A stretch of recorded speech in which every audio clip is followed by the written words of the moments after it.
How do I start an F-16? The question's real, I stole an F-16. Flip the master, all the lights begin to feel. I stole an F-16.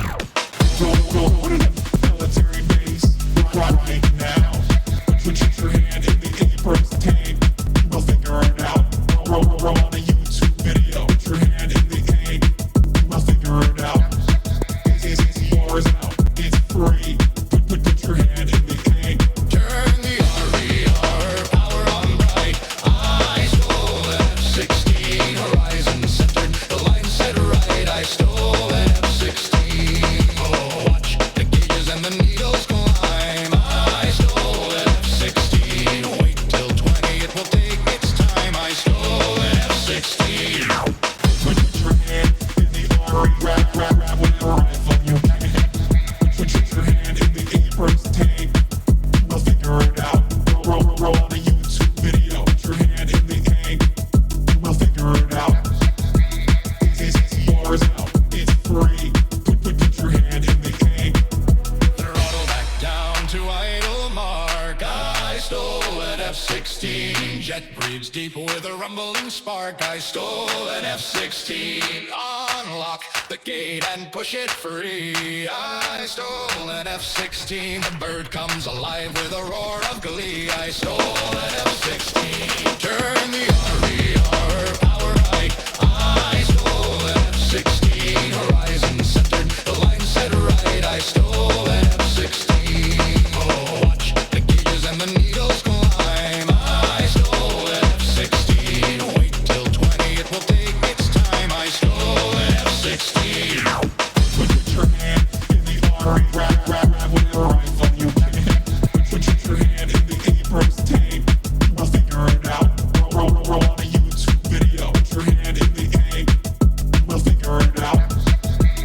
It's yours out. It's free. Put your hand in the tank. Turn the RER power on bright. I stole an F-16. Horizon centered, the line set right. I stole an F-16. Oh, watch the gauges and the needles climb. What's going on, everybody? F-16. Wait till I hope everyone's having a fantastic evening, afternoon, pre-noon, no matter where you are in the world. I'm Hassan Piker, and this is the HasanAbi broadcast. That was How to Start an F-16 Brilliant Drink Remix. The original is I Stole an F-16, How to Start an F-16.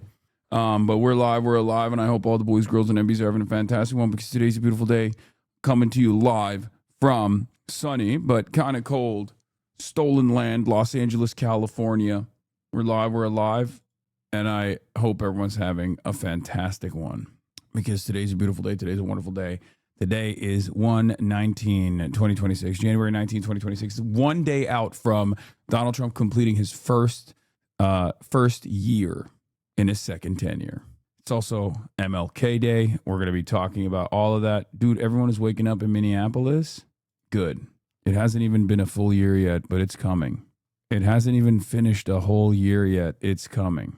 In any case, ladies and gentlemen, boys, girls, and MBs, we're alive. And yeah, we got a lot going on in the world. And not only do we have a lot going on in the world, but we have a lot going on in HasanAbi Piker's life as well. I'm going to get to it right now. This is part of the broadcast where I tell you about my personal news, about what's going on in the world of HasanAbi Piker. Can you ask Kat about the music show fundraisers later? I totally don't have anything to do with them. Okay, I feel like you have something to do with them. I hear from people who say that they don't pay attention, who say it's now impossible not to go. Oh, hell yeah. Well, it'll happen. It's happening. Woke is back. Woke is actually back. I mean, yeah, last night I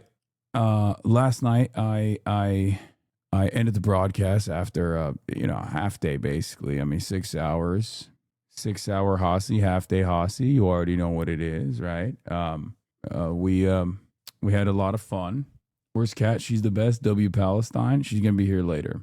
Had to finish the VOD to watch the rest of the Archie collab. Yeah, it was great. It was 6 hours. It was a half day. 6 extra hours that you normally wouldn't get, by the way, because this is Sunday, and normally I don't even stream on Sundays, so don't know why y'all are complaining. In any case, yeah, the Sparky collab was dope. They're saying you're over. Who's saying I'm over? Chopped. They're saying you're over. It's true. I am over. I'm over. I'm more over than I've ever been. I'm more over than ever before. Trump has not invoked the Insurrection Act yet, but he's still doing money molestation.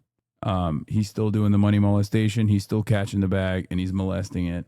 But other than that, yeah, I hung out with some friends. And that's it. Watched a little bit of JJK, went to sleep, woke up early, and worked out. And let me tell you, my titties are blasting right now. I feel like my tits feel like bags of milk. I feel like I can breastfeed right now.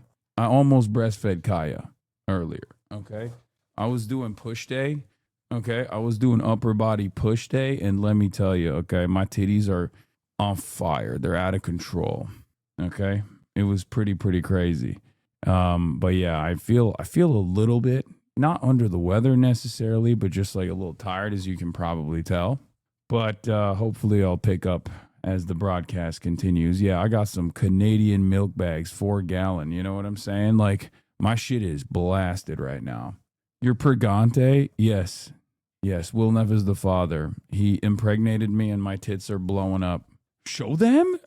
Yeah. No, I just did a great chest day and I feel fucking awesome. Okay. All right. Having said that, how many push-ups can you do right now? 0. I literally was doing like 4 and I was dying by the end of the workout.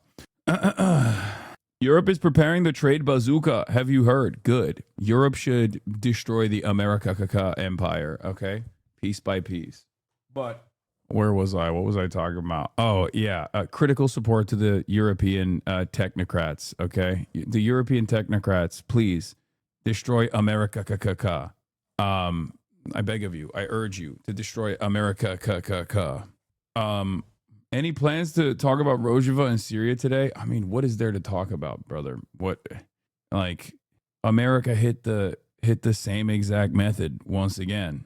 Like, what is there to even talk about? I talked about it. Remember when I talked about it? I talked about it when the Turkish-backed troops alongside HDS took over Damascus and took over the Syrian government. And I told you that, you know, eventually America would give both the Turks a gift, which they did initially, and then that would, you know, they would sell the Kurds once again, sell them out. They always do. The whole world wants you to wrap this up before the World Cup, you know. Wrap what up? Listening for you to turn me, but this ain't it. Turn you into what? A filthy commie?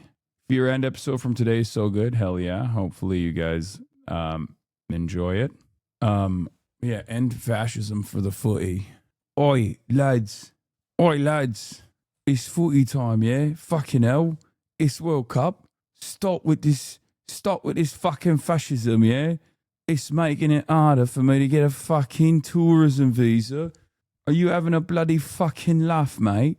Are you having a fucking go at it? This is absolutely mental.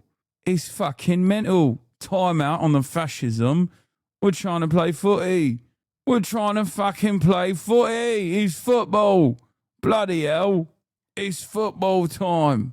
I didn't believe you were white until you pulled the accent. Yeah. Footy, you fucking knob. Anyway, where was I? Yeah. Personal news-wise, other than that, like I said, my titties are blasting. What else? What else was I going to say? Oh, yeah. Woke is back. Woke is so fucking back, dude. Woke is so fucking back. One example for woke is back. Yes. One example for woke is back is this one. Okay. Like, last night I saw this and it had like 22,000 likes. So I was like, you know what? I'm gonna talk some shit. Asman Gold says the song is completely out of touch. Nobody who had pololess as a kid grew up working class. You don't understand what it's like to be an average American.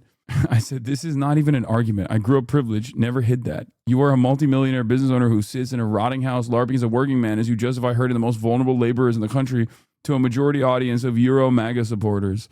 90,000 likes.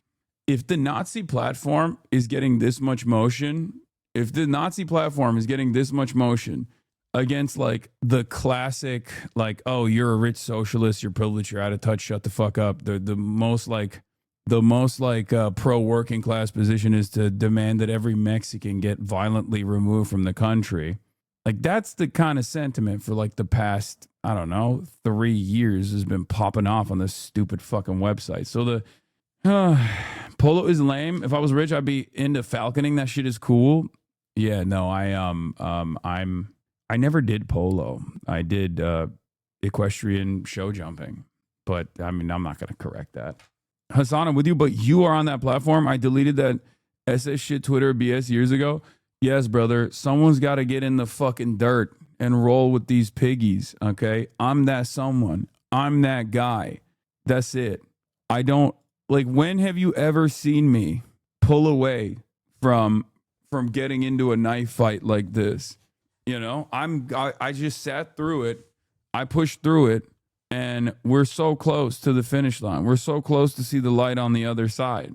And the reason why I say that, I mean, is because that's my background. Like I don't, a lot of people take for granted, I think, how like, popular socialism as a term has become in like the last decade in the United States of America. Because like when you were talking about socialism in the pre-Bernie universe, right? In the pre-Bernie universe, socialism was just like the oldest, crustiest dudes you've ever encountered. And maybe like random people who were really, really nerdy and really invested in this shit. Like it wasn't, this is, the internet was an unimaginably hostile environment for anyone who is even remotely to the left of the Democratic Party or dared to explain what their politics look like as socialism or communism.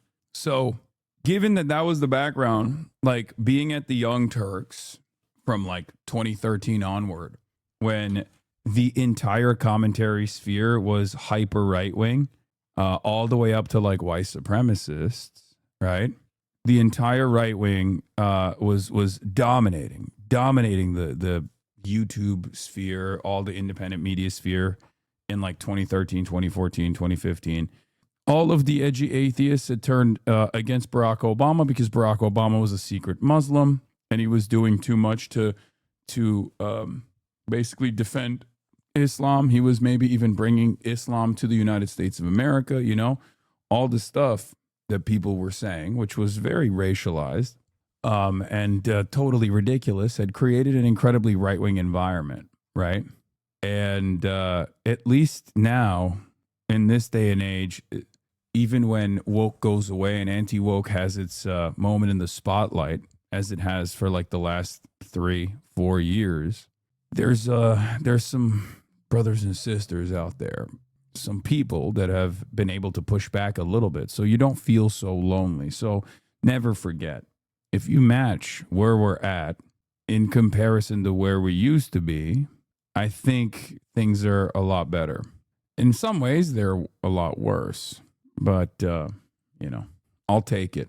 All right, let's blast off and let's get it fucking started, because it's Monday, it's MLK Day. Obviously, we'll be talking about MLK's legacy as a democratic socialist, or for all the ultras out there, he was a social fascist, obviously, because he wasn't revolutionary enough. That's my new guy is Third Worldist, calling MLK a social fascist who wants modest reforms in the imperial core. Open Presence, thank you for the 100 gifted subs.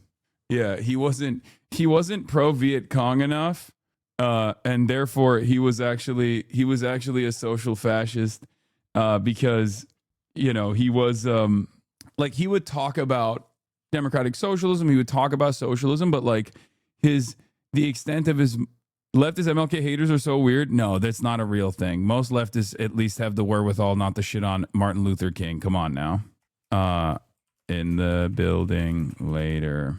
MLK Day, his legacy in 2026. Trump readies troops for MN invasion. Greenland Mania over Nobel Prize. Regime change in Iran. Count ABUGHAZALEH in the building later. Get in now. Who are these MLK hating leftists? I just want to talk to them. That's not a real person. I'm inventing a person by joking, comparing the modern commentary that a lot of people have to it's a joke, okay? It's a joke. Just know it as a joke. How about that? That's all it is. It's a joke. But I saw so many people in Arky's Twitter com saying how much they enjoyed the collab. We need more fun. Yeah, for sure. No, it was a great time. I had a great time. You're in Middle East Observer, don't lie. What? Erdogan calls out Israel? What did he say? Turkish President Erdogan. I'm confident with wisdom my Iranian brothers and sisters will overcome the treacherous Israeli-backed sedition that targeted the country's social peace and stability. At Middle East Spectator. Yeah, Erdogan is Erdogan is pro-Iran now. He's pro-Islamic Republic. That's the funniest joke anyone's ever told in this broadcast. Here in Norway, we can finally get a valid excuse to break off from the U.S. and join the Sino-Motherland Alliance we wanted all along. We just need Xi to make Russia a province first. I think Norwegians are not doing that. That's what I think. I think Norwegians they are so libbed up, dude. They're so libbed. All the Euros are so libbed up. I know you guys in here are not, and maybe you can report on it and tell me if I'm wrong, right? But from my estimation, I just don't see any European leaders like even taking the Mark Carney step, right? Like Mark Carney, I think, is a smart guy. Do I agree with his worldview? Of course not. I mean, he is a banker, right? Like he's a banker. He is going to be someone who maintains a neoliberal mechanism of order in Canada. That's definitely what he's doing. But at least he's like seemingly a more competent guy than like Keir Starmer is. And obviously like what he did by going to China and like fixing the Canadian-Chinese relations and, you know, allowing visa-free travel to China and bringing in EV fleets to Canada. Like all this stuff is good. It's smart. I haven't even seen that level of motion from European leadership at this point. So like, and they should have done this on Liberation Day anyway. This is, if I, a 34-year-old dumbass on the internet, can see the writing on the wall from a mile away, you think these guys can't? I don't think it's incompetence. I think it's ideological blindness. The European Union has suckled on the teat of American empire and the post-World War II order and have found themselves in this beneficial position because all of the politicians that run these countries are just as rugged and vulgar in their pro-capitalist stance as Americans are. Sure, European leadership has the benefits of social democracy, born partially out of its proximity to the USSR, the threat of a scary, better alternative, right, was part of the reason why there were modest reforms in the country. So you have that, but it's going away. And the same people that have run these countries have the exact same ideological vision as the toothless, feckless Democrats in our country, right? And obviously painting in the entirety of Europe with this broad brush is silly because there is Spain. And I don't know if it's a mere aesthetic posture in the direction of China.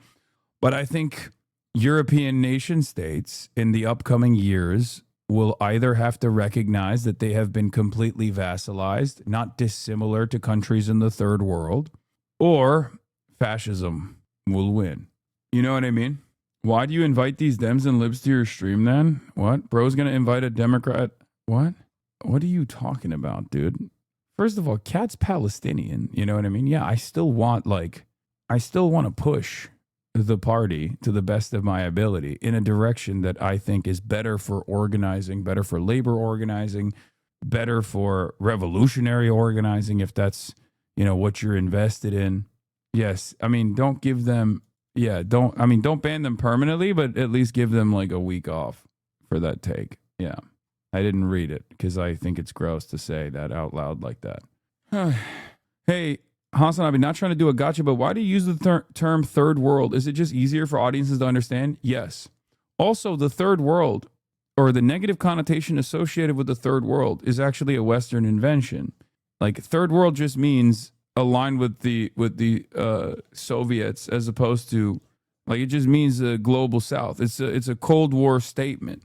It's a contextualization that is from the Cold War, or not aligned with the Soviets. Sorry, non-aligned. Or oh God, well, I don't know what's wrong with me. Second world is Soviet alignment. Third world is neutral countries, but just means like global South.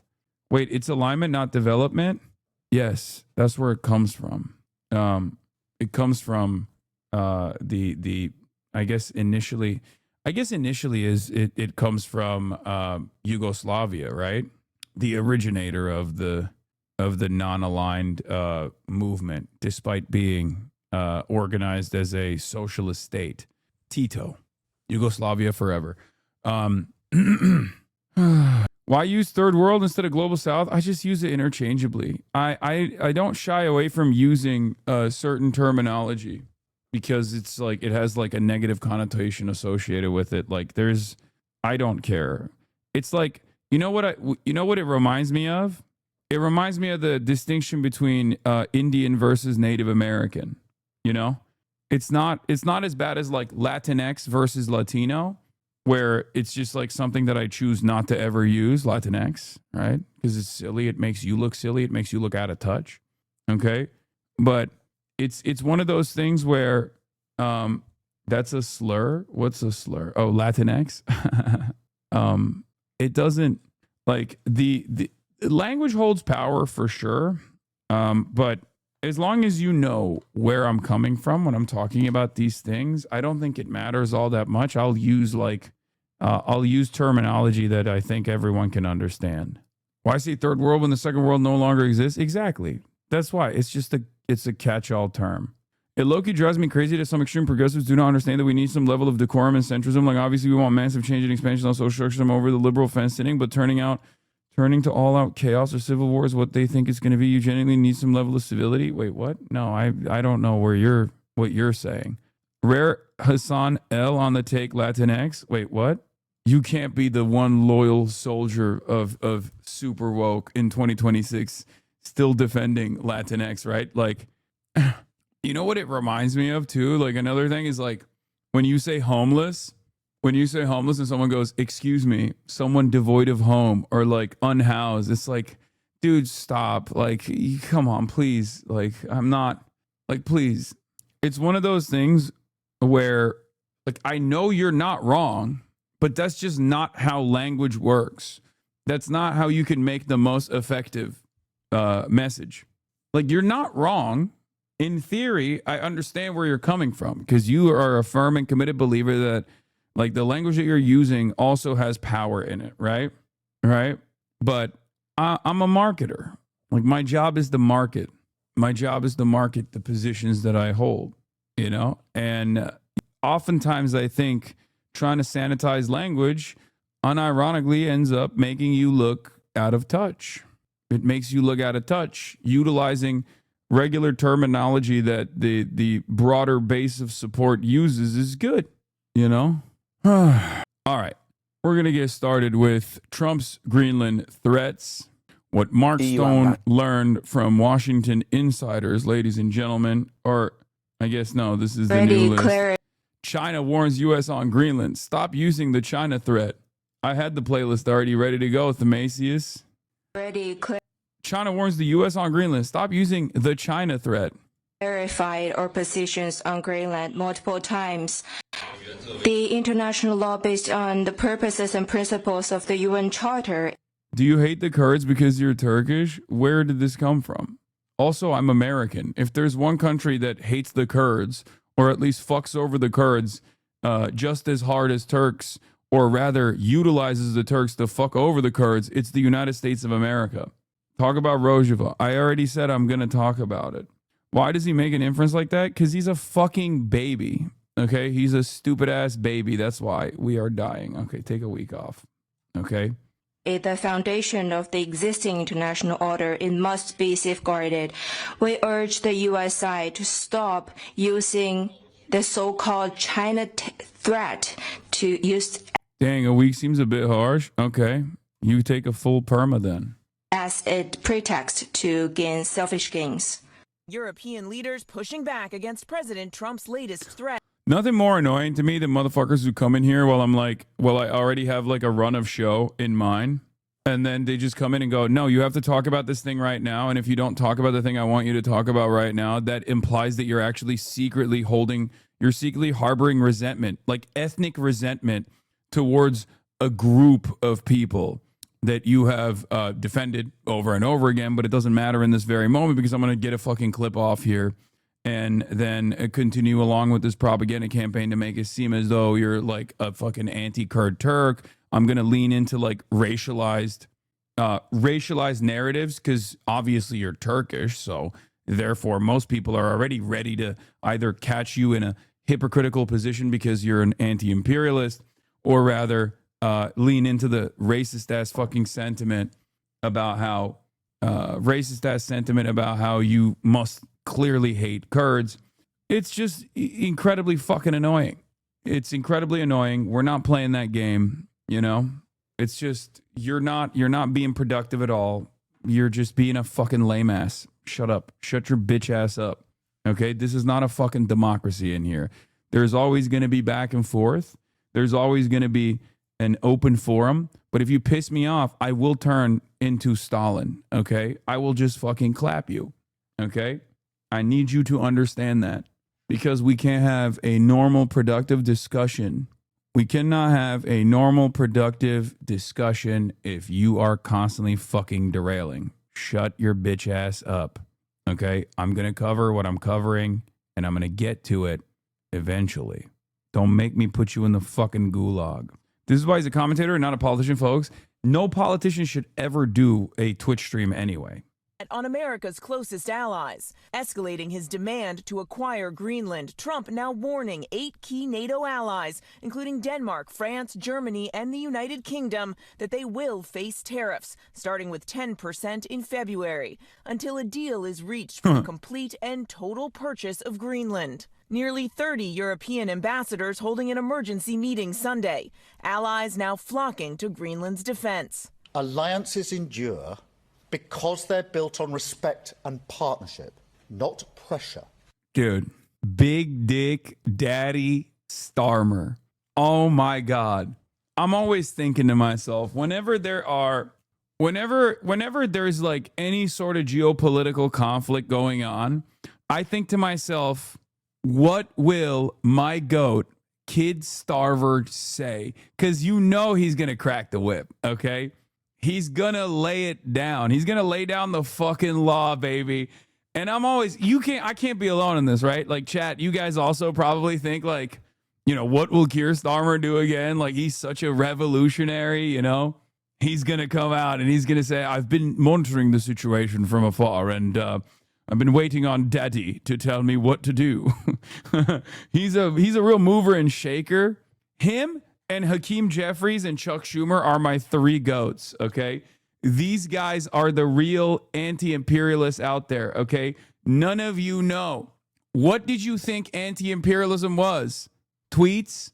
Academic papers? No, you're looking at it, okay? This is real resistance. This is coalition of the willing. This is how you fight back against the American empire, by coming out and not even taking like a stern approach at all, just coming out and having the most lukewarm take that reinforces what everyone knows already, okay?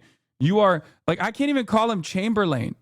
Yeah, exactly. Like, Neville Chamberlain unironically had more motion than Keir Starmer. He is the Lion of London. Exactly. He is the Lion of London, okay? Oh God, he's so fucking hot and so cool. Greenland's defense. He just always has such a good approach to these sorts of things. They'll be like Lion of Londonistan. They'll be like, Mr. Starmer, Israel has killed 100,000 Palestinians, and new reporting shows that the Royal Air Force was actually providing cover and offering new targets as Israel was conducting a genocide. And be like, we will be looking into this, and we will be issuing a stern warning to the Palestinian babies. Okay, they should not have been under the laser guided munitions if they wanted to survive? Have they thought about not being Palestinian? This motherfucker is always looking into shit. He's got a busy job, dude. Alliances endure because they're built on respect and partnership, not pressure. That is why I said the use of tariffs against allies is completely wrong. The French president calling the tariff Can threat he do that? Guys, can he say that? Can he say that? Completely wrong. Bro, he's getting real crazy, dude. He's going mental. That's a real mic drop moment from Kid Starver, dude. Wow. He's really done it now. Trump, any moment now, he has begun the process of thinking about issuing a sternly worded letter, a warning. Of course, only thinking about beginning the processes of what might be in that letter, a concept of a plan, if you will. It's unacceptable. Sweden's prime minister saying we will not let ourselves be blackmailed. Only Denmark and Greenland decide on issues concerning Denmark and Greenland. Okay, then what should he do? Deny visas to American travelers, say that you're shutting off the American embassy, immediately do reciprocal tariffs, immediately call up Xi Jinping and say, "Sir, I'm going to commit to much better trade relations with you." There's a bunch of things. Just fuck it, dude. Just go crazy mode. I mean, Trump is going crazy mode. You might as well go crazy mode in retaliation for Trump going crazy mode. Because, like, guys, Donald Trump is talking about invading Europe. Like, that's it. Like, if he's gonna be a freak, you gotta match his freak. Desperate times call for desperate measures.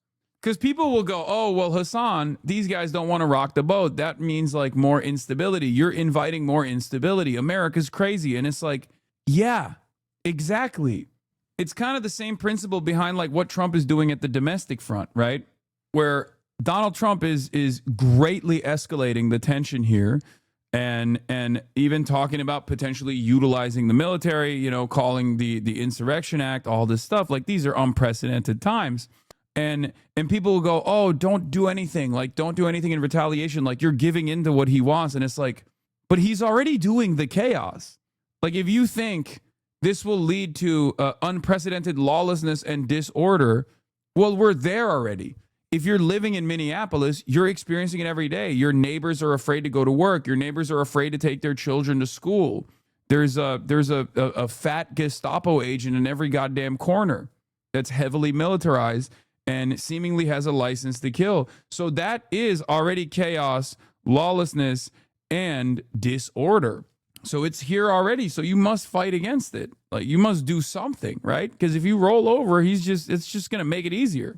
His allies already sending military forces to Greenland to protect against the U.S. Hundreds rallying on the Arctic island over the weekend. We are not interested in being Americans. But Trump isn't backing down, adamant.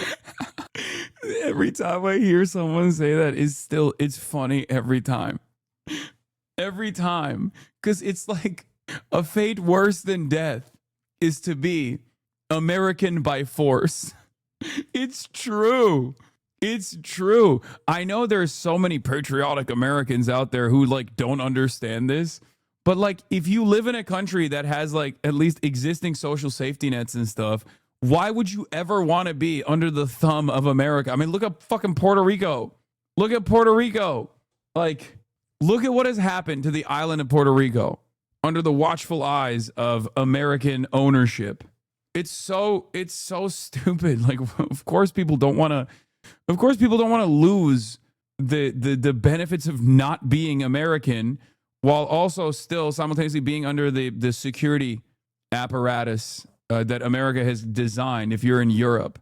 Because like, there are plenty of other places in the world where they're like, well, if we're a part of America, then yeah, things are better overall, right? There are plenty of countries in the world that we have destroyed and dominated that if we were to like bring in to like American statehood, things might be things might get to a market improvement as opposed to where they were, but only because we've destroyed them. But at least for a European country, right?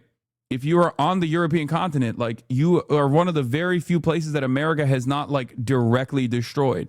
And therefore, you're like, no, I don't want this. I don't want to ruin things. You know, I don't want to ruin things further here. That the U.S. needs control of the island as a matter of national security, and he's not ruling out using military force to take it. Greenland and Denmark have already offered to increase security in the region, but the administration says that's not enough. If there were an attack on Greenland...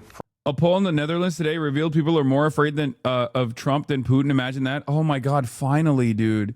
Finally, people are fucking like waking up. Oh my God. This isn't to say that Vladimir Putin is not a threat, by the way, but like it's not even a question. Like, this is what I've been saying, guys.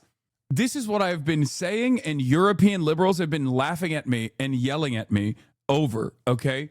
It has finally gotten to a point where Donald Trump is literally doing like Vladimir Putin shit from the Western flank that Europeans are like, wait a minute, actually, this is not good at all. This is very, very bad. I didn't realize this.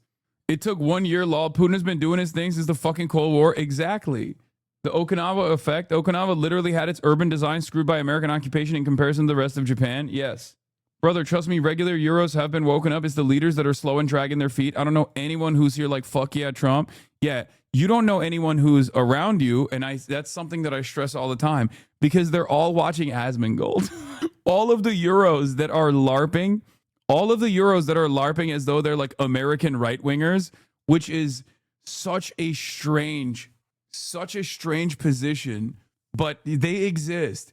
They're called fascists, and ironically enough, the like when you're a fascist, you're supposed to be like promoting this sense of like national sovereignty, right? Like, at least historically, that's what fascism was about. This idea that like there's this national mythos, your people, your ethnicity, or your religion is like above everyone else's, and like, you know, and therefore you're fighting for the sovereignty of your nation. We used to be a proud nation, all this stuff. Nowadays, the international fascist movement is whatever the American fascist movement is. Like, they get their notes from America, which is ironic because y'all invented fascism, right? And sure, you took a lot of notes from America in the invention of European fascism. Let's be real. Adolf Hitler basically was stealing our fucking, Jim Crow laws and death and destruction of the entire indigenous population when he was like writing his own version of what ethnic cleansing was going to look like in Germany. But having said that, the assumption here, at least historically, is that like Europeans basically, perfected their own version of fascism. And yet now Euro-fascists, ironically enough, they've like molded into this weird like American MAGA style version of fascism, and it doesn't make any sense. Like, there is this international consortium of fascists now. Okay, it has become an internationalist movement. It's no longer people aligned with one another. Like, fascist movements align with one another by need, but more so the entire ideology is very Americanized, and it's genuinely shocking. Yeah, I mean, this is what I was calling out last night. I think it makes sense given the prevalence of U.S. culture exported via social media. Yeah, but to be honest, these Euro MAGAs are the dumbest people to ever exist, and nobody takes them seriously, at least in the Netherlands. It has been for years, but that's just the thing. When I ranted and raved about Steve Bannon in like 2020, nobody cared. Now they do. I hope the liberals are waking up. I really, really hope that the liberals are waking up. But it is funny that, it's oxymoronic to think about having an international ultra-nationalist movement that is entirely about a political movement and political goals and a political ambition of another country that will inevitably make you a vassal, like further vassalize your country. That's what's so strange about this, because like internationalism under the traditional socialist movement makes a lot of sense, because the idea is that we are all united on our class position, right? Like, it's totally normal. It's totally normal. And historically, that's how, the USSR operated as well. it makes sense that socialism is an internationalist movement. It kind of doesn't make sense that fascism would be an international movement, because fascism is ultranationalism. If I had a nickel for every time Hasan stole my joke, I'd have 2 nickels, which isn't much, but it's weird it happened twice. Stole your joke. I just pulled you up to give you praise for your take. What the fuck's wrong with you? Anyway, it is very strange, though. Like I said, it is very, very, very strange. From Russia, from some other area, we would get dragged in. So better now, peace through strength, make it part of the United States, and there will not be a conflict. The U.S. already operates a military base in Greenland, and a long-standing treaty allows the U.S. to expand its military presence on the island. The only security threat to Greenland right now is the United States. Even some Republicans fear the president is putting the nation's most important alliance in jeopardy. If he wants to purchase Greenland, that's one thing, but for him to militarily invade would turn Article 5 of NATO on its very head, and in essence, put us at war with NATO itself. Like, listen, I'm in a very weird position here, because on the one hand, I do want America to greatly scale back its mechanism of control and dominance around the world, and NATO plays a formative role here. So Trump blowing up NATO to a certain degree,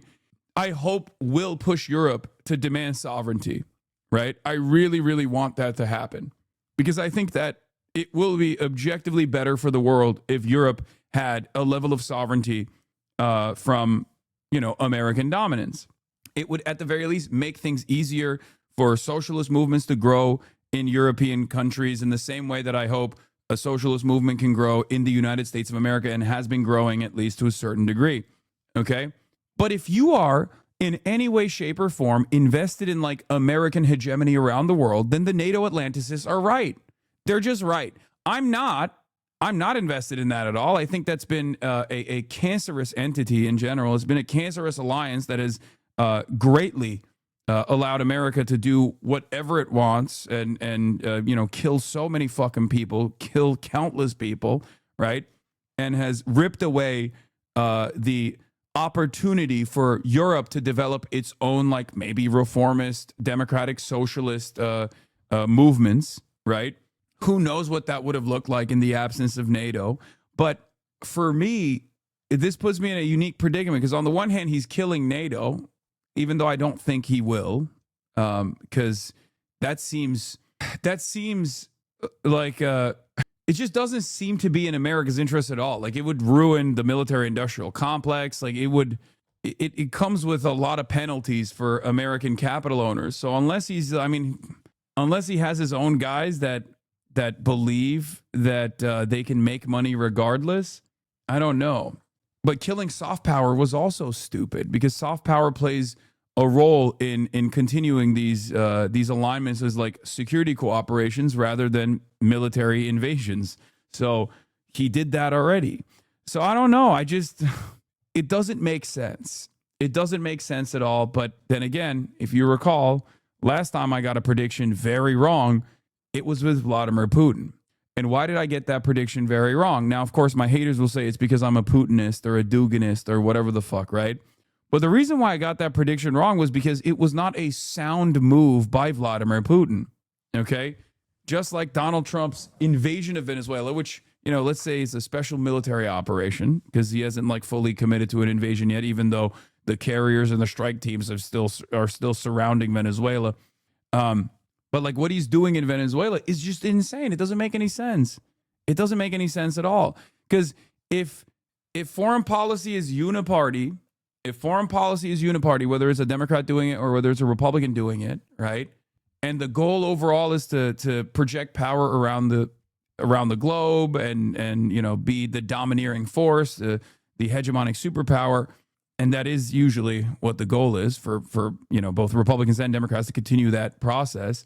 The NATO Atlanticists are right in the way that they have designed the system, whether it be U.S. aid and soft power initiatives, destabilizing countries, utilizing these like civil society organizations and NGOs, sanctions to cripple the economy, and the really really cause a ruckus and destabilization in these places, only to then have your own guys on the ground, due to all of the fucking soft power initiatives that you already implemented, go up and take up arms and do a revolution, right? Like, there's a reason why it's not working in a place like Iran, because Iran is like so shut off from the rest of the world that it's much more difficult to activate people on the ground. And I don't know. I don't know what Donald Trump is doing here. I don't know what Donald Trump is doing as far as like entertaining the invasion of Greenland, because it just completely rips apart the NATO alliance. Or I guess for him, in his mind, this will solidify to all of the American allies of Europe that America's the big dog and you have no sovereignty. Where will that go? I don't know. But one thing I have seen, and if you recall, during Liberation Day, one of the things that I talked about was the xenophobia and the anti-communist sentiment that European leaders have, right? And how I said this is the reason why they have a lot of resistance to aligning with China in any way, shape, or form, even though China, right now in this day and age, is the manufacturing hub of the planet, with an economy that is geared around consistently manufacturing products for everybody else, wants to maintain global trade stability, as opposed to the United States of America that is like very clearly breaking it apart, so that these guys are supposed to align with China, or at least leverage their relationship with China to tell America that they need to stand down. But the only restraint there was the fact that they're terrified of communism and they're terrified of China.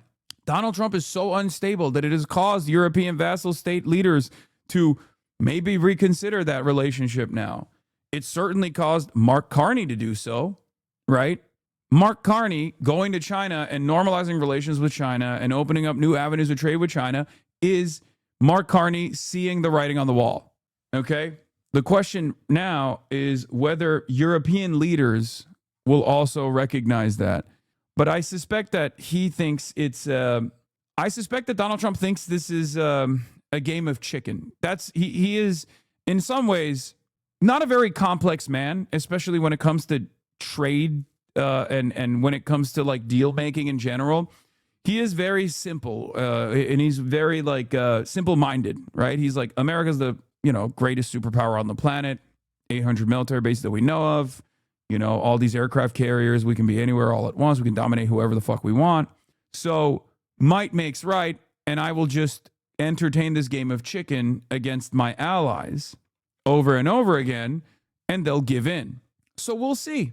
We shall see if this game of chicken works. Here is defense editor of The Economist with a similar assessment. Right now, a real risk of spiral. Europeans, who are already using unprecedented language, blackmail, intimidation, threat, refuse to back down or push back with retaliatory tariffs. U.S. then expands coercion from tariffs to security. Could start by suspending weapon sales for Ukraine and halting intel sharing again. Then step up to actions directly hurting NATO, such as withdrawing select forces from Europe. The admin believes it has escalation dominance and that Europe will fold. See Besson interview yesterday where he gloated over European dependency and risk of Ukrainian collapse. Then there's also some in the admin who believes a step back from NATO would be healthy and desirable. Easily the most serious crisis in the transatlantic relationship in either Trump's two terms, perhaps since Suez. Do you see? I think they're playing chicken, and their gamble here, their bet here is that Europe backs away. That Europe says, yes, you can do whatever you want. You can take Greenland. Do you see? But what does that mean? Like, if Europe allows America to take Greenland, then America takes Canada. Okay? At least, I don't know. I feel like if Europe is like, okay, you can take Greenland, fuck it, then yeah, okay, Canada's next. You know what I mean? Maybe the UK is next. Like, I don't know. I don't know anymore, right? The last NATO defender was right. Dog, what I'm trying to explain to you is that NATO robbed Europe of its sovereignty. This was a concept that at least like Charles de Gaulle understood, right? And other European leaders understood initially. NATO robbed Europe of its sovereignty by really leaning into the anti-communist fears. And now Europe needs to make its own security agreement separate from America, because now Donald Trump is doing what Europeans were fearful that the USSR was going to do to Europe. If the whole purpose of NATO is to lean into the anti-communist Red Scare fears, fears that the USSR will overtake and, move their tanks all the way into Berlin and, move past it and go to France and go to England and like take over and make the, greatly expand the Soviet states, right? If that's the fear that Europe had, well, okay, now we're making it the United States. Instead of the Soviet states from your eastern flank, now you have to, for the first time ever, sincerely worry about the United States from your western flank. Yeah, motherfuckers were scared of the wrong red. You guys can take the UK. Literally, no one would complain. Take France with it, please. Look, there's still people doing this. Do you know what the USSR did to all post-Soviet countries? Of course we like NATO. It's not communism versus capitalism. It's having your whole family sent to the gulag. Oh. When I hear stuff like this, okay, of people still relitigating the USSR, okay, in 2026, as we are mere seconds away from America overtaking Greenland by force, it kind of makes me feel like you deserve what's coming next, okay? like I don't know what to tell you. Like you're still worried about the wrong red, brother. That red don't exist no more. Like you're worried about your wrong flank. Lock in. It's crazy to me. Joe Biden might live long enough to see NATO disappear. I mean, I guess, yeah, there's one thing.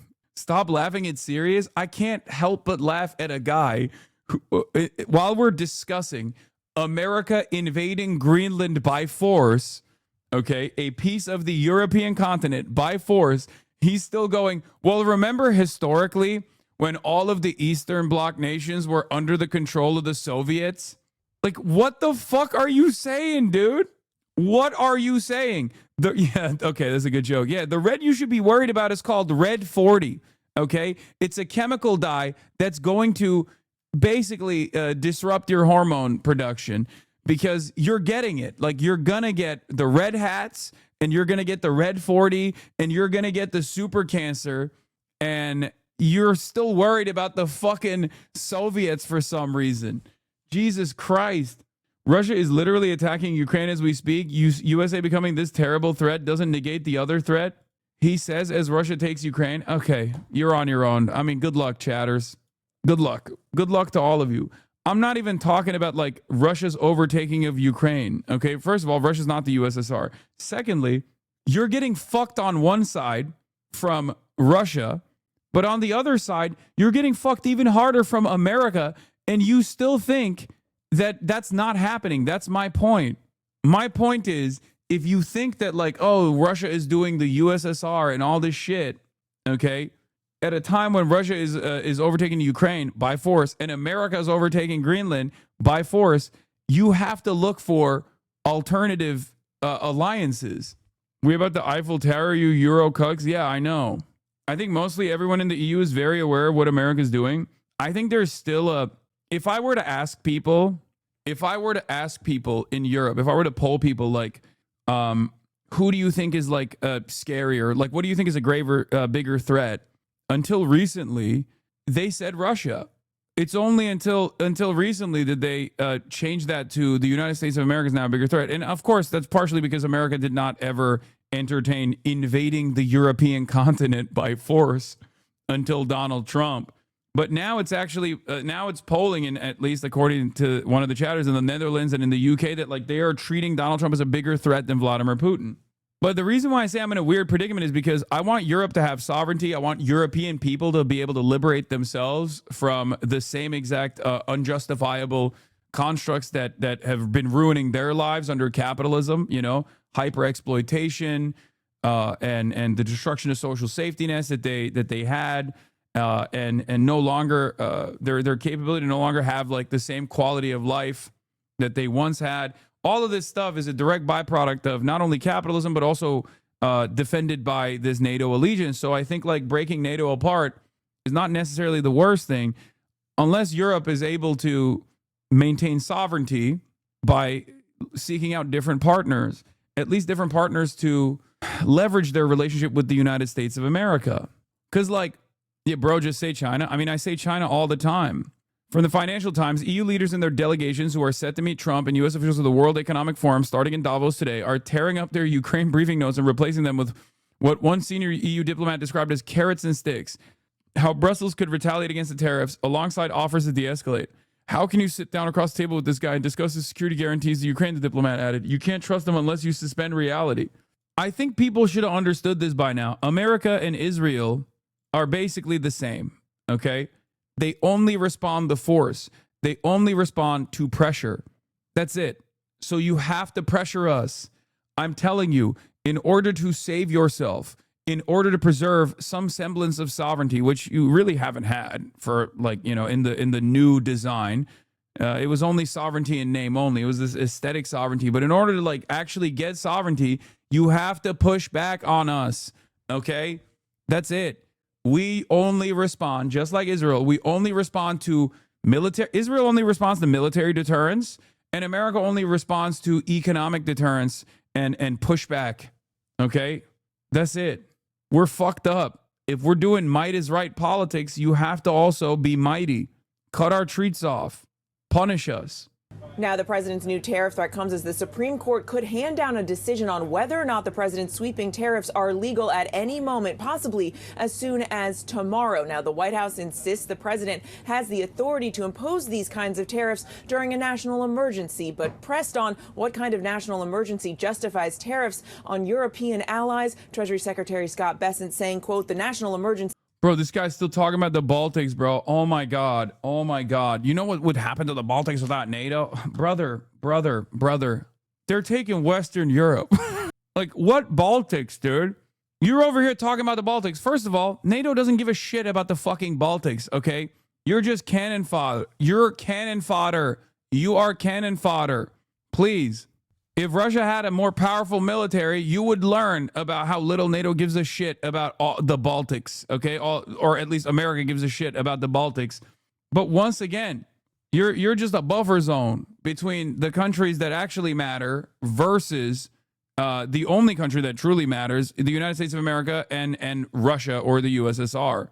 Yeah, you're basically just a fucking missile sponge, and you're over here talking about the Baltics when America is taking Western Europe. Get real. Is avoiding a national emergency. Rebecca. Well, and that will be a highly consequential Supreme Court decision. Thank you, Mary. An extraordinary new development in President Trump's push to take over Greenland as European leaders meet to discuss an emergency response to his new tariff threat. The president sent a letter to Norway's prime minister. According to a diplomat who's seen the note, he wrote in part, quote, Dear Jonas, considering your country decided not to give you I can say, like, this is one of those unique moments for sure where I can tell you sincerely that, like, a Democrat or any other Republican really other than Trump would not be taking Greenland. Okay. Like, normally I don't entertain these sorts of hypotheticals. Because they're unproductive. They're stupid. But this is one of those things where you can actually say with almost absolute certainty that this would not be happening. If there was like Marco Rubio is a fucking war hawk and a psycho, and he definitely would do the Venezuela operation, perhaps even worse than the way Donald Trump is conducting it so far. But he definitely would not be taking Greenland, okay?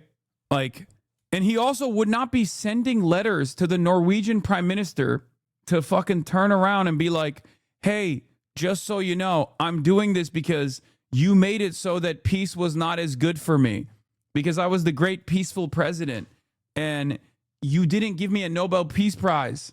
Yeah, this is a really funny. I mean, this is also another testament to how goddamn cucked all of these animals are. Here it is. We need someone with judgment and the temperament to keep this country safe.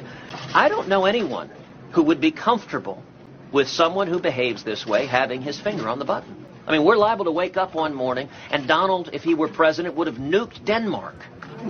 That's not... 10 years later, partially because this cuck also helped him out, we're there. Nobel Peace Prize for having stopped 8 wars plus. I no longer feel an obligation to think purely of peace, although it will always be predominant, but can now think about what is good and proper for the United States of America. CNN's Melissa Bell joins us live from Paris this morning. The Prime Minister of Norway now saying, yeah, that's the letter I got from President Trump talking about the Nobel Peace Prize. It's a pretty remarkable development.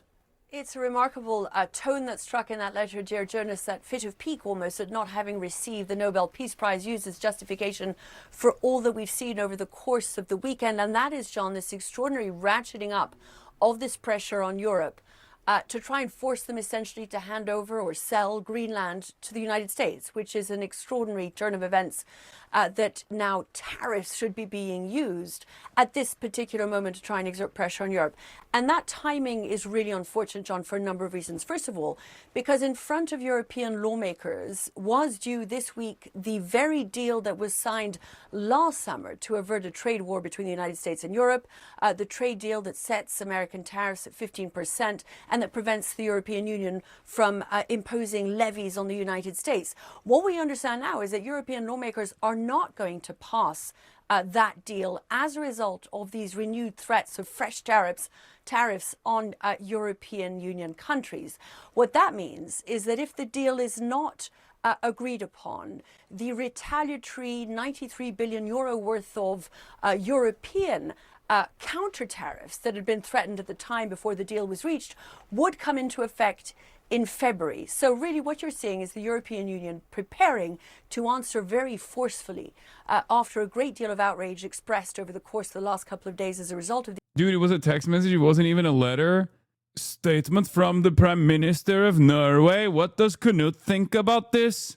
Does he now think this guy is crazy? Statement from the Prime Minister Jonas Gahr Støre regarding communications with President Donald Trump. I can confirm that this is a text message that I received yesterday afternoon from President Trump. It came in response to a short text message from me to President Trump, sent earlier on the same day on behalf of myself and the President of Finland, Alexander Stubb. In our message to Trump, we conveyed our position to his announced tariff increases against Norway, Finland, and select other countries. We pointed to the need to de-escalate and proposed a telephonic conversation between Trump, Stubb, and myself the same day.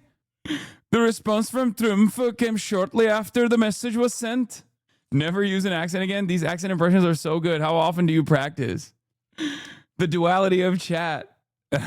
It was his decision to share his message with other NATO leaders, said Prime Minister Jonas Gahr Støre. Norway's position on Greenland is clear. Greenland is part of the Kingdom of Denmark, and Norway fully supports the Kingdom of Denmark on this matter. We fully support that NATO, in a responsible way, is taking steps to strengthen security and stability in the Arctic.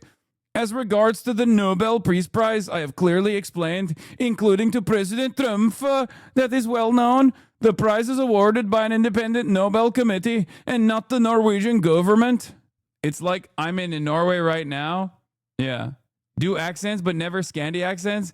Okay, everyone getting up in their fifis knows that that's a perfect Norwegian accent. Trump told NBC News that Norway's lying. Trump won't say whether he would... wait, what? Trump won't say whether he would use force to seize Greenland. Trump dismissed the idea that Norway has no sway over the Nobel Peace Prize competition. Oh my God. Oh my God. He literally... Dude, this kind of stuff, for me, when I see this kind of stuff where I'm like, oh, come on. Like, Donald Trump is not being that petty. He is not that much of a petty tyrant. And then there's additional reporting that comes out that confirms that he is absolutely that kind of a petty tyrant. And like, it blows my mind. It blows my mind. Like, when the first story came out that Donald Trump had a back and forth with the Norwegian leadership on this, I was like, there's no way. This is so stupid. Like, come on, this got to be like a liberal exaggeration. Okay? This got to be liberal media doing, not Trump derangement syndrome necessarily, but like they're being a little silly, right? Like, they're being a little crazy. Like, it cannot be because Donald Trump is genuinely butthurt that he didn't get the Nobel Peace Prize. So then the Norwegian Prime Minister comes out and says, no, actually, that is a real conversation that took place. And then Donald Trump confirms it absolutely is a real conversation that took place. And he doesn't believe that the Norwegian government has no sway over the Nobel Peace Prize, confirming the suspicions that we all had. What is happening? What the fuck is going on, man? Look at this. Wait, what is this? Demonstration protest in front of the American embassy in Denmark in support of Greenland from my friend Dan. By the way, this is just how people in Denmark look. They actually are the happiest people in comparison to, like, on the happiness polls, on happiness metrics, they're far happier than Americans. They just look that way all the time. This isn't even because they're just mad at America, okay? This isn't because they're mad at America. They just look like that all the time. They are very happy. They have, what? Store and get appoints the members of the Nobel Committee. Brother, I don't care if Norway, you're missing the point. Chatter. The point is not whether the Norwegian government has sway over these decisions or not. The point is that is an impossibly stupid reason to rip apart a long-standing security alignment that America has eaten good off of, that basically has allowed the military-industrial complex to become this behemoth that it is. Like, who cares about the Nobel Peace Prize, man? What are you talking about? They gave it to fucking Machado. The government before this one appointed them, Høyre.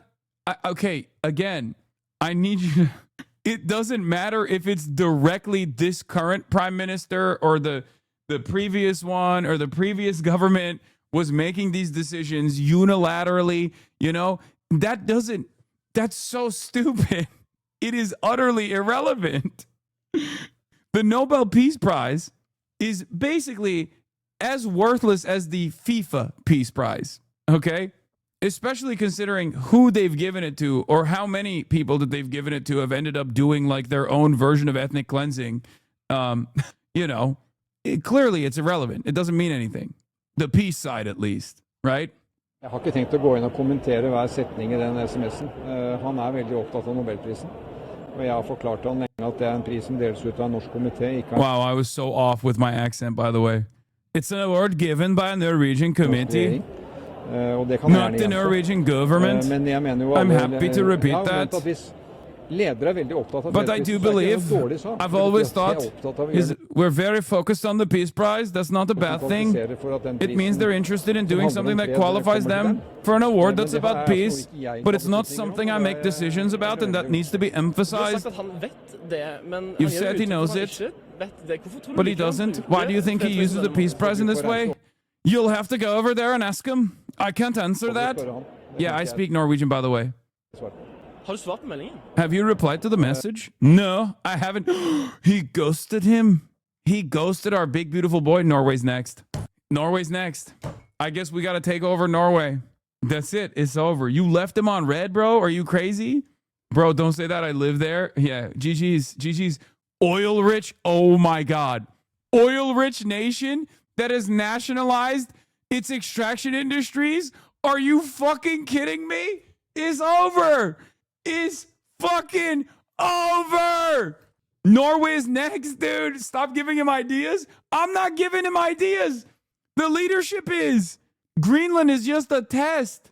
He wants Greenland so he can use it as a staging ground to invade Norway. Oh my God. He's going to rename it to Arway. Oh no. Oh, Jesus Christ. Get ready to eat so many burgers, dude. Bro is going to share a cell with Maduro. As a Swede, please do. Bitch, if we're taking Norway, we're taking Sweden too. Fuck you mean? Y'all already took the worst time to join NATO. I can't think of a worst possible time to join NATO as a country. Like, think about how ginormous of a fucking misstep that was. You join NATO, okay, because Brandon comes in and says, we're gonna do the NATOization of Finland. And you fucking turn around and you join NATO. And then Trump is like, yeah, well, guess what? It's burger time, okay? No more social safety nets. We will replace your healthcare with burger. Every IKEA will be selling hamburger. No more of that Swedish meatball. I've heard it's Turkish anyway. I've heard that the Turks invented the meatball. Who would want that? You want to take the meatball and squash it into a burger-like substance. Every Swede will eat burger from this day on. I went to the phone call with him yesterday about these issues along with the Finnish president. And it just wasn't possible. I suppose I signaled that we will think such a conversation will be wise. How will you respond to this message? I've already responded to that. I still believe it's wise to talk. I'm likely traveling to the Davos meeting where Trump will be present, and I'll have a chat with him then. Like the Venezuelan opposition, Europeans believe that it's really about the Nobel Prize at their own peril. Trump is just doing a classic mafioso power move. Say that the Don is very unhappy with this disrespect and you need to come up with a way to please him. Yeah, I mean, I do agree with this, by the way. Yes, Matt Petty is correct. And he is usually very correct. He's got very good assessment in general. I'm thinking the Norwegians should take the hit for the team and give Trump a super duper special Nobel Peace Prize. They can revoke it and damnatio memoriae him in 3 years. Yeah, it's not about the Peace Prize. It's not. He's just throwing shit at the wall.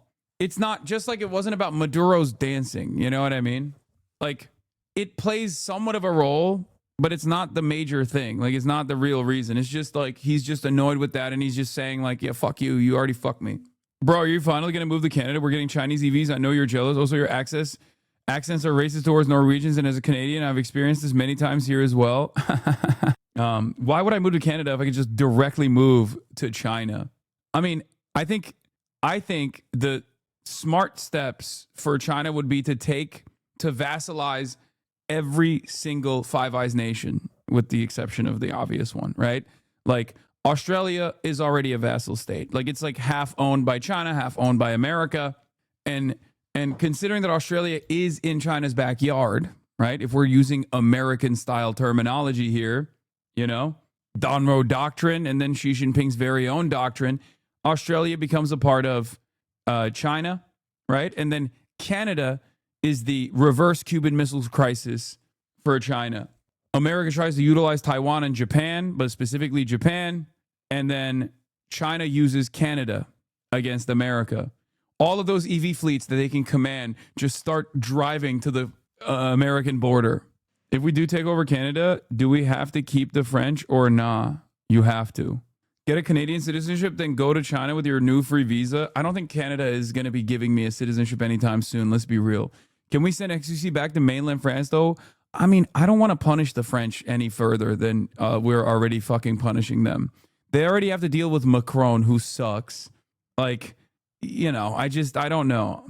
I mean, I guess the accelerationist in me would think that if we sent the Lion of Laval to France, then people would be so grossed out by American sovereignty and American actions that they would, like, La France insoumise would get, or is that how you say it? I don't know. But France en bas would get like 100% support. France would be, LFI would be fucking, LFI would be busting out the guillotines. Insoumise. La France insoumise. You're wrong that we get hypnotized by the worm and vote XQC. Trade Macron for XQC. That's a good trade. I know that inside of you is an avid Hearts of Iron 4 player. This entire assessment just reinforces that notion. Let him out, Hassan. He's screaming. Okay. All right. Let's continue with this. These renewed threats. The reimposition, therefore, of retaliatory tariffs being prepared even now by the European Commission, even though officially what we've heard this morning from the Commission spokesman, John, is that Europe is looking for de-escalation. They're looking for compromise, dialogue and negotiation, even as they prepare for these very forceful tactics. And beyond the imposition of these frozen retaliatory tariffs lies the possibility of what's been described as the bazooka option. This is the Europeans' anti-coercion tool, which would see an even greater number of limits placed on the United States' access to European markets. So a ratcheting up of the pressure, but a ratcheting up as well of the response, even as negotiation is sought, John. Yeah, talking in ways they really just haven't before. Melissa Bell in Paris this morning. Thank you. With us now is retired Major General James Spider Marks, our friend. He is the head of... This is my favorite. Guys, we're back. We're back. We got spider rapists in the building. And now we're tuning into retired General's spider rapist. Geopolitical strategy at Academy Securities. And Spider, How does something like this land overseas? All these European leaders now and officials have been meeting, trying to figure out how to deal with the United States on this issue. And then they see this letter about the Nobel Peace Prize to the Prime Minister of Norway. Yeah, it doesn't land very well. I mean, when you look at policies like this, or at least moving in this direction, the potential of embracing some type of a policy, I think many would say why it's being done makes sense. The United States needs to, should have a much more enhanced relationship with Greenland. The lore behind me calling him spider rapist is because like a lot of American generals have these like, you know, Hideo Kojima ass names. So I just greatly exaggerated one time before knowing that there was a major general named James Spider Marks. And then, you know, I just kind of ran with it. Like that's just, yeah, Mad Dog Mattis. Like there is a bunch of guys like whose names are just like insane. Albeit we have one established in 1951, an agreement that allows the United States to have military access, and it kind of essentially, in my terms, provides cooperation between those two, one autonomous nation or autonomous entity to Denmark and the United States. So that can be identified and say, yeah, this is a good deal. But when you look at how the president in this administration is addressing the possibility of enhancing that, that gets very problematic in my mind. I think, cutting to the chase, the United States is not going to use military power to embrace Greenland or move. Don't predict it, General Spider. Don't predict it. Look, I've made this mistake. I know in your mind you're thinking, well, sound analysis, logic, and reasoning implies that Donald Trump won't do such an insane thing. Okay? I'm just saying. I've been there, okay? Greenland in a direction more favorable toward the United States. And again, we already have a favorable relationship. Let's not harm that. But provocative language like this really gets our allies moving in a direction of hazarding what's going to happen to NATO if the United States suddenly... He's a real analyst, though. Brother, I don't think you understand.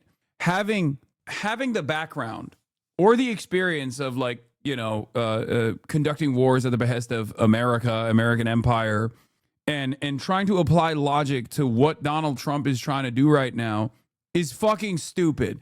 And I have always maintained the position that you cannot ascribe irrationality to state actors, okay?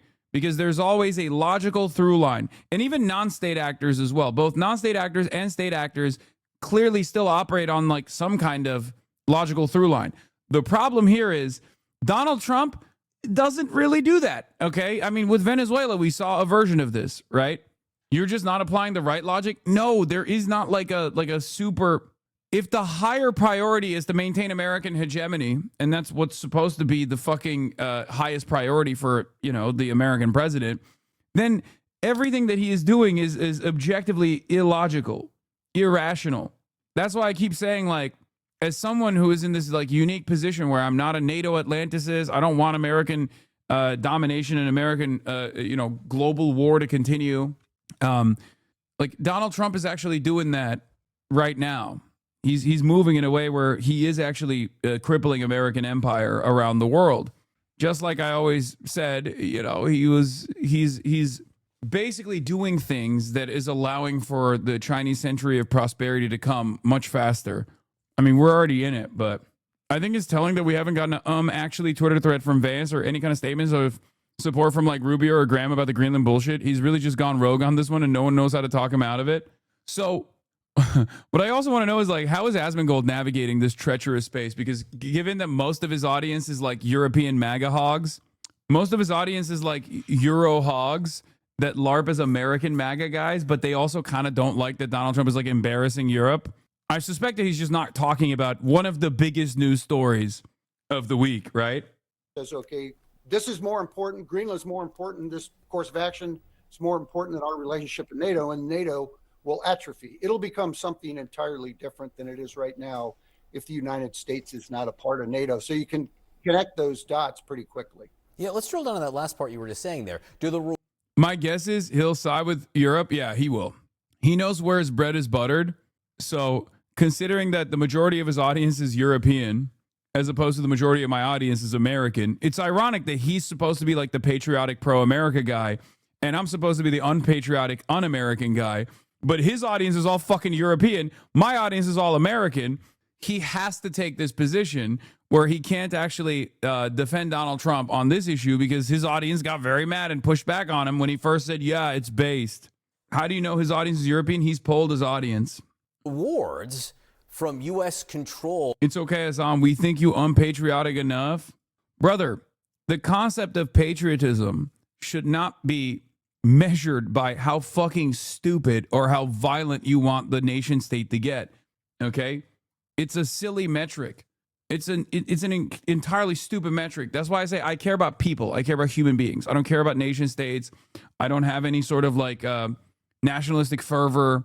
I only match state performance off of how well they've done by their poorest. Okay, how much have they improved the lives of regular ass people? That's it. You and Asmongold are the same two fucking American shitbag.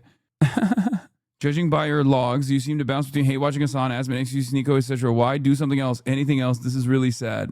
That's pretty funny. Just a guy who hates like every Western streamer and just goes into all their chats. He's an equal opportunity hater. I respect it. What is this? Asmongold on Greenland? Because Greenland isn't for sale? Well, why is it not for sale? Why do they not want to sell it, right? I mean, because like that's an interesting question. Why would Denmark not want to sell Greenland? I mean, Denmark is a relatively well-off country, but like, why would they have this territory that, you know, it only has like 50,000 people in it? And why would they not want to sell that territory if they think it would be beneficial, right? So yeah, they're negotiating, exactly. Everything's for sale, absolutely. And like, yeah, I mean, I'm not even arguing you should do it, but like, I mean, shit, Greenland doesn't want to be sold. Well, I mean, I don't know if Greenland does or doesn't want to be sold on.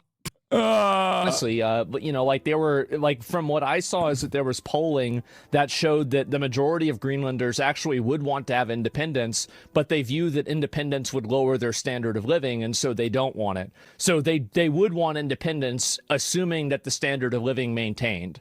So I don't. How does that have anything to do with America? That's independence from potentially Denmark.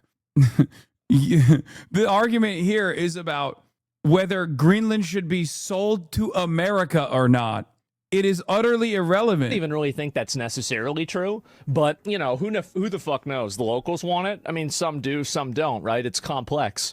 And is Greenland really obligated to sell Greenland? I mean, Denmark, are they obligated? I don't think so. I mean, I'm just talking about it.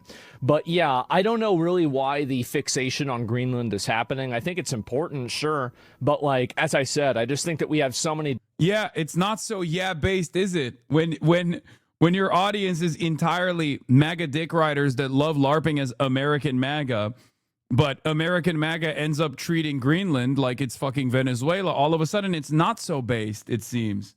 How come?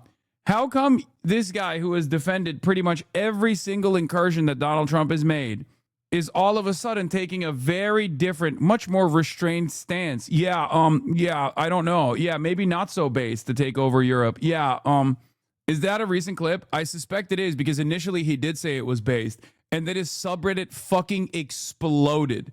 He said, yeah, it's based. It's super based to take Greenland. And then his subreddit fucking yelled at him and was like, Asmongold, I'm actually a European MAGA supporter, and I don't like what you're saying. Why would you be saying that, you stupid Americanish? If we are not Venezuela, we are not Iraq, we are Europe, yeah? Why would you say this? Not good. And then he quickly had to find like a Asmonfold moment. It quickly had to find like a reasonable middle ground here. You know? Don't make fun of me. So now he has to take this now he has to climb on this fence to present this like reasonable approach to Donald Trump's incredibly unreasonable and completely insane treatment of every country. The difference between me and a lot of people in Europe, of course, not like the MAGA, European fascists, but like even the rest of like European liberals who might think that it's totally appropriate. He had to apologize for calling for an invasion of Greenland. I'm gonna throw you a bone, okay? I'm gonna throw you a bone, and I'm going to offer something that is extremely rare. I'm gonna offer an apology. I didn't know that Denmark has done so much to help the United States. Somebody gave me a list of things that Denmarks and Danes have done in coordination with the United States, especially in the Iraq War. I think I underplayed you guys. I did. I was being an asshole. I was wrong. The truth is that you guys have been a great ally to us. And that's the only reason why America shouldn't be invading Greenland, because the Danish actually helped with its intelligence consistently, and also because they were also there for the invasion of Iraq. Okay. As I said before, I don't really agree with us taking Greenland, but hopefully maybe we can buy it. I don't want us to take Greenland from you guys, okay? So somebody did link me that, and I do want to say that, okay? Because I try to correct myself. I was wrong for saying that. How many Danes? It's not just Danes, it's Europeans. European right-wingers love what Donald Trump is doing around the world, but they got a taste of Trump's medicine for once with Greenland, which obviously denies European state sovereignty. It's a very dangerous predicament. So they very quickly were like, whoa, we don't like that. You can't treat us like we're fucking brown. What are you doing? We're not a brown country. I know we have a lot of refugees, yeah, but that doesn't mean we're actually truly a brown country. You know, that type of attitude kicked him real quick. And then they obviously yelled at him. And then he had to back away and be like, yeah, not based, actually. Greenland, overtaking Greenland, not based. I was being an asshole. I got caught up in the moment. I shouldn't have said it. You guys have been a great ally. And I would not want to take Greenland through military intervention, even if we could. I think it could happen, but I don't think it should happen. There it is.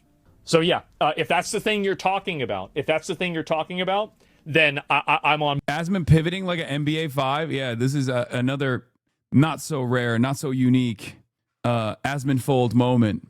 Yeah, he went from, based, America first, Greenland is ours now, ha, get fucked, to getting yelled at by his audience, to folding into submission and saying, yeah, maybe it's not so based, actually. Yeah, this is what happens when you get all your opinions from your Reddit, your chat, and your Twitter feed, right? Like, he doesn't actually have any real well thought out opinions about what this means for the global design. He doesn't have like any sort of ideological conviction. He's not even like a fucking NATO Atlanticist or anything. You know what I mean? He's not like at least when, you got guys at the American Enterprise Institute fucking yelling at me, like, that's their job. Their job is to literally yell at me because I am ideologically not aligned with their worldview. I'm against it. I find I find NATO to be a security I find NATO to be a protection racket for the American military-industrial complex, which obviously harms Americans at the domestic level, but more consequentially, I think harms everyone else around the world, and it robs Europeans of their own sovereignty and decision-making. So I'm anti-NATO, and I've been yelled at quite a bit for having an anti-NATO position, especially after Russia invaded Ukraine, which for many Europeans justified NATO and made them love NATO, want to hug and kiss NATO. Okay, I hold my hands up and apologize. I didn't think you could cover him without debating his weird fans and derailing, but this is solid. Thank you. But because he's like unprincipled in general, has no principles whatsoever, and he's at the mercy of his own chat, and considering that his chat is like 60%, I believe, like majority European, of course, Europeans who love when Donald Trump is like dominating Venezuela turned around and yelled at him for treating Greenland, a part of the European continent, like it was a brown country. And so he had to back down and apologize for his previous statements, coming across as callous. And now he's trying to take this like moderate, reasonable middle ground approach. Stopping Russians from raping and torturing people to death is so military-industrial complex. You're right. This is the reason why Trump is going to not only take Greenland, but maybe even Norway, for the record. Create your own security framework, okay? Develop sovereignty, Europe. I'm not saying fucking keel over and die. I'm simply saying that Donald Trump is doing to the European continent from the western flank what you are fearful of Vladimir Putin doing to you from the eastern flank, okay? Taking Norway, Lamau, yeah, right. I mean, that's a joke. I brought it up as a joke point, considering that it's an oil-rich nation with its entire extraction industries being nationalized. It's basically white Venezuela. But considering considering what he has done to Venezuela, who knows? Considering that he's invested in further vassalizing white countries, European countries, who knows where he may go? Maybe Canada's next. Guess who makes the advanced missiles U.S. uses and trains their troops? The only country on this planet that has any sort of sovereignty outside of the United States of America under the security umbrella of the United States of America is Israel. Okay. And in the absence of like a Norwegian APAC that was allowed to basically fucking massage the narrative for like the last 100 years, you're fucked. Okay. You're not Israel, little bro. You're not Israel, little bro. It's over. Okay. Any country that's not Israel that thinks that they can continue being like a sovereign country while existing under the American security apparatus is not going to make it. Okay. That's it. It's so weird seeing people defend NATO and it needs to exist because look at Ukraine. Like Europe having its own defense industry wouldn't achieve the same result. You're a NORPAC stooge. I'm not trusting a thing you say. Yeah, they have nationalized oil too. And if you just take what Donald Trump has said about Venezuela and its oil, you know Donald Trump is not the biggest fan of countries that have their own oil that they're extracting from their own land and their own coastline. He doesn't like that at all. That's our oil, baby. Domestic problems here that, Greenland shouldn't really be the focus. That's my opinion. Oh, really? Interesting. Bored with that.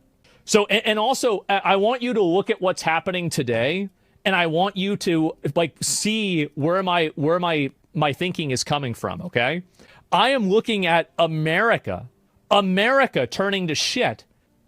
I'm not worried about Greenland. Why am I worried about Greenland? Like I don't. We can't even control Minnesota. Why are we going to try to take over Greenland? Yeah. He's scaling back from his pro let's take Greenland position, but in a very like pro MAGA kind of way. Oh yeah, I just think like we should just keep deporting the migrants. Actually, that's what we should be doing. Yeah. I wonder why his position is so different on Greenland as opposed to every other country. Perhaps it has something to do with the fact that his audience loves when he talks about, dominating Minnesota, but hates dominating Greenland and taking away European sovereignty. I don't know why. Of Greenland, do they merit the risks and the potential damage being done to NATO? Well, the run is not worth the slide in the case of a military operation against Greenland. That's why I think it's off the table. I mean, provocative language will always be out there. I mean, this is kind of a negotiating tactic. So I would say with confidence, the United States is not going to use military force against Greenland.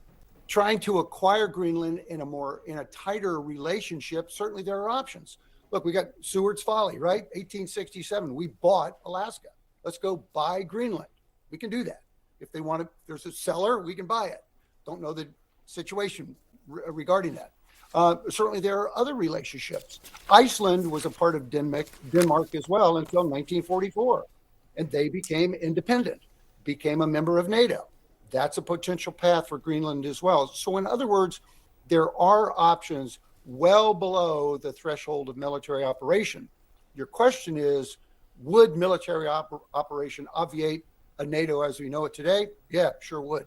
And that would be an enormous risk, even if, and maybe even the mere suggestion of it could do things to NATO that maybe the United States long term would not want to see happen there. Major General James Spider-Marks, always great to see you. Thank you so much. Greenland is dominating the agenda at the World Economic Forum in Davos, Switzerland.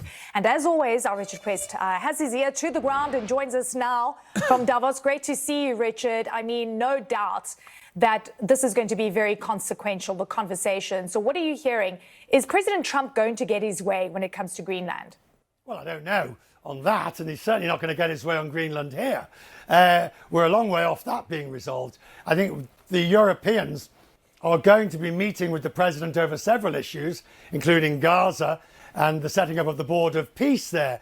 But the fact that he sent this extraordinary note to the Prime Minister of Norway, linking his muscular approach on Greenland to the fact he didn't get the Peace Prize, and now of imposing tariffs, they don't know what to do. You see, here's the problem. there is a course of action, a natural course of action that will follow the implementation of those tariffs. No question about it. You retaliate, you put other measures, you use the trade bazooka. But the Europeans don't want to do it, and they're going to be forced to, because what the United States is doing is unheard of. Despite what former Vice President Vance says, the reality is you can't just go and take another country. So the Europeans are absolutely between a hard rock and a hard place, but they will not just roll over and take this. Yeah.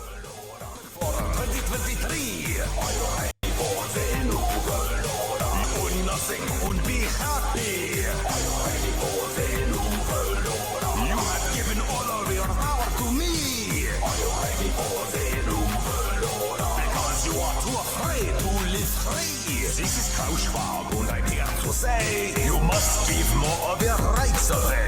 Your sacrifice is the only remedy for the real pandemic.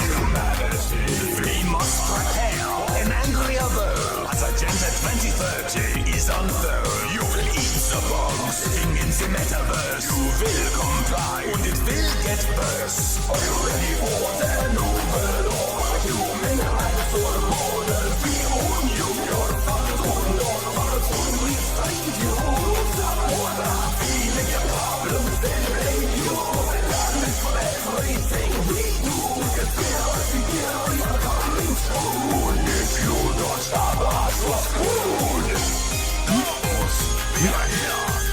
The agenda is quite clear.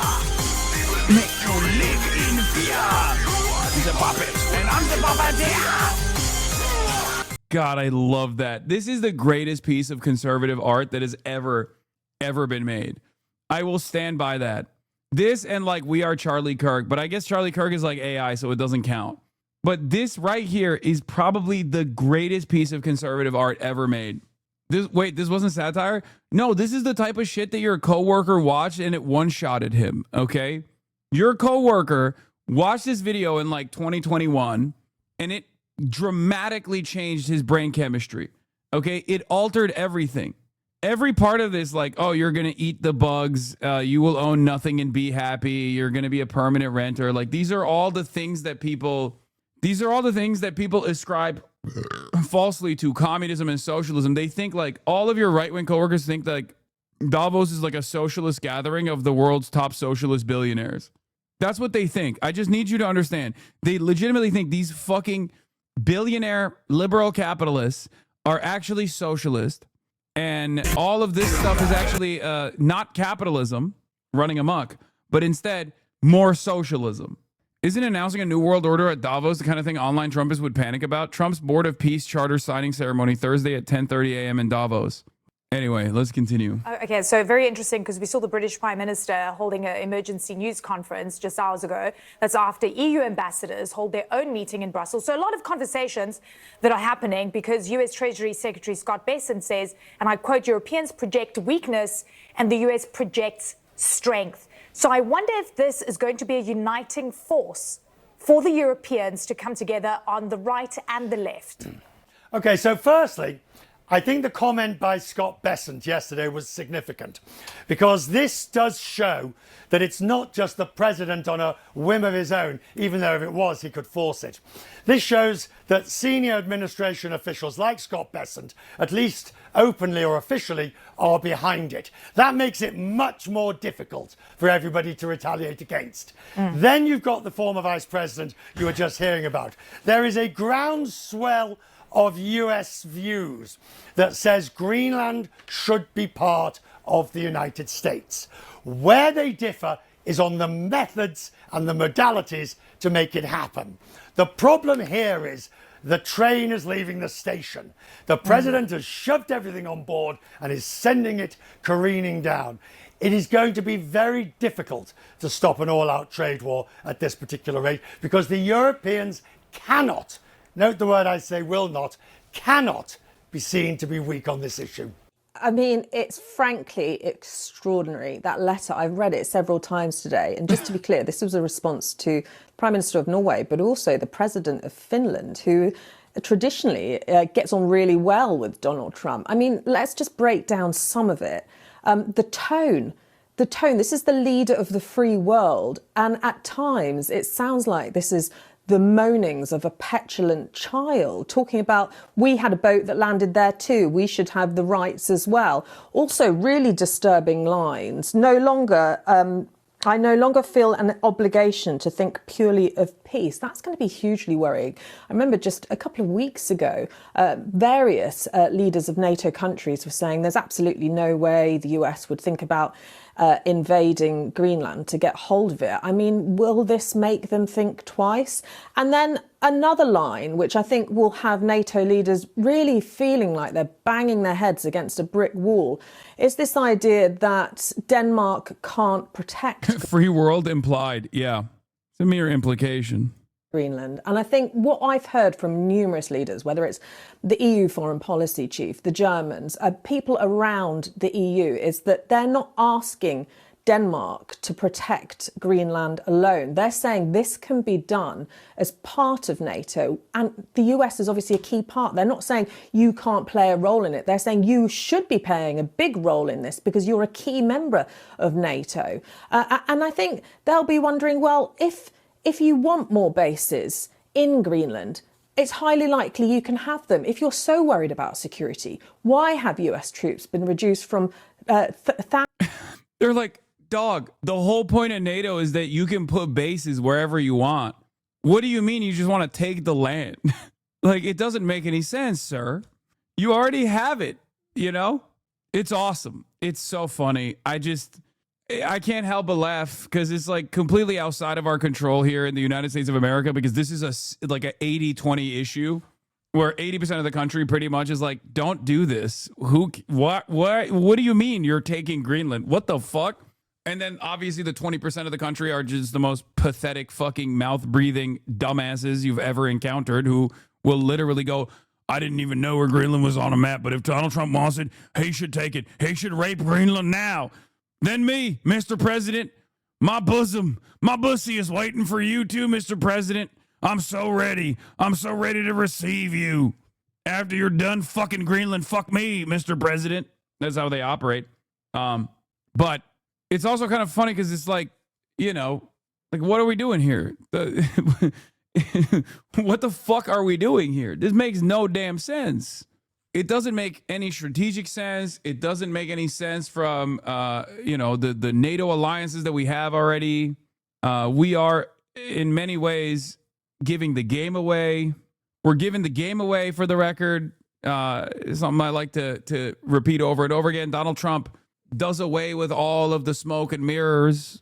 He's just like, it's mine. I will take it. I have the power. Nothing you can say or do about it will change that matter. And it kind of cooks the liberal position, right? Liberals who believe that there is a rhyme or reason for American incursion around the world, and it's not just for imperial super profits to extract from the global south and maybe even the global north now. So I guess I just have to sit here and look at, do you approve of the military? Do you approve of using the military to take Greenland? No, 86%. 86%. That's insane, dude. Like, there is more support for Donald Trump protecting Jeffrey Epstein. What the fuck? There are more Republicans out there who believe that Donald Trump should not reveal the Jeffrey Epstein files than there are Republicans who believe Donald Trump should militarily take over Greenland. Oh my God, it's awesome. Oh, that's fucking amazing. The implication here is that, hold on, I gotta get the Twitter fingers going. The implication here is that Trump's protection of elite pedophiles connected to Epstein is a more popular position in his base than taking Greenland militarily. Have you considered using Grok to word your tweets?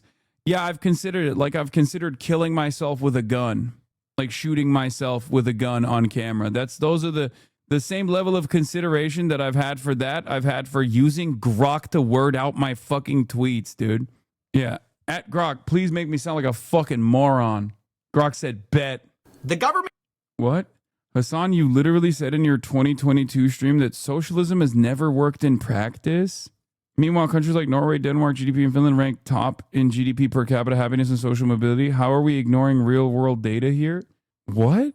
I said socialism has never worked in practice? What? Also, none of those countries are socialist. Am I wrong? Fact check it. Did you...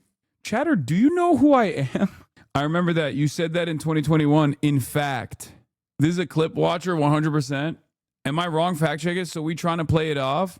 Okay.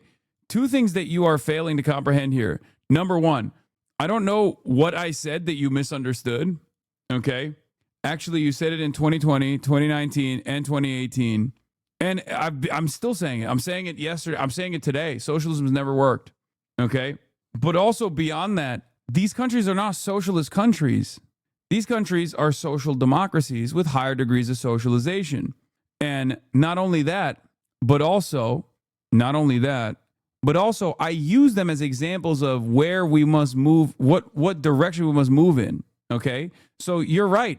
As far as per capita happiness, social mobility, and all this other stuff, these countries are actually thriving as opposed to the United States of America. And the only reason why they're thriving, the right winger will look at that and say, well, there's like social cohesion born out of being like, predominantly white nations. Okay. However, that's not the real reason. The real reason why these countries have higher ranks on all this stuff is because they have more socialization. Norway being the example that I use regularly with respect to like Venezuela. Norway has its entire extraction industries nationalized, and they make better use of that revenue from the process of extraction than the United States of America does, clearly. You did say that recently. I forget the conversation, but they dumbass not realizing the why. You said it only works short term or something like that, but you didn't specifically explain why it was implied that was because of Western intervention. This is a funny way to like try to own me, though, to say like you think socialism doesn't work. So we trying to play it off in general, bro, whatever makes you happy. Brother, just link the fucking clip and we can discuss it. Is it this? If given to you, all of that wealth, if distributed across the, like why socialism always fails, like maybe he saw that and he thought I meant like it always fails. This was clearly from the only live stream you did in 2022. I guess, bro, whatever makes you happy. Oh, okay, that's what IG means. No, just like, if you want me to clarify a position, I'm going to find the clip. Okay, you find the clip, and we'll give you the perms so you can send it. Norway has a population of 5.6 million, but easier to feed and socialize a small population. Where China go wrong, 20 plus million dead. China is a transitional socialist state, okay, led by a communist party. Okay, it is a transitional socialist state. This is true. And even then, it's not like a full-blown socialist state or a communist state at all, right? Like a complete communist state. Having said that, the reason why I say Norway and all these other countries are social democracies is because they are still capitalist. Because capital still controls everything. And the reason why you're making this silly argument is because you think that economies don't scale. And you know the counterexample I would use is China in this situation. So you had to say, oh, well, China went wrong because even though they're socialist and they are actually a functioning country that has been able to develop itself and has become a massive global superpower that is the manufacturing engine of the entire planet, you have to like add something else to it to be like, well, it's still a failure, right? It's still a failure, 20 million dead. That's famine. Mismanagement and famine. And since the last great famine, China has not experienced any famine. So while that was a horrifying period of time for Chinese people, the reality of the matter is famine is no longer an issue at all. It seems a bit more complicated in countries like Norway. There's competing power centers of the state, capital, and labor, at least as I understand. Yes. Is a country socialist if it's just official state ideology? A country like Norway is more socialized than other self-declared socialist countries historically. Norway is very small. It seems a bit complicated in countries like Norway. There's competing power centers. Exactly. But capital always dominates. Capital always dominates the state, and capital always dominates labor, as long as capital still has control over the flows of capital. That, I think, is one of the major reasons why I say China is a transitional socialist state, because of one, land use, and also two, like the control over flows of capital. That I think is the major difference. Is China then so much different to Norway? Yes, that is a profound difference. Controlling the flows of capital is the most consequential difference between what I would declare to be a transitional socialist state versus a full-blown capitalist state. That is the major difference. But like I said, when I'm talking about the United States of America, especially in the interim, especially in the short term, like I'm perfectly fine with advocacy towards a greater degree of socialization and expansion of the existing welfare state, things of that nature. And the reason for why I advocate for that in the United States of America is because the United States of America doesn't even have those things and thinks those things are fucking communist. You got to work within the confines of what's acceptable, what's permissible, what's possible. There's a new account in YouTube that streams you live. Is this legal? I don't think so. And I didn't know that they were doing that. And link it to me, and I'll figure out what to do. That explains why someone earlier said something about the YouTube chat. What is the account? And the only reason why I have an issue with that is because they will try and use those VODs to strike down other, fan accounts and stuff like that. I can't believe it. Hasan Piker live. What is the account? What the fuck? Yo, he caught us. Run. What the fuck? Snitch Lamau, you're in trouble. Backup account for when I have to eat a copyright ban from videos Hasan watches. Hasan Piker live too. I'm not affiliated with HasanAbi. I just work a 9 to 5 and listen to Hasan while I'm at work, but my data doesn't work in the office and Twitch is blocked on my work laptop. I know I'm not the only person with a reason like this. I would love if Hasan streamed here himself, and YouTube audience really needs voices like this. And right now, when you look up, okay, so he's not actually, okay, I don't have an issue with this. This person is not doing it. This person is not doing it nefariously. Now, or at least I don't think he is. My fear would be if he was like nefariously fucking re-uploading the live stream to YouTube so that he could like strike down other people's YouTube clips and stuff like that. I've heard you say socialism never works many times. You were always making fun of anti-communist lies every time. Yeah. That's why I was shocked when that chatter came in and tried to say, you clearly said socialism doesn't work in 2022. And I was actually a bit interested. I was interested in what he was going to pull out of his ass to make it seem like I'm a anti-socialist at any point. Yeah, you keep repeating socialism doesn't work right now. Exactly. I keep saying those words, Lenin, using state and revolution as my basis, would likely argue that Norway is a bourgeois state and therefore would side with bourgeois interests more frequently, while China, being a worker state, even if nominally, would side with labor over capital more frequently. Well, the whole point is that as long as capital remains in power, okay, it will slowly but surely erode labor protections, because the goal of capital is to consistently improve its profit margins when profit rates have a tendency to decline. And therefore, they will try to squeeze the labor force, because labor is the most malleable aspect of the productive forces. They will either seek out other labor markets, as we have done so. This is why imperialism is a necessity, or the highest stage of capitalism, dominating the rest of the planet. And through that domination, you just have new labor markets that are always going to work at for pennies on the dollar, as opposed to the domestic labor force. Okay, so that's one way that capital continues dominating. Okay, the other way that capital continues dominating is by squeezing the labor power that exists at the domestic level, slowly but surely engaging in displationary mechanisms, whether it be automation or whether it be forcing the existing labor force to do more work for the same price point, same wages.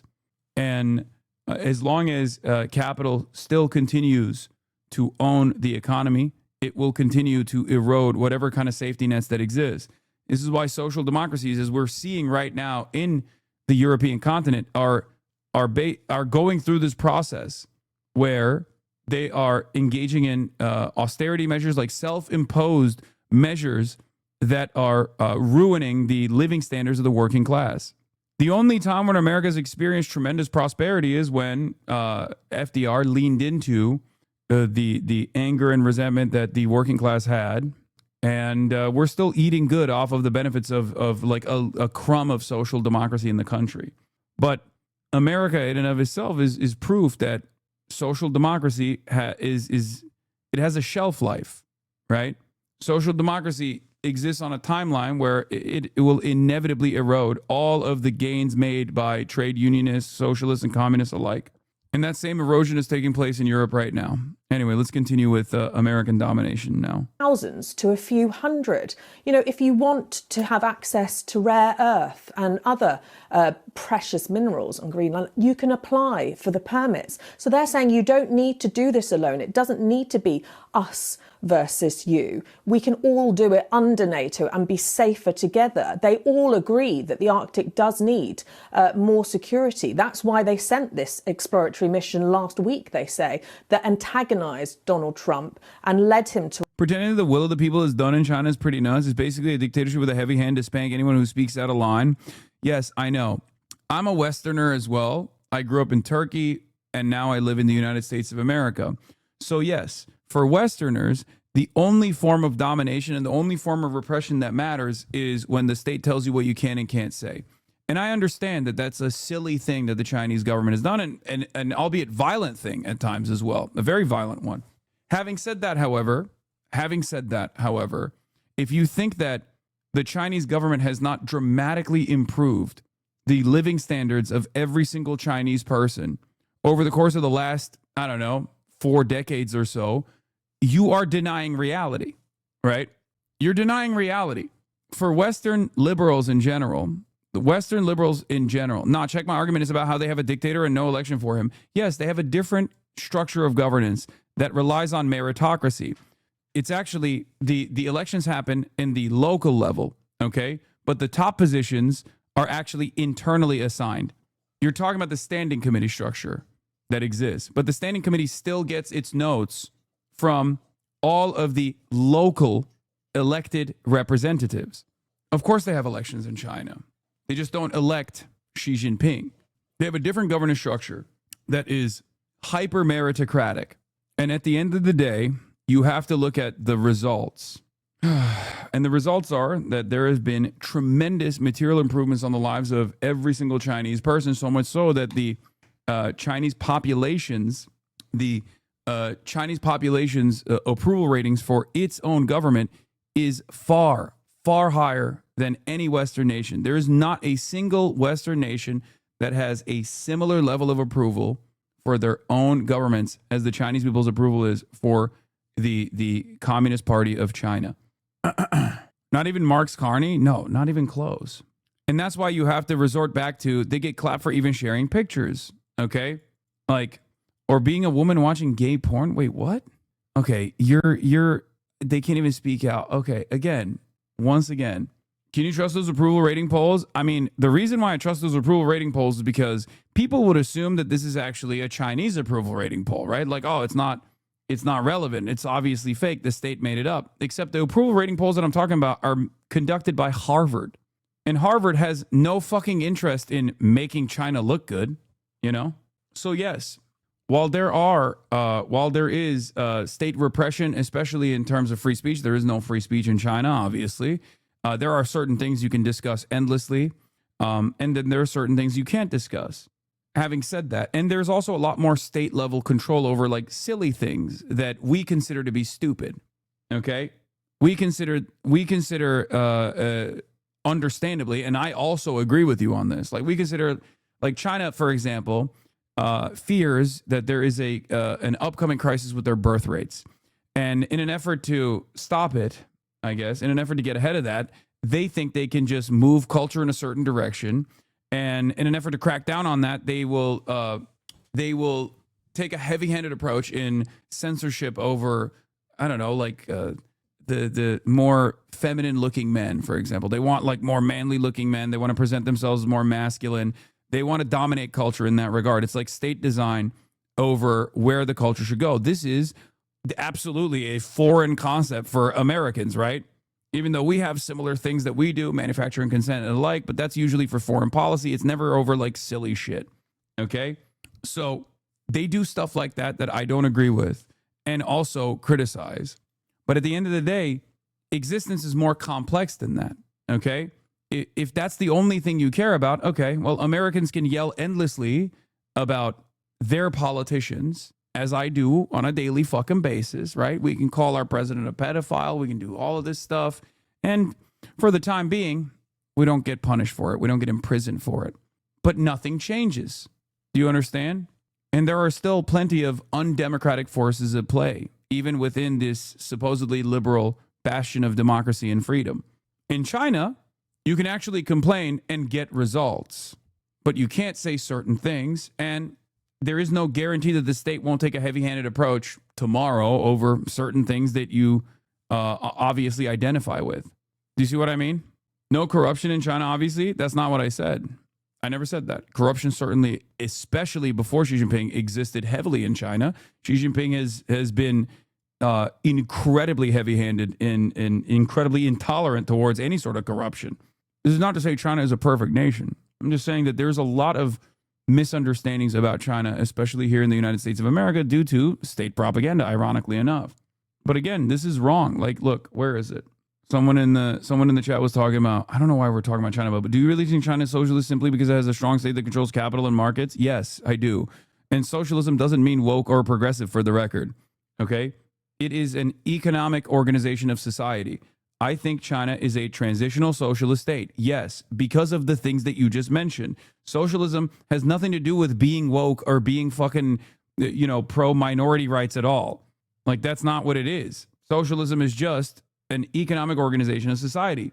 Having said that, you can and should still focus on social liberties as well. Okay? Of course. People often mistake social leftism with economic leftism. Yeah. This is a fucking filter to shut down critical thinking in taking improvements China has made and incorporating it into our society to improve the lives of the people on the lower end of the bracket? Yes. Is it true that drinking coffee is illegal in China? No. China has a huge coffee culture. I mean, I was just there. There's like a fucking... There are Chinese coffee shops. There are Chinese coffee shops that are now opening up in the United States of America. State capitalism isn't socialism, my guy. I know, guy. No, you're right. You have perfected. You have built communism in your mind. It's going to happen. USSR was a state capitalist enterprise. China is a state capitalist enterprise. It's not real socialism. Okay. You build it, dude. You built it. You built it in your mind. The real socialism is the French Commune. That's it. It's the only time it's ever existed.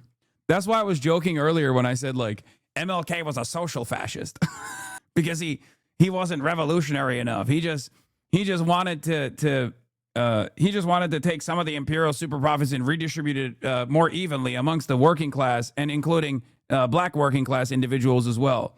He had bourgeois interests. He did not want to immediately implement communism, and therefore was a social fascist. Heck are you talking about? USSR was never capitalist. No free economic zones up in here.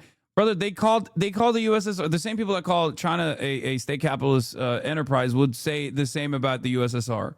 Okay?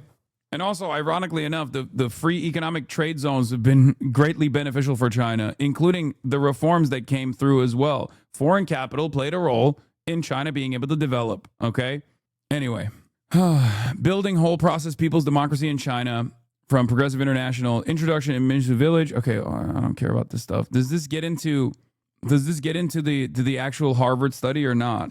Here we report data from several major studies. First, the Harvard University Ash Center for Democratic Governance and Innovation has maintained what constitutes the most extensive independent assessment of Chinese citizen satisfaction with governmental performance, tracking popular attitudes since 2003. Their 2020 report, Understanding CCP Resilience, Surveying Chinese Public Opinion Through Time, revealed broad popular support for the Chinese government at all levels. The study's authors, and for the record, I'm going to explain to you why, okay? Because a lot of people, when they actually see their own version of governance, okay, and they think, oh, they think it's super popular because, yeah, see, this pig immediately goes, North Korea has great approval ratings. And I can't tell if that person is being sarcastic or if that person is trying to say China is like North Korea or if that person is a Jusha supporter. So my mistake, if you're actually a Jusha dick rider, I troll. Okay, good troll chatter. So why is this important? It's very simple. I saw it with my own two eyes when I went to Tiananmen Square for the flag raising ceremony, a concept that is objectively foreign to me, as objectively foreign as like a state trying to a state trying to dominate culture with a heavy hand, or even punishing people for speaking out against things that I consider silly, right? If not violent at times. But why did we see the Chinese aunties travel from all different parts of China to go and fucking see a flag get raised for like 5 minutes when it was freezing temperatures in Tiananmen Square? Why were they rushing Tiananmen Square to just see the fucking flag raising ceremony, a thing that happens every day at 4:30 in the morning? The reason why is because they have actually seen dramatic material improvements in their lives over the course of the last 30 fucking years. Okay? That's it. You can't make people do that at gunpoint. You can't make people do that by force. People only do that because they lived it and they love it. That's it. That's it. Americans are heavily propagandized as well. You can say that about China too. You can be like, oh, well, the state is heavy-handed in their, cultural enforcement. The state is heavy-handed in their propaganda. And that's the reason why these people have been deluded into loving their country. Okay. But it wouldn't show this level of resilience over time. The reason why these polls show a very different reality than the one you actually hear in American news and in Western media is because, well, one, you rarely ever talk to Chinese foreign students in a sincere manner, I suspect, or at least in my experience, many of them are fearful because they know how much the Americans fucking despise China and are fearful of their government. So they won't give you like their full-throated endorsement over the government. But the real reason is because they have seen the noticeable improvement in their lives. If America did a similar thing, if America had some semblance of social democracy, American patriotism would be much higher too. People would be very much on board with the American government. Look at FDR, one of the most historically popular presidents of all fucking time. There's a reason for it, because he fucking made people's lives better. It's that simple. It turns out if the government is efficient and if the government is effective at improving people's material conditions, the people like it. Even when the government, on the other hand, has really restrictive or repressive tools that they utilize that the liberal mind cannot comprehend. Like, we look at that and we go, how the fuck are these people not like revolting against the government? How is that possible? Well, it's because, at least from my own anecdotal conversations that I've had with Chinese people, okay, is there are certain things you can't say, and as long as you don't say certain things, your life is fine. If that is the highest priority for you, is to be able to call the president a pedophile, for example, and it's not even, there's no irony in me saying this, because my entire job is to be a political dissenter, okay? Like, I would not be able to exist as a Chinese boy, okay? There is no Chinese HasanAbi that looks to the Chinese government and like routinely criticizes the Chinese government in the same way that I exist in the United States of America, someone who lives in the United States of America and criticizes the American government all the fucking time, okay? It's just funny because, like, this is a concept that even the fucking Nelk boys understood, right? Two of the Nelks were talking to one another after their China trip. Steiny was not. Steiny is one of the Nelks. The other one is Kyle. Steiny was not able to come into China because he had some passport issues. But Kyle, coming fresh off of his trip in China, turned around and said to the other Nelk, Steiny, listen, China is not like the way I thought it was at all. Okay? It's awesome. It's dope. You can party. You can say whatever the fuck you want, as long as you don't say certain things. You don't talk about the party. You don't talk about the leaders. Then you can talk about whatever the fuck you want, and you can party. You can do whatever you want. It's true. The average Chinese existence is not all that different than the average American's existence. Look at my previous message. It shows why there's so much support. This is why there's popular support. I mean, this is part of it, yes. By the way, it's ironic because these are circuit court judges that travel on horseback across grasslands and valleys, turning them into open-air courtrooms, helping people in remote areas to resolve disputes. But like Xi Jinping also comes not from a circuit court judge background, but like Xi Jinping's job initially was to basically work in like the Chinese version of Mississippi until he worked through the party ranks and secured a position of leadership. But this is one aspect of it. The other aspect of it is like extreme efficiency when it comes to dealing with certain disputes, a hyper focus on performance. And here are the results. Understanding CCP resilience, surveying Chinese public opinion throughout time, revealed broad popular support for the Chinese government at all levels. I bet you've never fucking heard that before unless you've heard me bring these results up in the past. The study's authors, operating within an analytical framework that initially presumed China's authoritarian character would generate legitimacy crises, instead documented consistent increases in citizen satisfaction. Central government approval reached 93% by 2016, with provincial governments maintaining 82% support rates, with consistent increases over time. Significantly, the research identified that marginalized populations in economically disadvantaged inland regions demonstrated comparatively higher increases in satisfaction, suggesting, in line with Chinese thinking of the function of whole process people's democracy, that states' responsiveness to material conditions constitute a key mechanism with its legitimacy. Improve people's lives, and they will actually like your government. Even if your government actually has, from a Western perspective, plenty of fucking issues with like repression, right? That's it. 82% is insane, is an insane SimCity style I cheated number. The authors summarized their results as follows. We find that since the start of the survey in 2003, Chinese citizen satisfaction with government has increased virtually across the board. From the impact of broad national policies to the conduct of local town officials, Chinese citizens rate the government as more capable and effective than ever before. Interestingly, more marginalized groups in poorer inland regions are actually comparatively more likely to report increases in satisfaction. That's the other reason why when people were talking about like minority rights in China, what they fail to comprehend is, with the exception of the dragnets and mass apprehension, mass detention, and, you know, work camps that were designed in Xinjiang, China actually has had a long-standing tradition of minority rights for quite a while. Like they literally have had affirmative action 300 fucking years ago, like straight up state-sanctioned affirmative action in some way, shape, or form. Now, of course, that's complicated because like you have different ethnic groups in China. I think it's like what 56, and there have been instances where like one of those minority groups was actually, you know, running the entire it's not 6-7, it's 56 different ethnic groups. And besides that, like people think, yeah, the Manchus were running China. That's not what I'm talking about though. Like there are different dynasties, right? But outside of that, even Han Chinese, which is the majority group, is still incredibly diverse. They have different languages, for example, different cultural attitudes, like regional cultural attitudes. China's a very large country. So even the Han Chinese is not like a singular group either.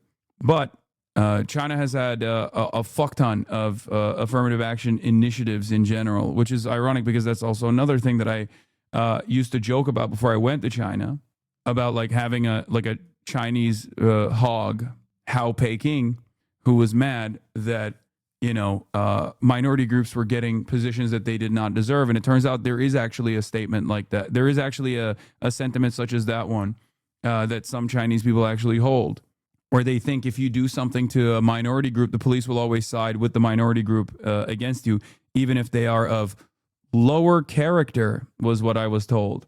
Even if they are ruffians, for example, that are engaging in bullying behavior or violence or criminal, doing criminal shit, the police will always side with the ethnic minority over the Han Chinese.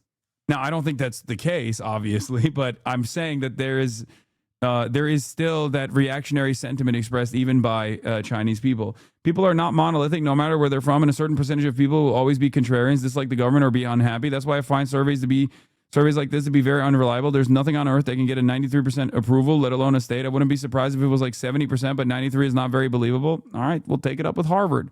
I understand why you feel that way. They're getting Assad numbers out here, but these results are consistent with the data from the Asian Barometer study, which in 2015 found that 87% of respondents in China had a great deal or quite a lot of trust in the national government. So too with the World Values Survey, which consistently shows that over 90% of people in China report a great deal or quite a lot of trust in the national government. In 2018, the most recent wave, trust was at 95%, one of the highest levels in the world. Complementing these findings, the Alliance of Democracies, established by former NATO leadership and Danish government officials, has produced annual reports of the Democracy Perception Index since 2019.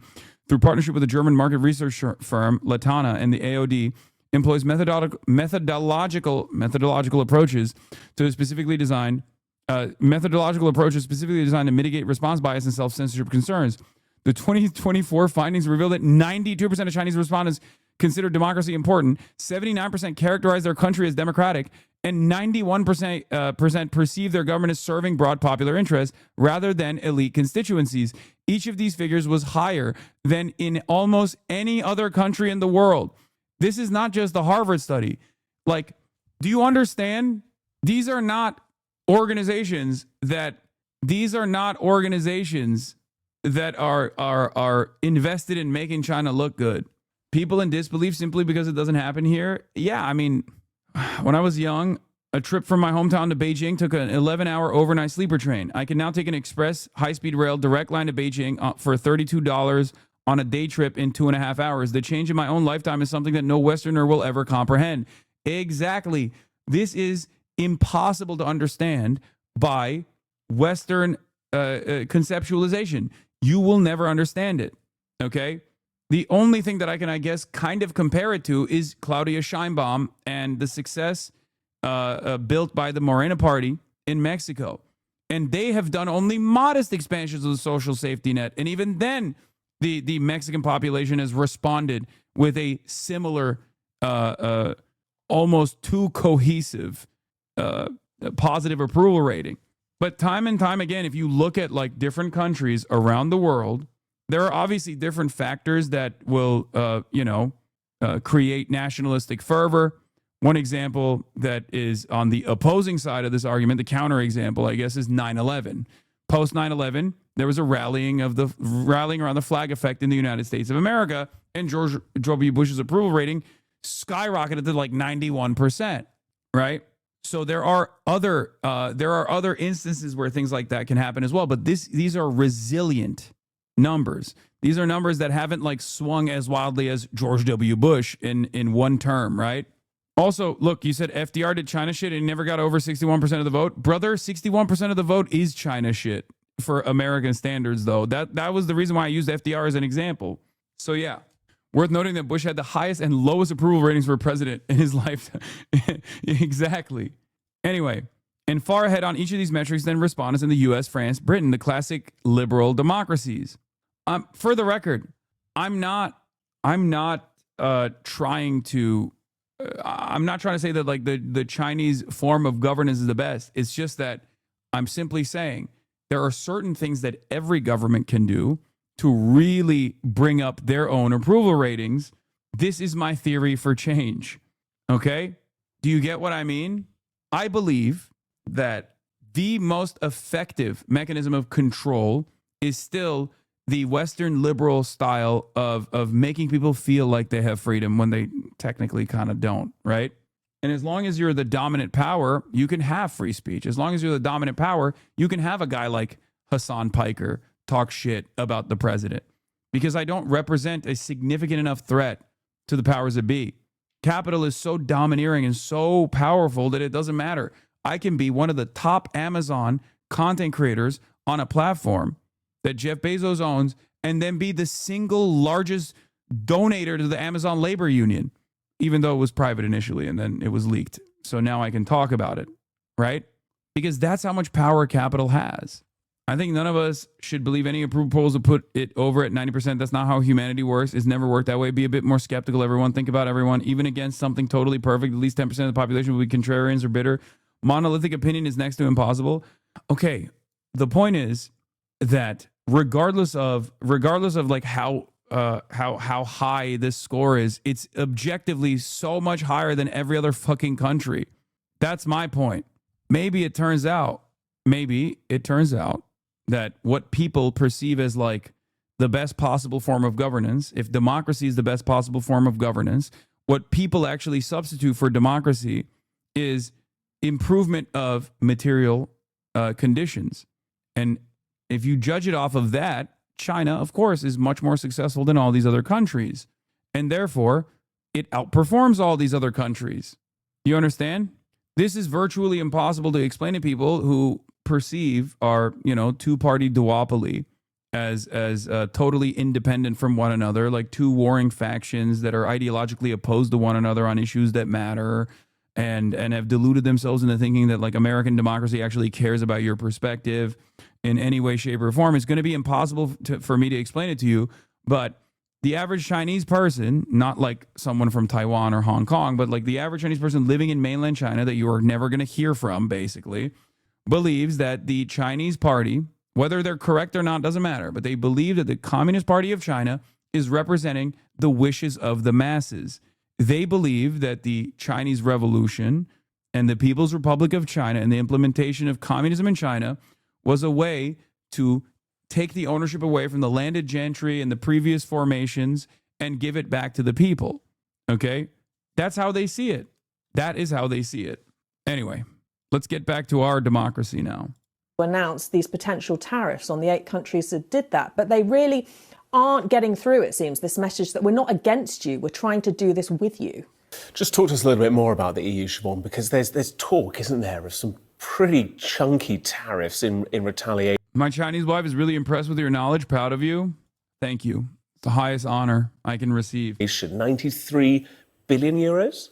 Yeah. Now, listen, I think the last year has been really tough at times for many EU leaders, and they've had to bite their tongue when it comes to dealing with the US president, particularly, for example, the way that he seems to have given Russia preferential treatment, the way he's treated President Putin in comparison to the rough treatment that we've seen for President Zelensky time and again. But I think what has happened now with these tariffs is many are saying enough is enough. They frankly, in many corners, are talking about bullying and that they have to stand up to bullies. We had a news conference today from the German Vice Chancellor, and he said this: "I have no interest in an escalation and do not search for one. We're ready to find solutions. We're offering our hand, but we are not prepared to let ourselves be blackmailed." And similar messaging coming out from Sweden, for example. So what can the EU do? Well, listen, they don't want to pick a fight with the US. They have a huge trading interest with the US.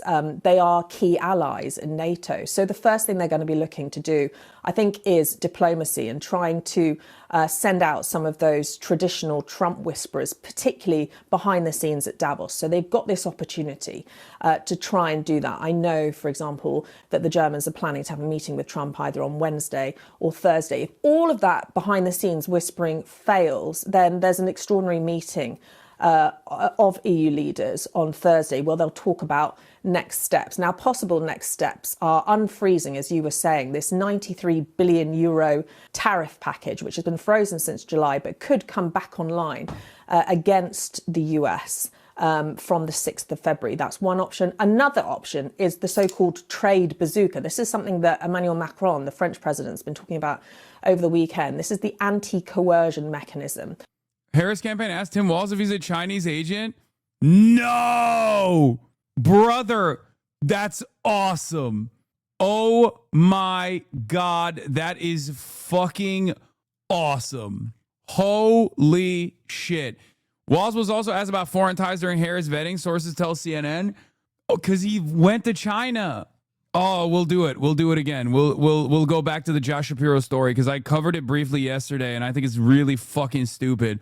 Oh, also speaking of China, walking around Chongqing, you can see how iShowSpeed was here signs in various restaurants. I am the most jealous man in the United States of America right now. There is no one more jealous than me. I am lemon bro through and through.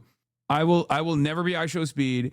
I will never be seen as a Chinese boy. It's just never gonna happen. There ain't no Hasan signs anywhere. You know what I mean? At most, we got a Hassan Pike delegation was here sign. Yeah, it's for likely for living overseas. They ask a version of this question on the SF-86 if you literally just know anyone who lives in a foreign country. You glaze China the most, but Speed mogs you, I'm afraid. Don't be afraid. It's true. He mogs the fuck out of me, dude.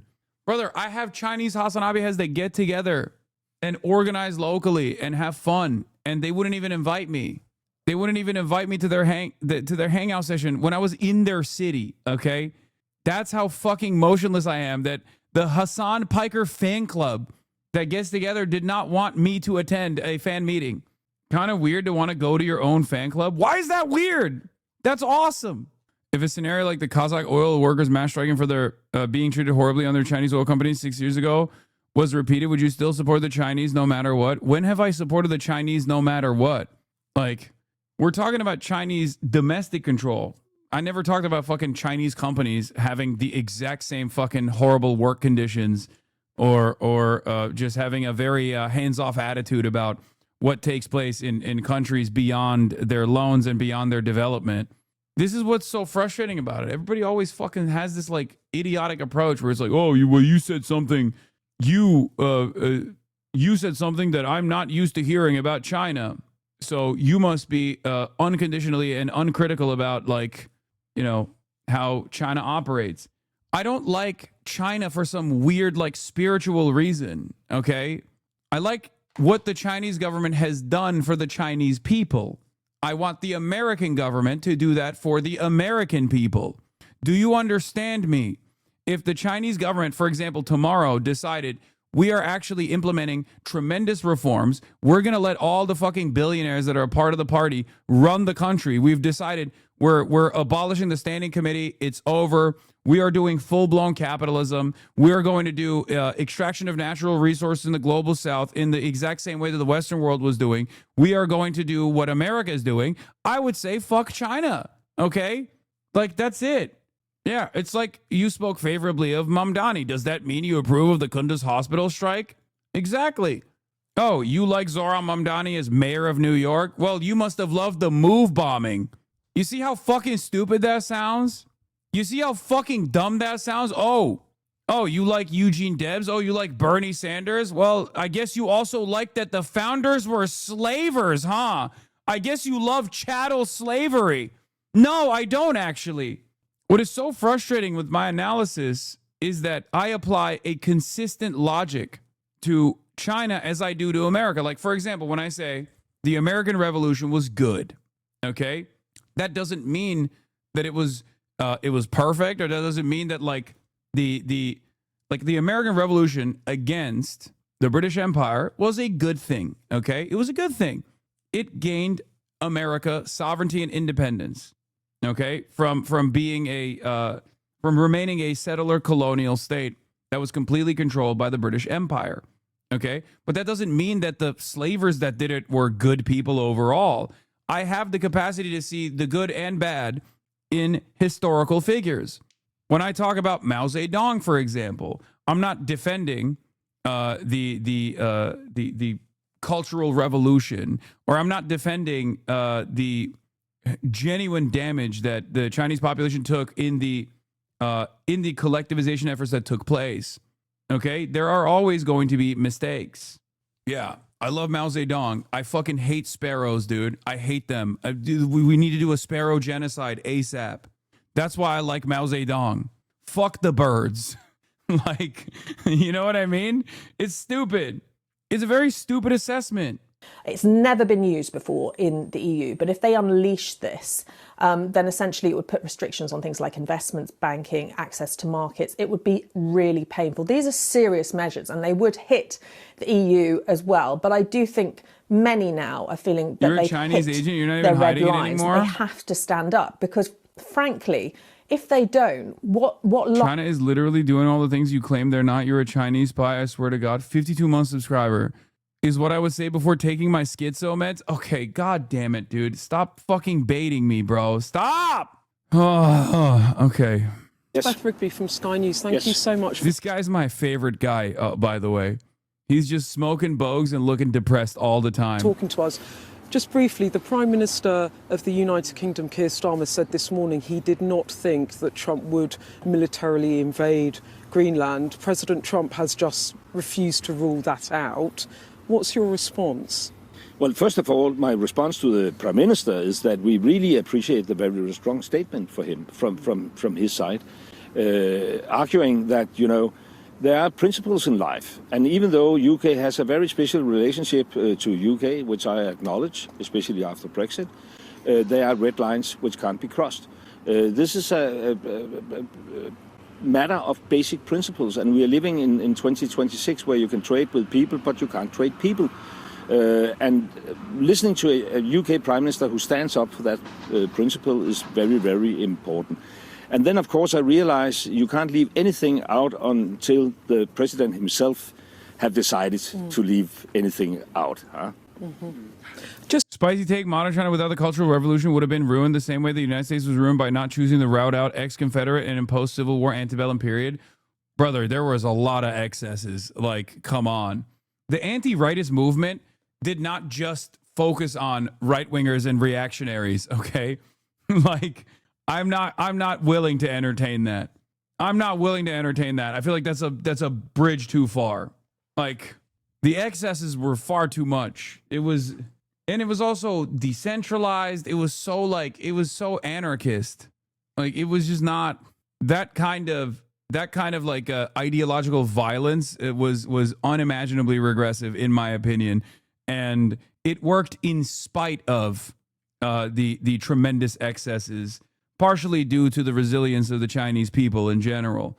I feel like, not to talk about like a foreign country's population like they're a totally alien species, but I think a materialist analysis, I guess, to a certain degree in this situation would be that like they were used to such horrid conditions that this was also seen as like another setback that they could overcome.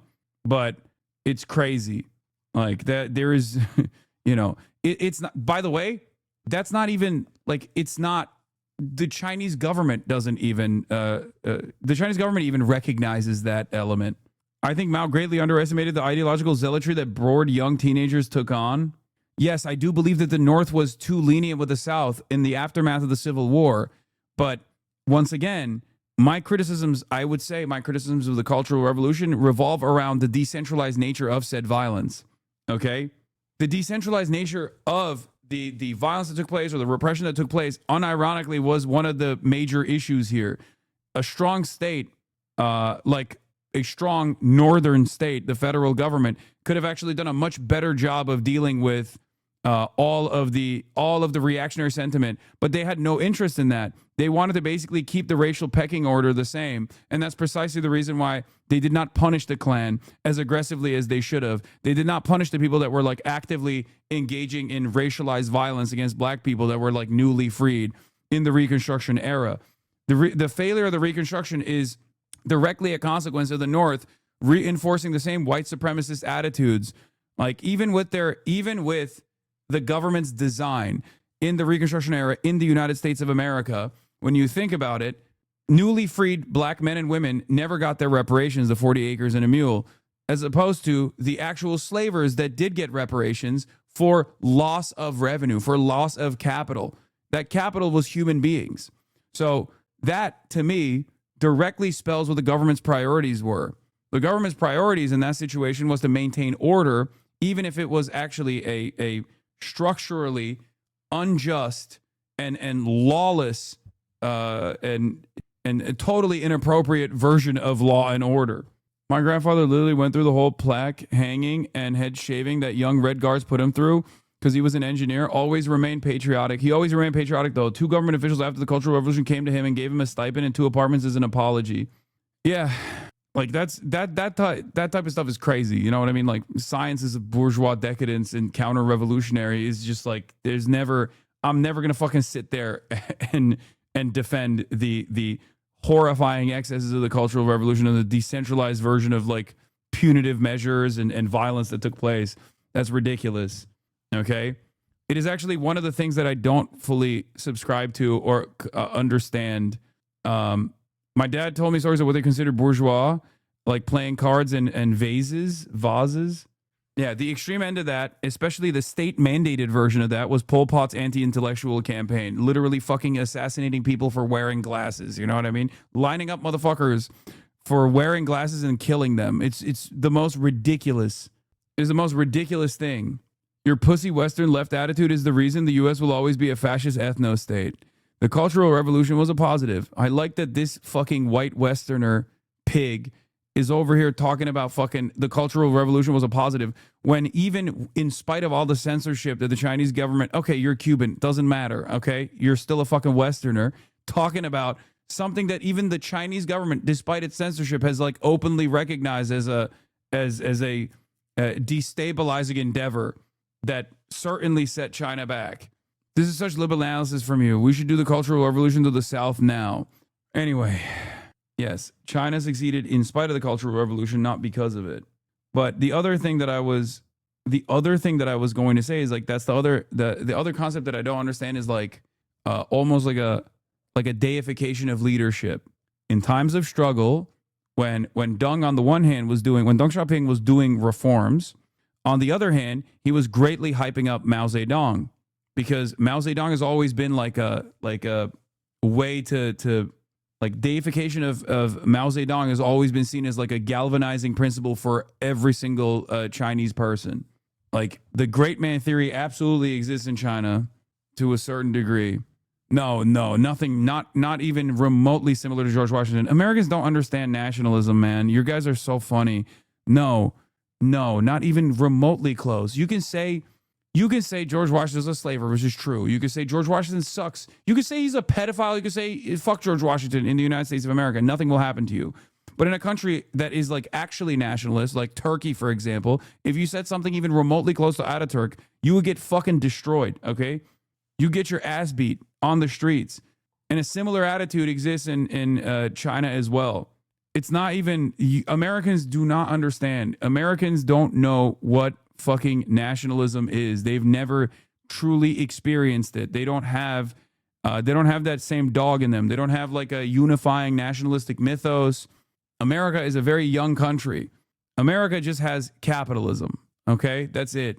Your civic nationalist religion revolves around capitalism. Just on the issue about the UK. I can't believe we've derailed today so much for like the last 2 hours, but honestly, I think it was a productive conversation. And are you clear that the UK will stand behind Denmark, whatever the consequences for Britain? And do you believe that that's the position of the European Union as well?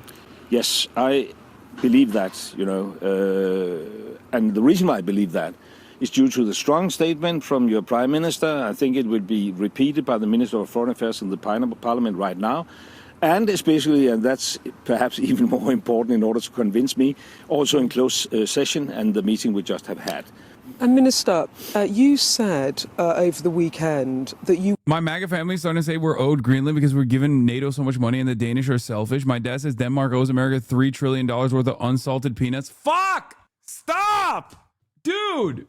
Come on, man. Stop baiting. Chat. Stop. I know. As soon as I fucking read that shit and get mad, you're going to do it more often. Please stop. What do you want me to do? Bring back the top of the hour ad break? At the top of the hour, there's a 3-minute ad break, even though there isn't actually a 3-minute ad break, but you can still subscribe. Is that what you want me to do? You want me to start baiting you? So you don't do this unproductive shit? God damn it. Piker Broadcasting Service is sponsored by you, the viewers, for you, the viewers. Okay, your voluntary contributions in the form of a subscription, either a $6 a month subscription or a free one in the form of a Twitch Prime that you can get by connecting your Amazon Prime account to your Twitch account, or you get one free Prime subscription a month, or gifted subscriptions to others, is the only effective way to sponsor or support the Piker Broadcasting Service. PBS is sponsored by you, the viewers, for you, the viewers. Thank you, PBS. If you want to learn about tomorrow's news today. Was surprised by the president's statement, given the meeting that you had with Vice President Vance and Mr. Rubio. What had they led you to believe, and why were you so surprised? It's not that they have led me to believe anything. It's just that we made an agreement, The meeting we had last week left me with the clear impression that the president honestly and full-heartedly want to acquire Greenland. But we also made it crystal clear that this is a red line. I mean, having said that, we agreed to disagree, and the concerns they raised at the meeting and also in public about security in the Arctic is concerns we want to accommodate. And therefore we agreed that we should move this dialogue from, social media and Truth Social and other arenas into a meeting room where we could discuss, could there be a solution where we, building on what we already have agreed in the past, the 1951 agreement, etc., the NATO alliance, could do more to give U.S. the assurance that even though we can handle the current situation in Greenland, which we can, and there are no Chinese investments in Greenland, will we also be able to do that in a 10, 15, 20 years perspective? That was what we agreed. I also made it very clear that we are open for this kind of discussion. We are pragmatic, cold-blooded Scandinavian people with a warm heart. But it is not easy when we wake up every morning to new threats. Please convey that message to the president. And therefore, for a second, I thought, we have managed not to... Hasan'ım, Zeg toplumdan kopuk diyorsun ama sen orada o kadar am sikiyorsun. Zeg 24 saat 31'de o da bizden biri. O daha bizden biri. Mugo baba. Hayvan oğlu hayvansın. Yemin ediyorum. Ayı. İnanılmaz. Mugo baba. Ben ikna oldum abi. Susun lan. Hiç mi sikiş yok abi? Pompa yok mu sizde ya? Türkler. Amsız mı kaldınız? Abaza herifler ya. This guy said, Hasan, Zach, Asmongold, you claim to say that Asmongold is separated from the masses, except you fuck pussy 24/7, whereas Zach Asmongold is jerking off 31, which is the numerical assignment for masturbation in Turkey, as I've talked about before, is masturbating 24/7. He is closer to us. He is saying I am a fake man of the people because I am having sex with women. Oğlum Ohio'da ne pompası amına koyayım. Adamlar porno sitelerini kapadı bu arada. ID istiyor sanki Türkiye'de yaşıyorum amına koyayım. Bak. Kimdi bunu diyen? I'm gonna give you a example. Hold on bir dakika. Mesut Yılmazlı kimdi lan koyayım? Süleyman Demirel. Okay. Amerika'nın Yozgat'ı. Zamanında Süleyman Demirel'e gidiyorlar, diyorlar ki genel evleri kapatmamız lazım. Okay? Yeter artık. Devlet kerhane işletiyor, olmaz böyle. Süleyman Demirel dönüyor, diyor ki bizi mi siksinler?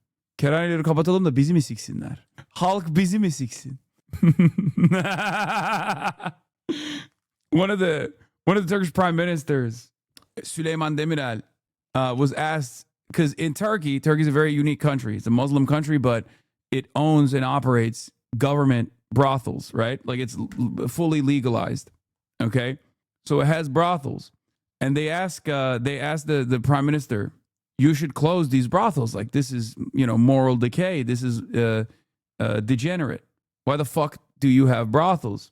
And he turns around and says, okay, we'll close the brothels and what? Have them fuck me instead? Rabbim Cleveland dedi ahsen unaktan.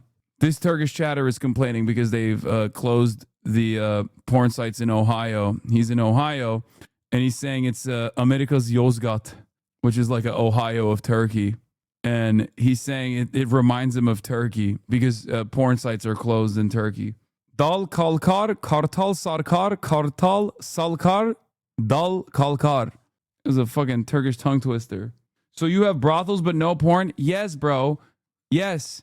Turkey has fucking brothels but doesn't have pornographic material on websites. Yes. It makes no fucking sense. It literally does not make sense, bro. It doesn't. Stop trying to make sense of it. Turkey, Muslim country, until like, I forget when they actually privatized it, but Turkey is a Muslim country that actually had state-owned enterprise that would make alcohol, okay? And Turks still drink a fuck ton of alcohol. Rakı, it's a big part of our culture. It's a big part of our dining experience. Tekel is government-owned, state-owned enterprise that is, alcohol factories, like, and cigarettes too. Solve the problem, but to find a pathway forward. It was disrupted by the statement from the president, and that's a reality of life, and that's why... Yeah, it was privatized under Tansu Çiller, who was the Thatcher of Turkey. Tansu Çiller, our female prime minister, which, by the way, Turkey got a female prime minister way before America even entertained Hillary Rodham Clinton. So, another common American L, I guess, and a common Turkish W for feminism. It's so important that all our allies in the NATO alliance and the European Union stand up for these principles to show the American president you have a desire, you have a vision, you have a request, but you will never be able to achieve that by putting pressure on us. That signal is of crucial importance in order to, I would say, to push the Americans back into the meeting room as we agreed last week. And just final question, please. Sorry, just final question. It's a really anxious time for the Danes, from the Greenlanders, and indeed for all Europeans. Do you feel vulnerable, and do you also feel betrayed by the US, given that you have been such a close ally of the US and such a good NATO member? I used the word surprised, and I think I will stay on that. I mean, I have no intention to escalate things. I've had this discussion with the president. Süleyman Demirel, Alparslan Türkeş, a nationalist politician, is called a son of the Turk. Bülent Ecevit, a center-left politician, is called a son of the people. Necmettin Erbakan, an Islamist politician, is called a son of Muslims. What am I then? A son of a bitch? Yeah, Süleyman Demirel had a lot of funny quotes. He was a funny dude for sure. The same guy that I was talking about with the brothel thing. Yeah, I closed the government-owned brothels, and then who will the public fuck? Me? In my former capacity as Prime Minister. And it's a matter of fact that we had casualties in Afghanistan. Was he good looking? No, not even a little bit, bro. What the this is what he looked like. That's so funny. You said, was he good looking? No, not even a little bit, okay? He's so hot, okay? Like going to town on a beanbag chair? Similar to the U.S. Casualties. At that specific occasion, he said, you made a good argument. I want to repeat that one. And of course, I realize that the Vice President said you could have done many things, proper in the past. Will that define the future? I think it gives you credit. Yes. I mean, you can always count on Denmark, as we always can count on UK. And that's why I have been very, very pleased to visit UK today. Good morning. The world has become markedly more turbulent in recent weeks. Are you guys ready for this? Because he's going to say some crazy stuff.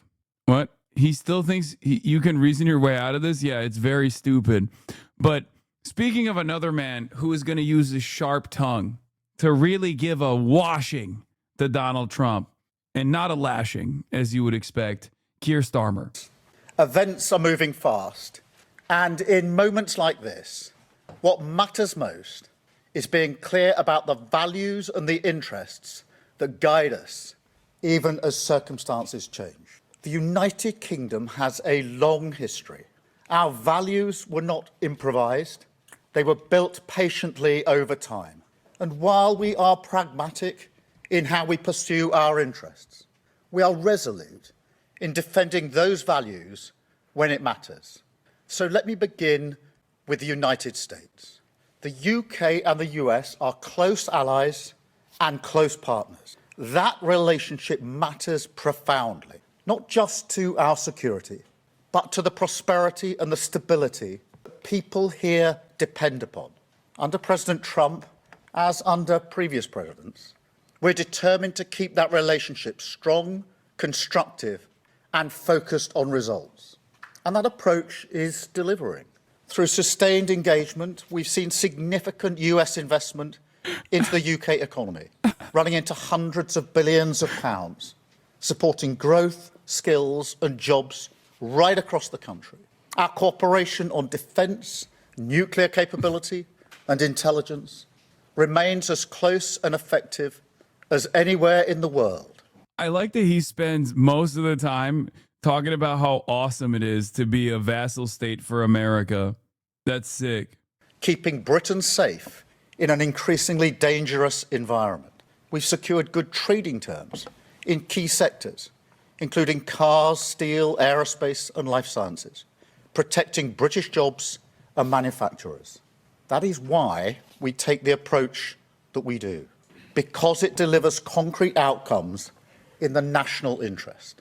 I talk regularly to President Trump, and my team is in daily contact with all the key figures in his administration. These relationships matter.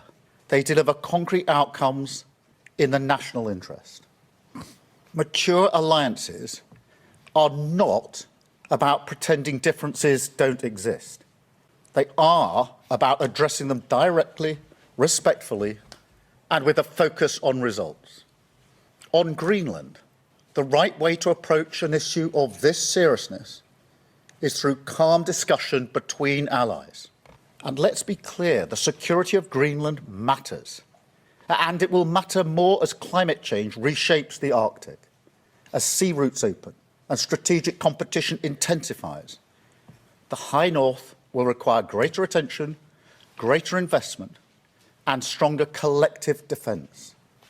The United States will be central to that effort, and the UK stands ready to contribute fully alongside our allies through NATO. But there is a principle here that cannot... Dude, it's crazy. He's literally just mapping out exactly why America is going to do whatever it wants to, and there's nothing we can do about it. Like, he's even giving the reasoning behind why America is behaving like this. How can you read this as anything but just complete submission? It's just complete submission, dude. Incredible stuff. Oh, we have a long-standing and crucial partnership with America. You know, they control our nuclear arms. We have no power here. And obviously, as climate change worsens, new trade routes will open up by way of Greenland, and we can't have anybody but America control that. Be set aside because it goes to the heart of how stable and trusted international cooperation works. I'm going to be honest with you. If Donald Trump talked the way he was talking about Greenland, but about the UK instead, I think Keir Starmer would have a similar attitude. Like, I think if Donald Trump was like, yep, UK, you're next. I'm taking it by force. It's mine now. I mean, we're basically all, I mean, come on. This is a nation of British people that came here a long time ago. It's mine now. It's ours. Keir Starmer would come out and be like, long-standing security partnerships were merged over mutually agreed results. And as the Prime Minister of the UK, our relationship matters profoundly. And for that reason, I'm saying, yes, we will be a complete vassalized state. We will be a part of the United States of America.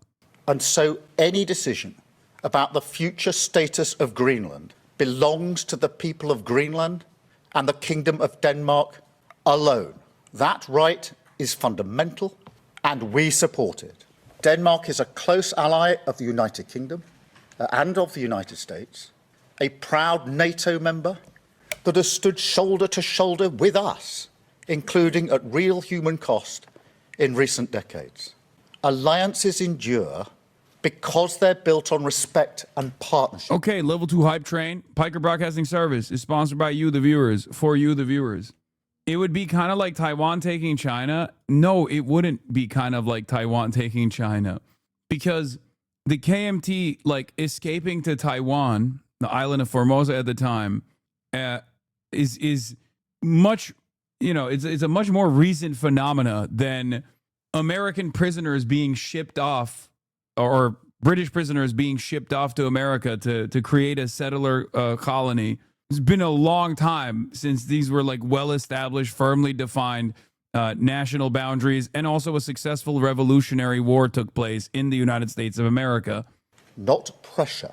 That is why I said the use of tariffs against allies is completely wrong. Why does every analogy have to be about China, North Korea, and Russia? This is just like North Korea when talking about something the U.S. is doing right now. I know. Because we're American. Pet Kaya, or I'm unsubbing. Kaya, come here. Come here, lady. Come here, lady. Here. There you go. Don't unsub. Come here. Kaya. Okay. Come. Oh, God. She plays with all these other dogs at the gym, and they fucking bite the shit out of her. So her neck, like her entire neck, the fur is all crumpled up with dog saliva. You can't really see from the camera, but it's all like fucking dog saliva. Like, it looks like she's got like slicked back hair around her ears and around her neck. All the fucking dog drool. What's up? What are you smelling? What's up here? Anything of interest? What about this? What about this? Go get it. Is not the right way to resolve differences within an alliance. Nor is it helpful to frame efforts to strengthen Greenland's security as a justification for economic pressure. Is that toy BDS? Such measures hurt British workers, British businesses, it's Bark and the brand. British economy. And that is why I've been so clear on this issue. A trade war is in no one's interest. And my job is always to act in the UK's national interest. That is why yesterday I spoke to President Trump, to European leaders, and to the Secretary General of NATO. And you told him you have full confidence that he will do the right thing, right? To find a solution rooted in partnership. Bark brand is BDS. IDF uses Bark brand as chew toys for IDF soldiers, ... Sweetie, after a long day of killing children, they have to release their stress. And everybody knows it's Bark brand chew toys that the IDF soldiers use to release their stress. Facts and mutual respect, because that is how strong alliances protect shared interests. The same is true on other issues. In the Middle East, we welcome President Trump's focus on sustaining the ceasefire in Gaza and moving on to phase 2. We are open to participating constructively in such efforts. On Ukraine, I can be brief. We strongly support efforts to bring the killing to an end and secure a ceasefire as soon as possible. We recognise President Trump's role in pushing that process forward, and we will work closely with the United States, Ukraine, and our other allies to apply pressure where it belongs on Putin. Finally, let me say why all this matters so directly to people here at home. In today's world, geopolitics is not something that happens somewhere else. It shapes the cost of energy, the price of food, the security of jobs, and the stability that families rely on to plan their lives. When war drives up fuel prices, it's households who feel it first. When supply chains fracture, it's small businesses and working people who absorb the shock.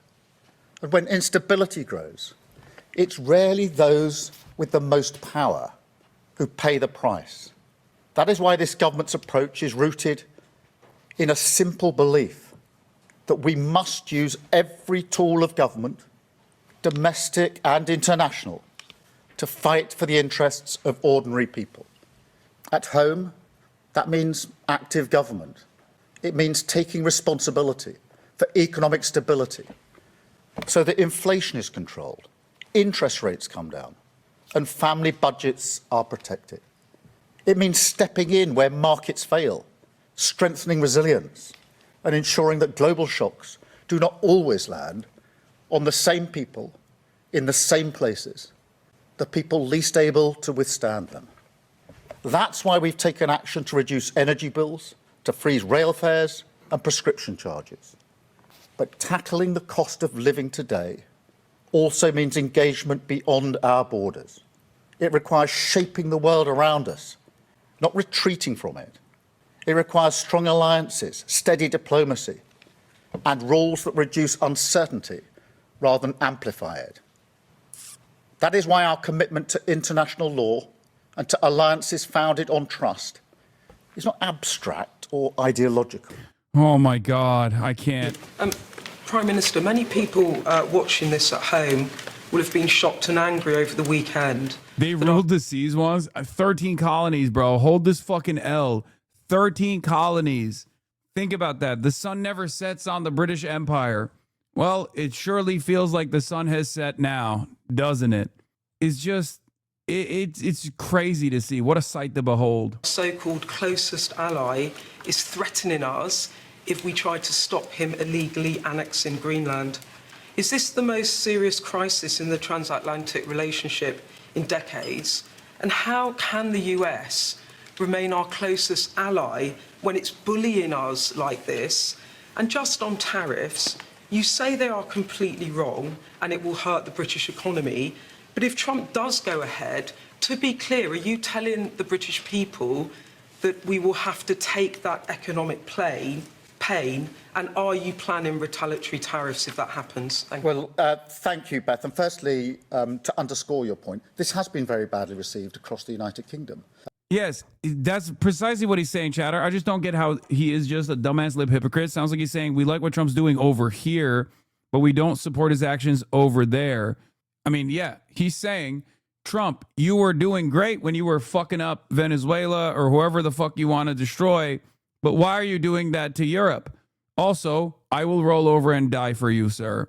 That's it. That's at the heart of like the international, liberal international order. That's what it is.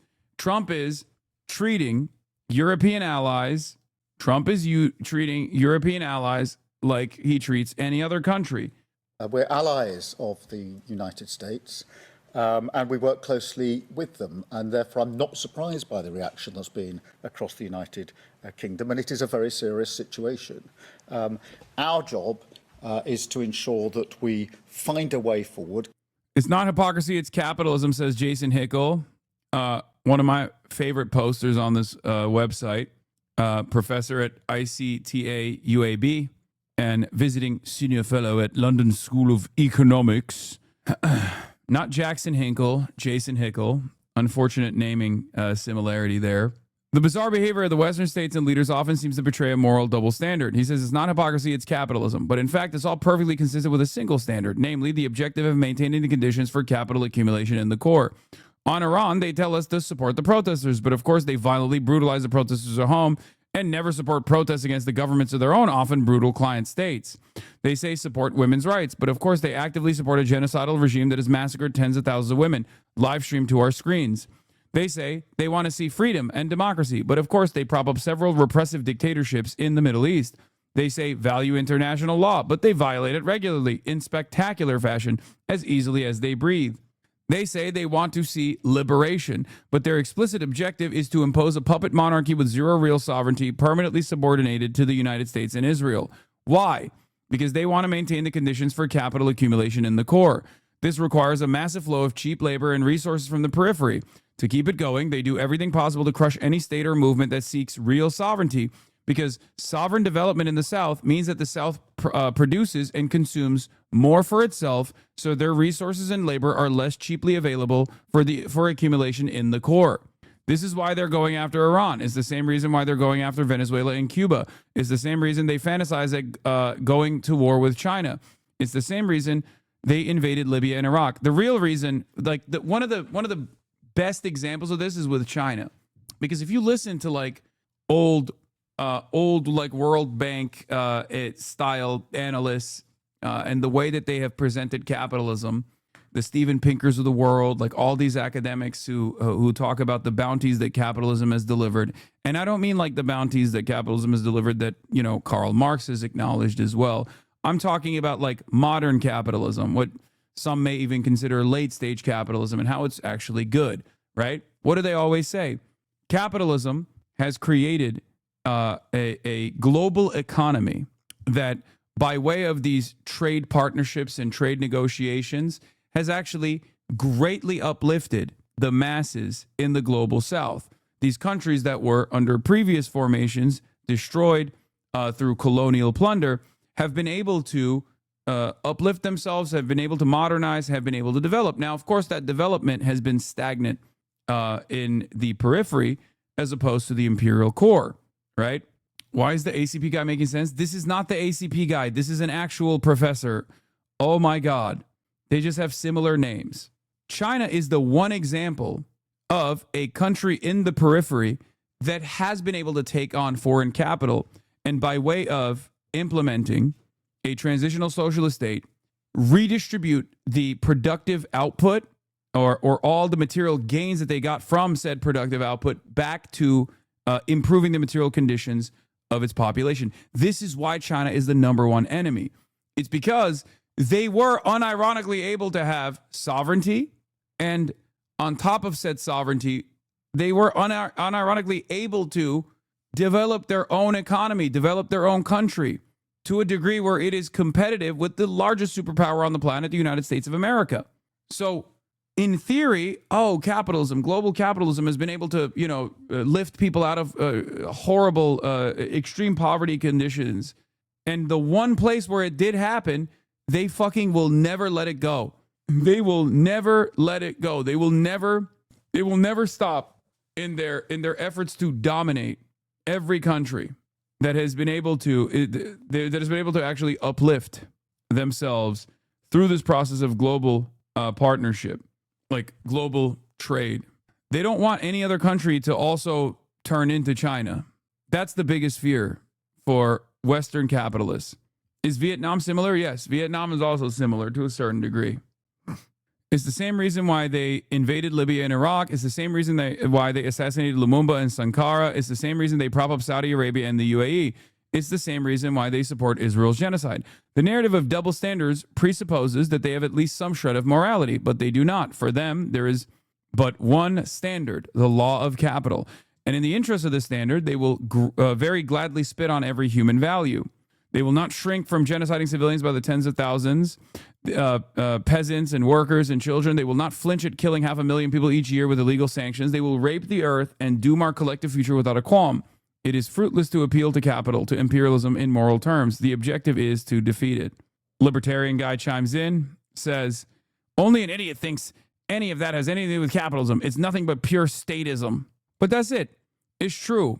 I like to still utilize the hypocrisy argument for a lot of liberals because I want to snap them out of this, this concept that they have believed exists. Okay.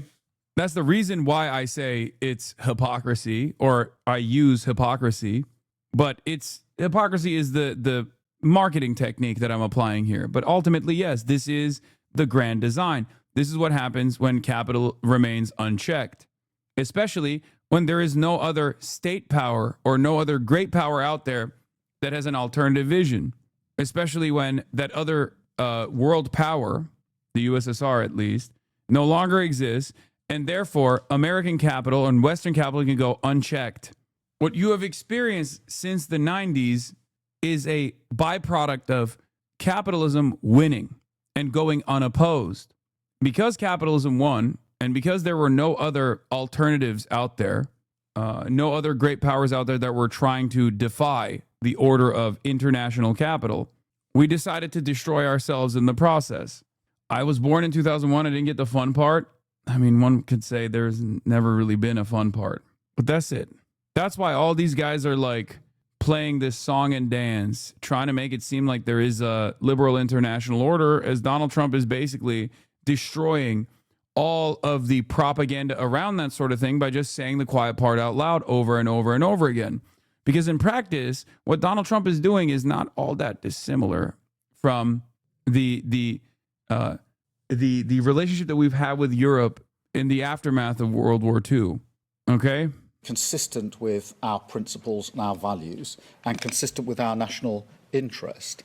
And the US remains a close ally on defence, on security, and on intelligence, on nuclear capability. We've worked very closely with the United States, and we must never lose sight of our national interest in that. But we must stand up for our values. We must be clear about the principles that we are applying here, and we'll continue to do so.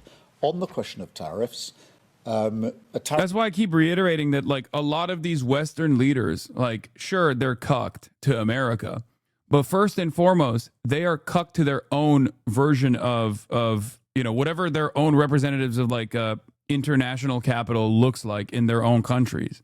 They're cucked to capitalism, and America is still the great defender of capitalism around the globe. It is the nation state that keeps this entire global design together. So, as the country that is responsible for the upkeep of global capitalism, they get to have all the benefits. If they want to fucking take over the UK, then they can do so. And Starmer will roll over. Because there is no real sovereignty in any of these countries. These guys are all representatives of the exact same forces, the forces of capital. Therefore, isn't in anybody's interests. And therefore, what I want to do is to avoid a tariff war, because it will be businesses, workers and families across the country that will be hit by a trade war. And therefore, I will do as I've set out, which is to engage with our European allies, with President Trump. And Chris, in response to the second part of your question, I spoke to President Trump yesterday, as I think you all know, and I'll no doubt speak to him again in coming days. Continually, our offices talk all the time, but we must find a pragmatic, sensible, sustained way through this that avoids some of the consequences that will be very serious for our country. Thank you very much, Beth. So let me just put this to you bluntly. Is Greenland or NATO more essential to the United States national security? Well, Chris, that's obviously a false choice. That's a not from the perspective of European leaders. The European leaders will come around and they will Yeah, he's saying they're dogs. They'll roll over and let us do whatever we want to do. Understand that they need to be under the U.S. security. By the way, this is the first person in like Trump's orbit outside of Trump that has actually said, you know, openly that our goal here is to play chicken, and we know they will give in before we have to. What would happen in Ukraine that if the U.S. pulled its support out? The whole thing would collapse. That the U.S., Kristen, to be clear, since 1980, the U.S. has spent U.S. military spending versus NATO military spending. We have spent $22 trillion more than the Europeans have. That we are peace through strength. And the Europeans now are only trying to play catch up.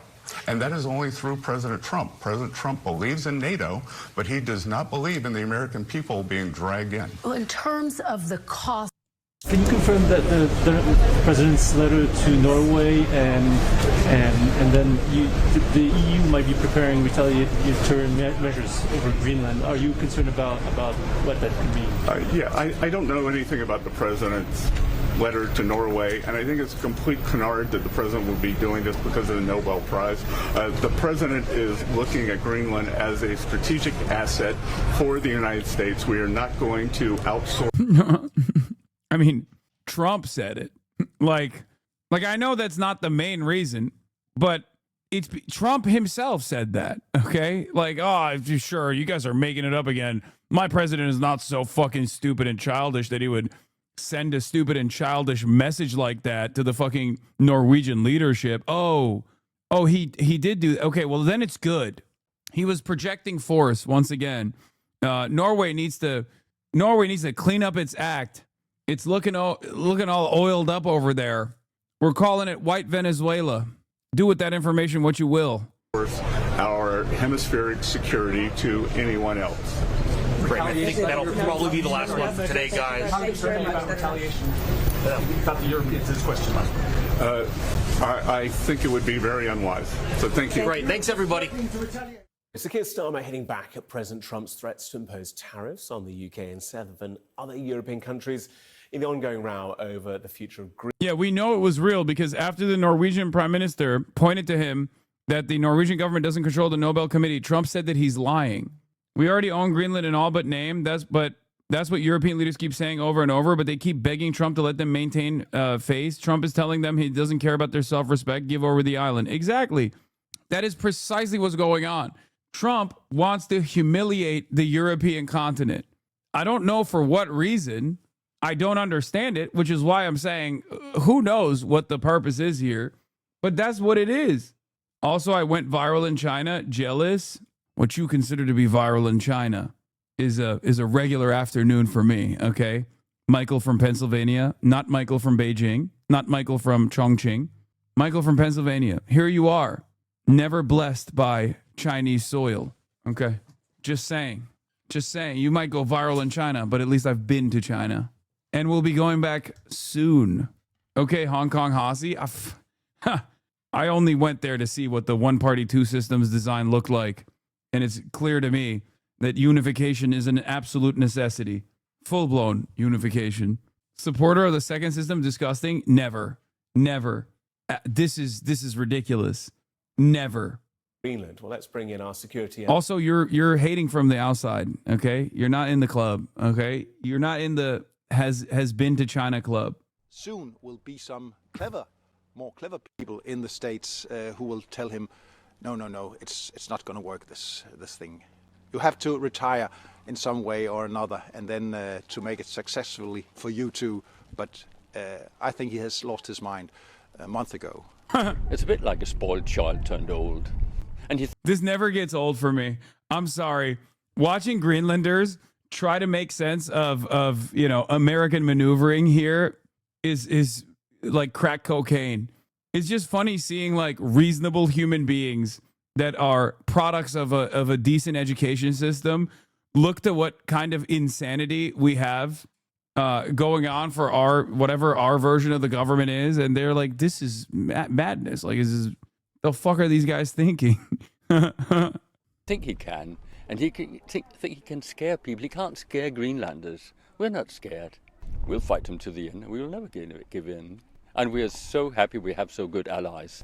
I cannot imagine. I cannot really imagine that he can have Greenland, and he can put pressure on, yes, but I hope really he wouldn't succeed in it. But we don't know. Nobody knows. Nobody knows, No. but we have a lot of allies, and now they are stepping up. I hope that the American... Teaching Greenlanders about Laura Loomer and the influence she holds over the American government is the equivalent of giving hot Cheetos to a medieval peasant child. Okay? It would one-shot them. It would literally stun them. Like, they would be like, it would dramatically alter their brain chemistry. Their lives would be ruined.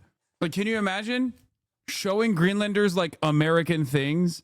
All these journalists are out there. They should do that. They should have a picture of Laura Loomer looking like Jigsaw to be like, hey, you know, the president called this lady a free spirit. She's famous for trying to start an ISIS fan club in her college and then being expelled, chaining herself to at least one of the two doors at Twitter headquarters because she was banned, with a gold Star of David on her chest because she was making a Holocaust comparison, her being banned off Twitter. Yeah, she was an advisor to the administration and has been able to make policy changes in the current American government. If you were to explain that to like the average Greenlander, they would just die on the spot, I assume. And people as well get their eyes opened to see this is not a good way to treat. As a Canadian, I can now go to China visa-free, so really I'm winning here, Lamau. Brother, I don't think you understand. If Donald Trump takes Greenland, Canada is next, okay? Like, I don't think you get what's coming, dude. This is crazy. Wait, he said she's a free spirit again? I'd like to invest in the United States $2 trillion. It's a lot of money. And then I went to Qatar, $2 trillion. And I went to the United Arab Emirates, Mohammed, $2 trillion. So we took in $6 trillion. That's why we have 18, because we got 6 from 3 countries. That helps, right? Laura, is that right? Hi, Laura. Boy, you are something. What spirit you have. Laura Loomer, thank you, honey, for being here. Appreciate it. She's, you know, she can be a little nasty, but to me, she's always nice. So that's all that matters. I want her to stay that way, too. But I was over there, and he looked at me. The kid gave us, I'd like to invest. What the fuck, bro? They're fucking. Oh, Jesus Christ, dude. Blowing bubbles on it for sure. God damn, what a free spirit she is. She could be a little nasty, but not to me. I like when she gets nasty to me. Ooh. When you start gargling on it, when you start blowing bubbles on it, I like it quite a bit. It's nasty. I say nasty girl. Defense analyst Professor Michael Clark, who joins us. And Michael, Donald Trump saying he must have Greenland for security. That's the word that keeps coming up. In fairness, Sir Keir Starmer talked about security as well, but national security. Well, that's enough HasanAbi for today. You've got the United States, which isn't actually the closest neighbour to Greenland. That's probably Iceland and Canada. But he says it's vital to have that big blob in the middle. HasanAbi, I'm eating, please. Wait, oh, my mistake. You guys got really horned up thinking about 2 sexual dynamos ravaging one another. Is that why? 2 sexual deities just bumping uglies, okay? Yeah, Laura Loomer, she's a free spirit. She's a free spirit, that one. Oh, yes. Why? Why does he need it? Yeah, I mean, that's my challenge to this argument. I mean, tell me what the security problems are that can't be dealt with under present arrangements. And there's 2 or 3 ways in which security is relevant. I mean, the one way that goes back to the 1950s is security against a missile attack against the United States. I mean, this is the map that we normally see. This is why I have still yet to introduce you to my strict immigrant mom. She's going to see this and actually you'll get denaturalized. She's been trying to get me deported already. So she probably has seen this. If anything, me bringing this up boosts her approval in the administration, right? Like she can be like, yeah, he knows the truth. She's probably in the chat right now. Of Greenland. But if you look at I'm right wing right now, yeah, because you got turned on. I shouldn't have brought it up. My mistake. Yeah, that's what you're saying, right, Chatter? You're like, damn, thinking about the sexual the sexual conquest that Trump engages in with Laura Loomer, the Free Spirit. It's making me turn into a right winger. Of course, a PSL 8 like Trump with no recessed mandibles or whatever the fuck it's called is going to go for a high tier Stacy like Laura. More accurate map is the one from the top down, looking at the roof of the world, the Arctic Circle, because the shortest distance between Russia, or for that matter, China and the United States, if there were to be a missile attack, is essentially over the North Pole. That's the way an attack would come. And so, of course, the United States has been worrying about that, thinking about it quite logically for the last 60, 70 years. And there's the Pitchafik space base, as it now is. It used to be Thule for many years. And the United States used to have 17 radar installations and bases across Greenland with 15. It is pretty funny. Like Michael from I was about to say Michael from Beijing on accident because he's not from there. He's from Pennsylvania, which is very different than Beijing. But he is right. They keep repeating how much dominance America has over Greenland already. And it literally feels like they're just saying, like, dude, come on, you already own us. What the fuck do you want? You're embarrassing us, man. 1,000 troops. Now they've got one with 150 troops because that's all they thought they needed until a couple of years ago. And in addition to that, there are... Philadelphia is the Beijing of Pennsylvania? Yeah, right. Keep coping, okay? Listen, I got a psychopathic technocratic fascist running my state. Your state, on the other hand, is being run by also a psychopathic technocratic fascist that may or may not have been working at the behest of a foreign nation. So much so that Kamala Harris and her campaign had to vet him and ask him if he was ever an agent of Israel. Okay?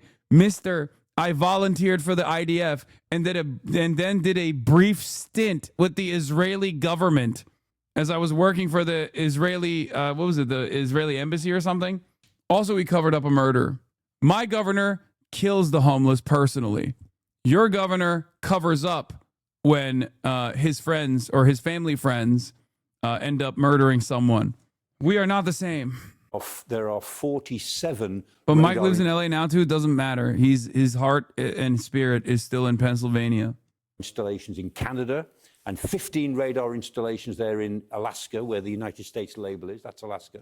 There is one in Fylingdales in Yorkshire. Hey guys, hey Canadians in the chat, you notice something? You notice something? What do you see here from this angle?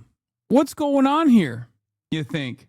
If those trade routes must be controlled by America, who is stuck, who is sandwiched between the United States of America, more United States of America, and supposed to be more United States of America? Who is right there? Who is right there sandwiched in between? Don't show Trump. I'm not kidding. I think it's a staging ground. I already said I'm going to die fighting invading American troops. What the fuck more do you want from a Canadian man? Is cooked because you have Albertans in your country, okay? They are betrayers. They will betray you. They are going to, imagine the entire country is run by Albertans, dude, because that's what's going to happen.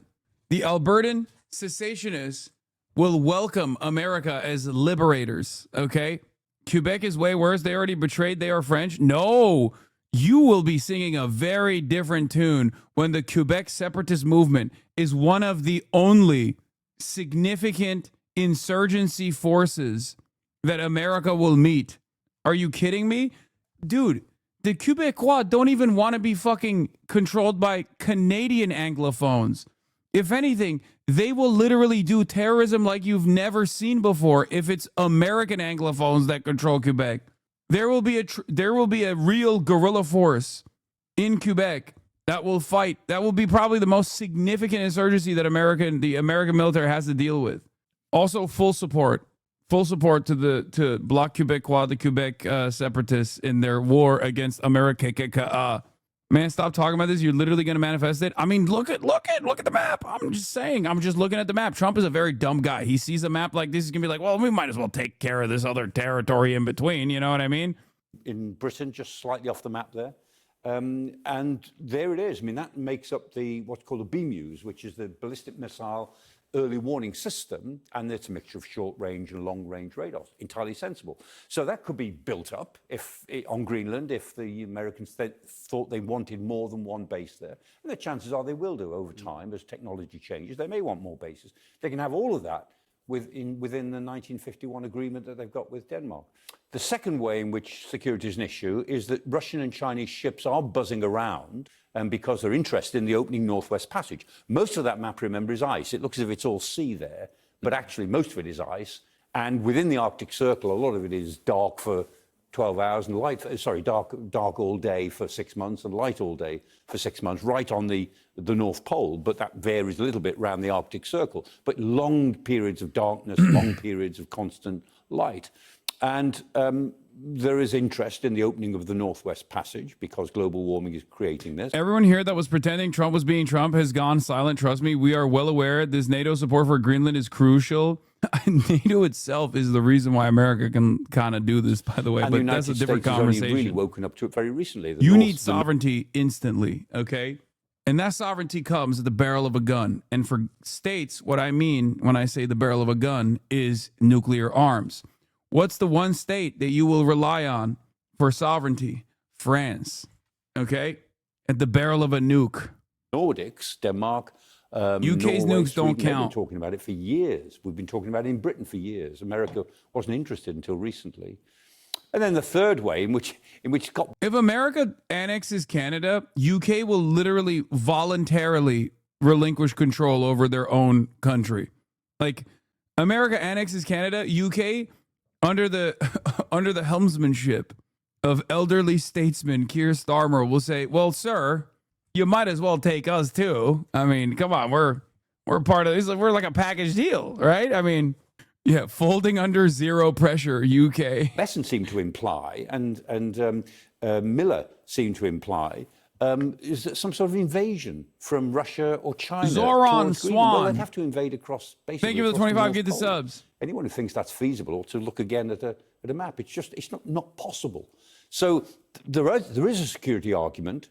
NATO needs to do something as a whole with the naval challenge, and the ballistic missile challenge is the same as. I like that these guys are talking like they have a say. It's cool. They're talking like they have any sovereignty. Like they're still like, well, NATO will be a very important security cooperative agreement here, and it's a very important alignment. It's like, yeah, dude, no, totally. Yeah, you're so right. Okay, well, Denmark is a NATO ally. You could set up as many military bases as you want in Greenland without taking it. So why won't you do that? Why is Donald Trump saying, no, we're going to move beyond that, actually. We're taking it. We're seizing it. Oh, yeah, we'll have a say in this. Yes, we'll have a say in this. You won't have a say in this until you actually do have a say. You won't have a say in this until you say something beyond, why, yes, sir. Well, I mean, it would be terrible if you were to take it by force. I don't like it. Really hard to do justice to the weather conditions in a video, but I've got my warmest polar mitts on. I've got 4 layers of trousers on here. And if you look out to sea, you can see the winds brought in icebergs onto the coast here. It's whipping the snow up here. We're the only ones standing around on this hill. It's -9 degrees Celsius, about 15 degrees Fahrenheit, and it's going to get colder. The conditions in Nuuk in Greenland are harsh to say the least. Denmark reinforcing its troops 200 miles north of here. That's inside the Arctic Circle. they are going to be facing some really extreme weather up here. Prime Minister Mark Carney is en route to Switzerland this morning. He's heading to Davos, where he'll take part in the World Economic Forum. It is the third stop on an international trip to shore up global trade ties and move Canada's economy away from the United States. Shared via PowerPoint on Android? What the fuck is this? Preferred response to U.S. invasion. If Canada were ever to face a situation in which the United States used military force against Canadian territory, what do you believe should be Canada's primary response? Avoid military confrontation and make concessions to prevent further harm? Okay, I'm actually shocked that Bloc Québécois is at 31%. What happened? I thought guys, am I crazy? I thought the more conservative you are, the more patriotic you are, and the more you would want to defend your land, the more you would want to defend your sovereignty. And it kind of feels like the more patriotic you are, quote unquote, the more right-wing you are, the more you're willing to relinquish control. The plurality of conservatives want to avoid military confrontation and make concessions to prevent further harm. How is that possible? It's crazy. It turns out, I guess if the previous new design of the world was the nation state, the invention of the nation state, and nationalism for previous victims of colonialism and imperialism was somewhat, was like a leftist ideology for many of these countries, because it was about like fighting to gain national sovereignty. Nowadays, whenever someone says that they're a nationalist or a right-winger, that just means they want America to come over and fucking take over the country. It turns out the real patriotism actually was coming from the libtards and the NDP. Look at that. The only party that has plurality pro-America, come fuck us, is the Conservative Party in Canada. That is crazy.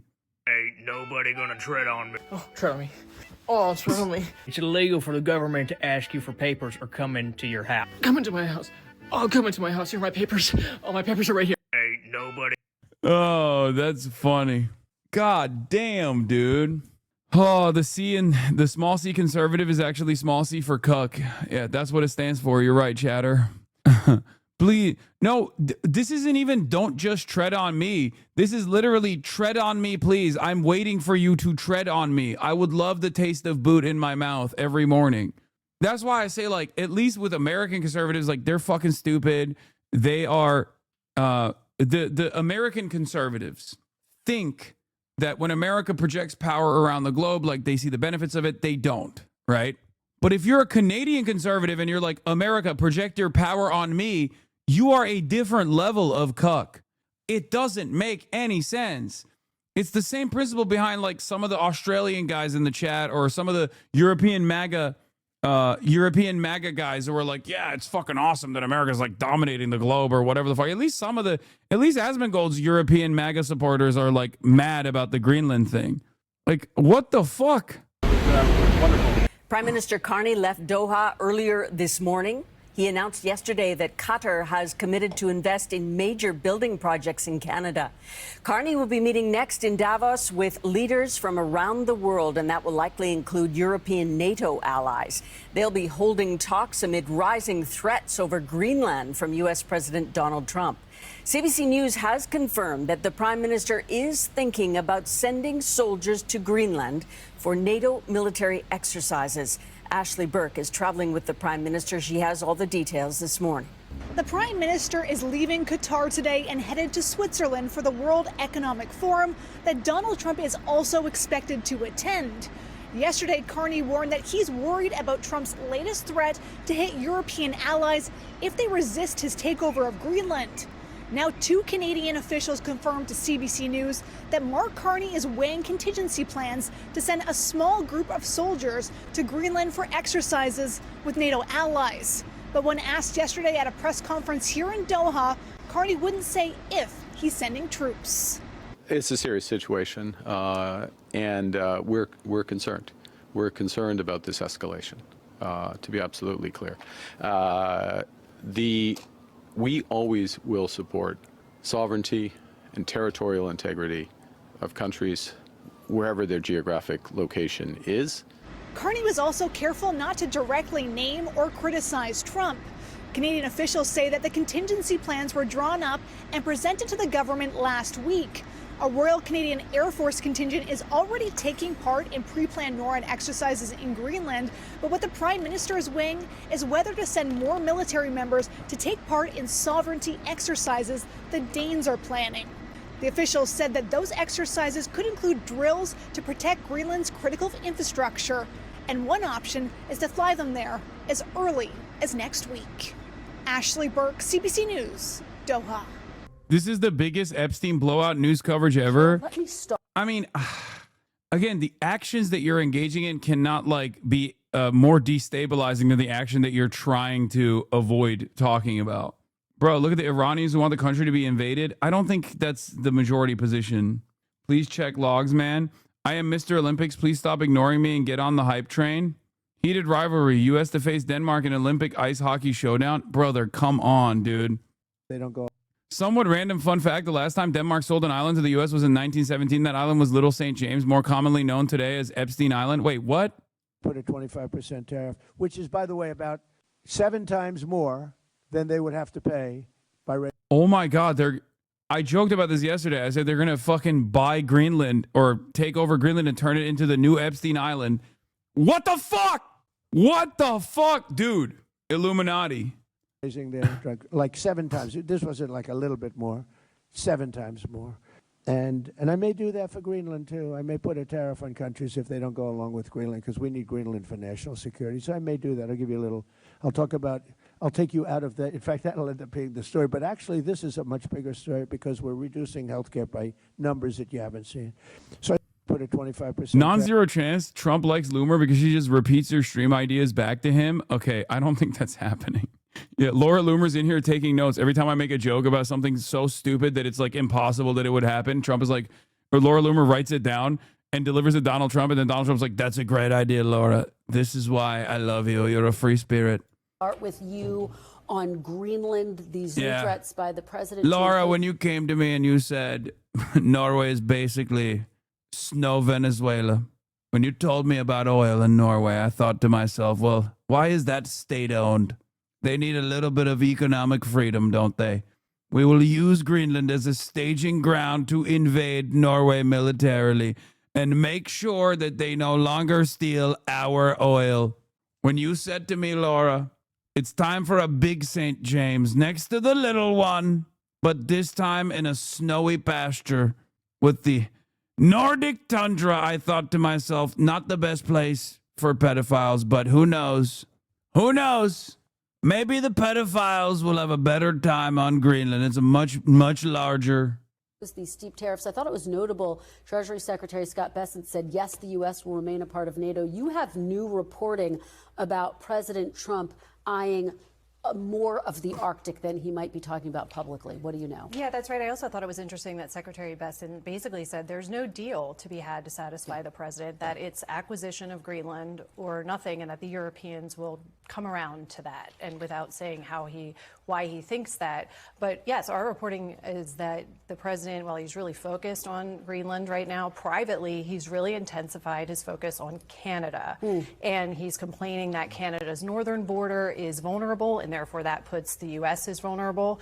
And he's not talking about buying Canada or taking Canada by force, but there are quiet discussions happening right now to try to get ahead of some big public blow-up of this and come to an agreement that would basically ease the president's concerns. And, Kristen, this is just part of a broader strategy by the president to reassert and expand American power in the Western Hemisphere. We thank you for watching, and remember, stay updated on breaking news and top stories on... Tensions rising in Minnesota. Canada, look at what we do to our own state. Okay, you can look forward to this in your under the newly controlled American regional leadership coming to you soon, Canada. Clip of Danish combat troops arriving in Greenland.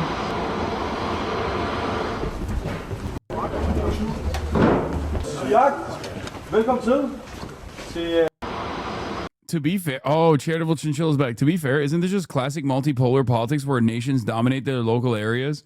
Can you point to me a time where America hasn't dominated its local areas? Whether multipolar or unipolar, it doesn't really matter. No, but we aren't as secure anymore. What does that mean? This is Neat Skit, by the way. He's back. After I unbanned him, he's back and better than ever before. Like, we are sliding away from the dominant hegemon? Okay. Explain to me how undermining your only security partnership is actually working in making America safer. Because we already own Greenland. We own Denmark. We own all of these countries that are NATO nations in all but name only. So explain to me why Trump saying, no, we actually want to do it in a way where it embarrasses you is actually making makes sense from a security partnership standpoint. If international order is going to break anyway, there's an argument to get ahead of it by consolidating via territory rather than partners. Okay, but we already own it. You're failing to comprehend this. I'm against it, though. I think NATO is the way to go. We are the ones breaking it. No one else is breaking it. We're the ones who are breaking it. We're in the process of breaking it right now. Like, that's why I was saying this goes against, like, if the goal is the goal is to reassert American power, then the NATO Atlantists are correct, objectively, because this is only undermining those relationships, because it makes it so that everyone that lives in those countries realize that this is not like a mutually beneficial relationship at all. This is just America projecting power.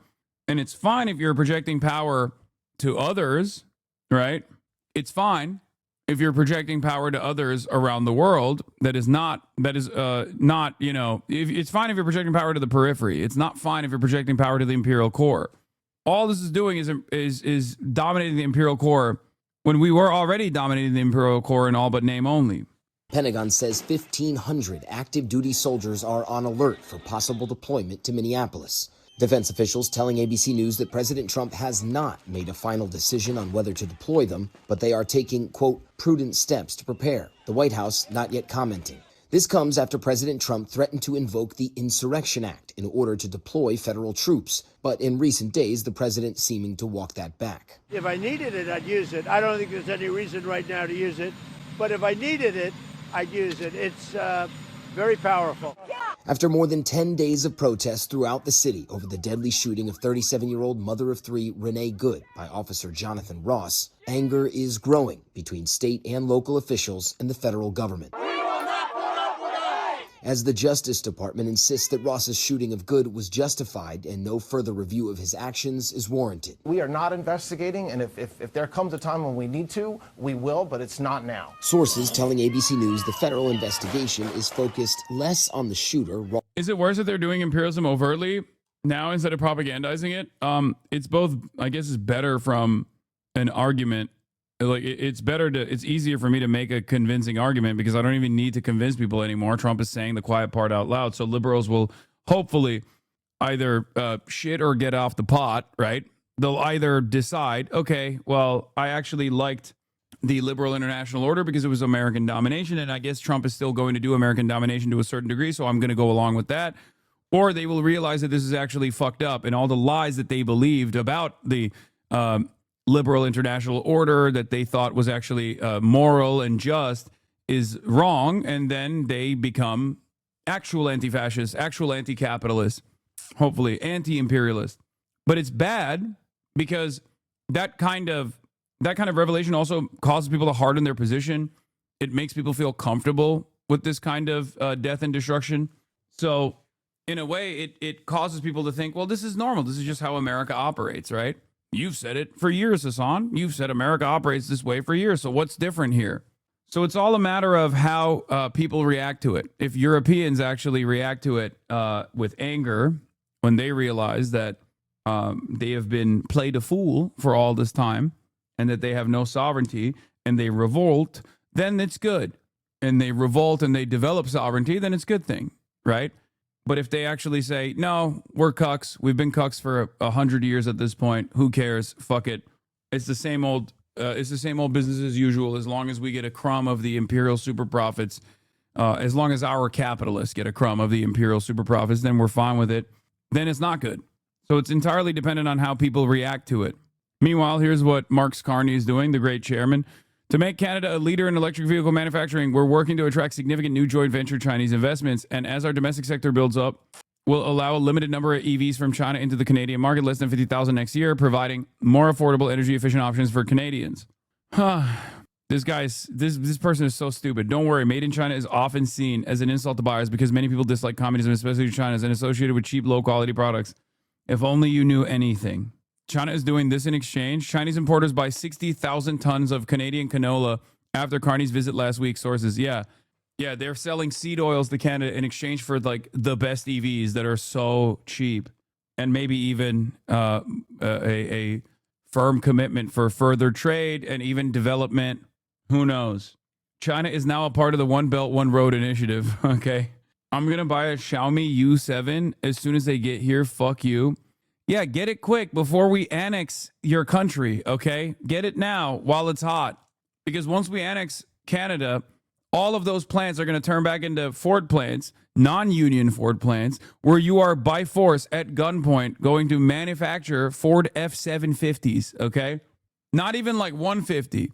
150 will look like a fucking Kia in comparison to what we will force Canadians to manufacture.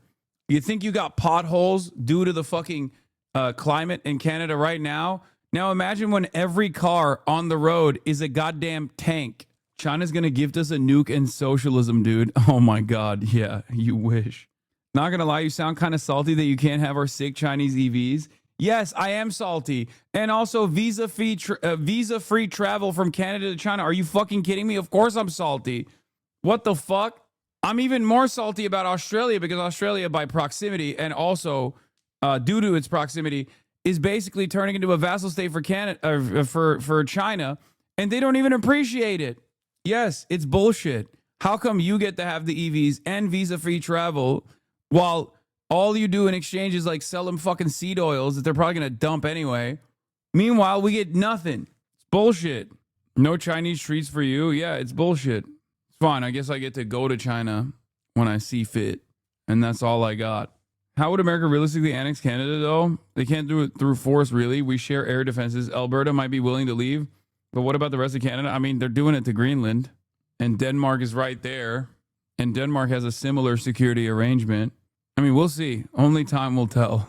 Anyway, speaking of ICE, getting back to what America will probably do to Canada once we take over Canada, here is a little taste of that on the domestic home front here. 2 battalions put on alert for possible Minneapolis deployment. Trump wants to do Insurrection Act in Minneapolis, also known as Somaliapolis, also known as Murderapolis. Okay? Shut up, stop saying it. You should be more worried if I say it won't happen. Judging by my performance so far on my predictions this year, okay, you should be thankful that I'm saying it's going to happen, haha, as a joke. Except on the one hand, while my predictions have not been so great this year so far, anytime I fucking joke, those things do turn into predictions. So, it's a tricky situation. It's a tricky situation. Greenland was promised to the Somalis 3,000 years ago. Yeah. So, yeah, we got the Minnesota deployment potentially. And apparently Trump is not happy about how much attention is on ICE. Trump seemingly recognizing that videos of ICE looking like an occupying force in Minnesota are turning public opinion against the operation. In Minnesota, there's too much media attention on ICE, who have removed some of the worst murderers and criminals in the world, people let into our country by crooked Joe Biden's horrendous open border policy, and not enough attention being paid to the staggering sums of money stolen from the state by corrupt Minnesota politicians, President DJT. I love that he just says it, too. He's like, hey, don't look at this. Look at this other thing that I want. It's like he's giving notes to his cult. You know how Republicans like to use that chip as a joke, like the gray scale guy who's like, oh, we substituted anger around, liberals substitute their anger around this to this thing, like a fucking robot with a new chip placed, like the NPC meme. That is unironically how Republicans are. Like, that is literally how Republicans are. And this is Donald Trump swapping out the chip in real time. Okay? He's like, don't pay attention to ICE. Or if you're going to pay attention to ICE, focus on all the murderers that they're taking off the streets. Jonathan Ross is no longer in Minneapolis, okay? Because he was a murderer, but it's good. That was a good murder, but we took at least one murderer off the street. He's not going to prison, of course, because he's brave and beautiful. He did a good murder. That's the good kind of murder. Anyway, let's take a look. Loss and more on Good, her conduct, and possible ties to activist groups. Also facing scrutiny, the city and state's top Democratic leaders, Minneapolis Mayor Jacob Frey and Minnesota Governor Tim Walz, under investigation, sources say, for allegedly obstructing law enforcement activities in the state. Frey telling ABC News that he and Walz have done nothing wrong, but suspects they are being targeted for speaking out against the administration. There are other countries where you get put away for the things that you say. There are other countries where you get investigated for saying something that runs counter to what the federal government states. But in this country, it's not that way. And new this morning. That's a funny snap cut right back to a bomb. As the government cracks down in Minneapolis, attorneys for some of those detained tell us they're being denied their constitutional right to legal counsel. 4 separate attorneys telling ABC News ICE denied their request to meet their clients inside the federal building after they were arrested. One lawyer saying ICE told them, if we let you see your clients, we would have to let all the attorneys see their clients, and imagine the chaos. Attorney Robert Sicoli says he was denied access to his client as well. It is a violation of the constitutional right. You have a right to an attorney, and just because they have a system set up that doesn't accommodate that, there's nothing in the Constitution that talks about accommodating the government. Now, DHS denied those claims, saying that all detainees receive due process and access to counsel, but all 4 attorneys that we spoke to said that that denial is an outright lie, citing their own personal experiences as proof. Yeah, still a volatile situation there in Minneapolis. Matt Rivers, thank you. So the DOJ is currently investigating after anti-ICE activists stormed a church.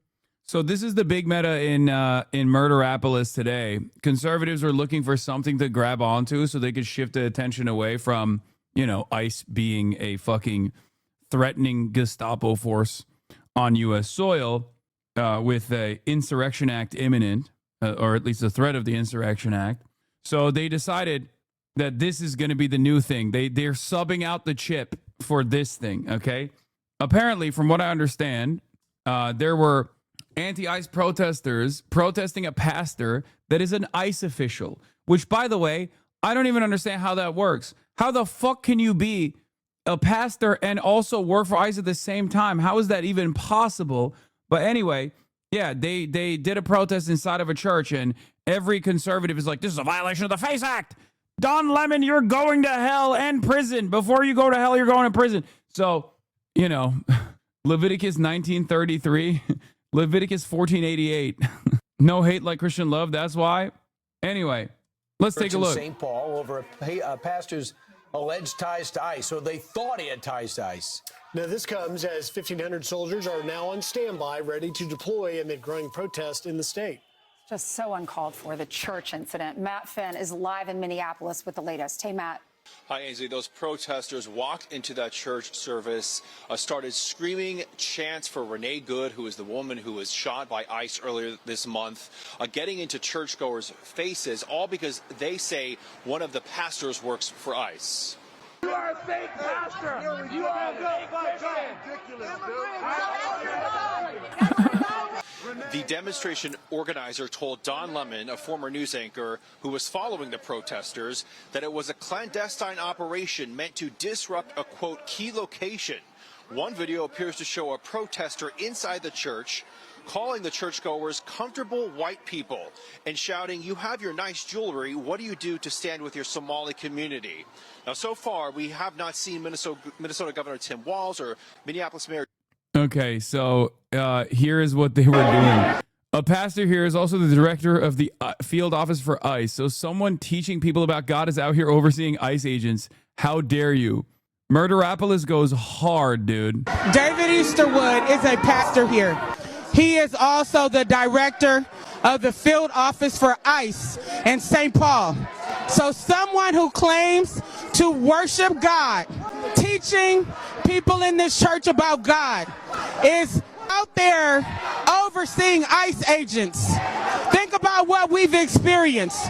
The murder of Renee Good at the hands of ICE. A Venezuelan national shot by ICE. A 6-month-old baby who almost died as a result of ICE unleashing military-grade weapons on our community. How dare you claim to be a pastor of God and you are involved in evil? in our community. Do you think Jesus would be understanding? We're about worship these folks. We're about spreading the love of Jesus. But did you try to talk to them? No, church had gathered for worship, which we do every Sunday, and we were interrupted by this group of protesters. Yeah. We asked them to leave, and they obviously have not left. Bro, this guy's literally an Onion meme. Conservatives say Renee Good was brainwashed by Bible into loving thy neighbor. Yeah, what do you mean? That's what he's preaching. This person responds, they sure don't look like money changers, you bellend. Also, by bellend, I assume this person is not even American. Yet another one of these things. Dude, this is my new meta, okay? I am seeking out like a fucking heat-seeking missile every single Euroid MAGA LARPer, okay? I swear to God, there are so many of them. There are so many. I think Americans are more mad, by and large, about ICE presence in their fucking neighborhoods than these goddamn Euroid MAGA LARPers, okay? I'm sorry. I don't care if this account says it's actually stationed in the United States of America. If you say bellend, you're not American, okay? Their pastor is the regional director of ICE. Find a new church or admit you're not Christian. Well, they're not. They're not Christian. No American has ever said bellend. No American. That's not a term we use. Of entitlement. I think people who are, in. So Don Lemon was there, by the way, my revolutionary goat, Don Lemon. And apparently, he's catching a lot of heat, including from Nicki Minaj. Conservatives are saying Don Lemon violated the FACE Act and he must go to prison. So people have been asking me about responding to Nicki Minaj's unhinged, homophobic tweet about me. I usually don't respond to this stuff. Let me just say this. What the fuck did that tweet say? Don cocksucking Lemon is disgusting. How dare you? I want that thug in jail. He would never do that to any other religion. Lock him up. Barbs? Y'all seeing this, Barbs? Are there any Barbs at least? Are there any Barbs that remain? I feel like they're on life support. It's over, right? It's done. They pulled the plug, I suspect. One of my greatest locks of the century, by the way. Breaking, DOJ announced intention to charge Don Lemon under the Ku Klux Klan Act. The KKK Act makes it illegal to threaten, hurt, or intimidate people to prevent them from exercising their God-given rights. Oh, this is Harmeet Dillon. She's the civil rights. She is the Department of Justice's civil rights assistant attorney general or something. I forget, but she's on the civil rights division. Wonderful people in the Department of Justice, by the way. Has been mentioned as one of the predicates there. In other cases, the Biden DOJ used the Klan Act conspiracy charges tacked on to the FACE Act in the case of protests outside abortion clinics to bring much longer sentences. So there are a number of tools available to us. Who funded this? What else? What other crimes may have occurred? Was there a use of the wires or the mails in preparing for this event? Did anyone cross state lines to do this? All of those are potential predicates for additional federal charges. I mean, I've just pulled up the Klan Act because this is the first time that I've heard this mentioned. This is the Department of Justice's civil rights attorney is using the Klan Act against a black man on MLK Day. What the fuck, dude? That's the DOJ's civil rights attorney, chat. Also, another testament to how our fascists are DEI fascism. We have DEI fascism in this country. Wow. The Punjabi community does not claim her. Yeah, I mean, she's a strong Punjabi woman. What do you mean? She's girl bossing. Yeah, satire's fucking dead, dude. It is. What do you say to this? I mean, what can you say to this? Tweet about me. I usually don't respond to this stuff, but let me just say this. Nicki Minaj, stop talking about shit for which you know nothing about. This is out of your depth, by the way, and you are a homophobic bigot. You don't care about African Americans, and you're not an African American. From what I know, you are reportedly an undocumented citizen, so you should be deported under Donald Trump's rules. And the other thing is that your family members, you have one family member who is reportedly a sex offender, the other family member, your husband or whatever, a sex offender is your husband, and one of them is reportedly a pedophile. And you have nerve to talk He's about right, he's cooking. Me and what you think that Don I Lemon do? is cooking. I can't believe I'm saying this. Oh, what's up, Kat? Oh, yeah. What a time to fucking be alive, huh, guys? I mean, it's great. It's great. Fantastic. Fantastic. Very cool. Nicki Minaj. Fellow Twitch streamer, independent content creator Don Lemon. Get a life. Stop being a pick-me. You should have put a pick-me doll on that damn tweet instead of a Chucky doll because you are nothing but a pick-me. Hello. Wow. And there's a certain degree of entitlement. I think people who are, in the religious groups like that, it's not the type of Christianity that I practice, but I think that they're entitled, and that entitlement comes from a supremacy, a white supremacy. And they think that this country was built for them, that it is a Christian country, when actually we left England because we wanted religious freedom. It's religious freedom, but only if you're a Christian and only if you're a white male, pretty much. And so, yeah, I absolutely 100%, but it's an intimidation tactic. And, I said, I don't understand how I've become the face of it when I was a journalist. I do understand that I'm the biggest name there. Hi. And I'm also, as I was on with my producers, just. All right, let's pull this chair for you. Do you want something to drink? We're getting some hot water right now. Hot water. Yeah. Very Chinese of you. I always carry tea in my purse. Arab shit. Oh, you got tea. Nice. Okay, hold on. I want to just stay out there and hang out with Kaya. She's so cute. Yeah. All right. Kat ABUGHAZALEH is in the building, everybody. Running for Congress. You've seen her for years on this broadcast because she has spent a good deal of time initially at Media Matters tracking right-wing extremism and right-wing commentary in general. And now she's taken the fight to Congress, Illinois 9. And very excited to have you here. First time meeting in person. We've been talking for a while now.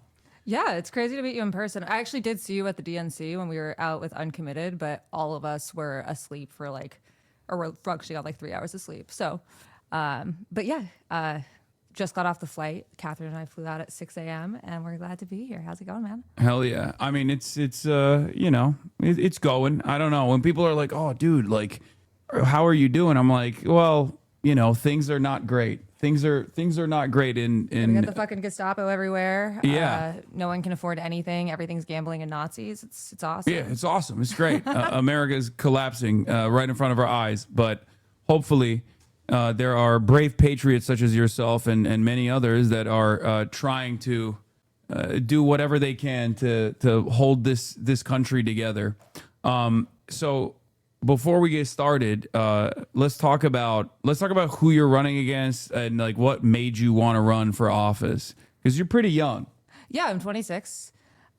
So there's 17 people in my race, which is a lot. But when I launched, it was 0, except for the incumbent. I was the only person to launch before the incumbent announced her retirement. Yeah. And now I am tied for first with a local politician, and then the candidate right below us is fully funded by AIPAC.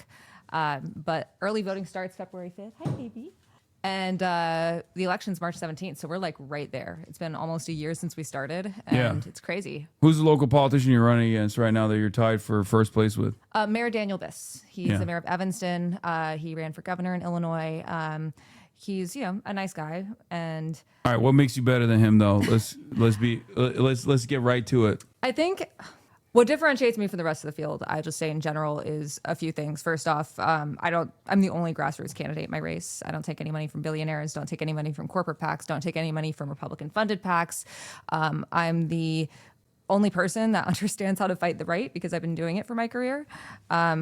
Illinois does a lot of things correctly, which means that until very recently, you aren't dealing with people like Stephen Miller and Elon Musk on a daily basis. I lost my job because Elon Musk sued us and then he deposed me, which is the dumbest 8 hours of my life.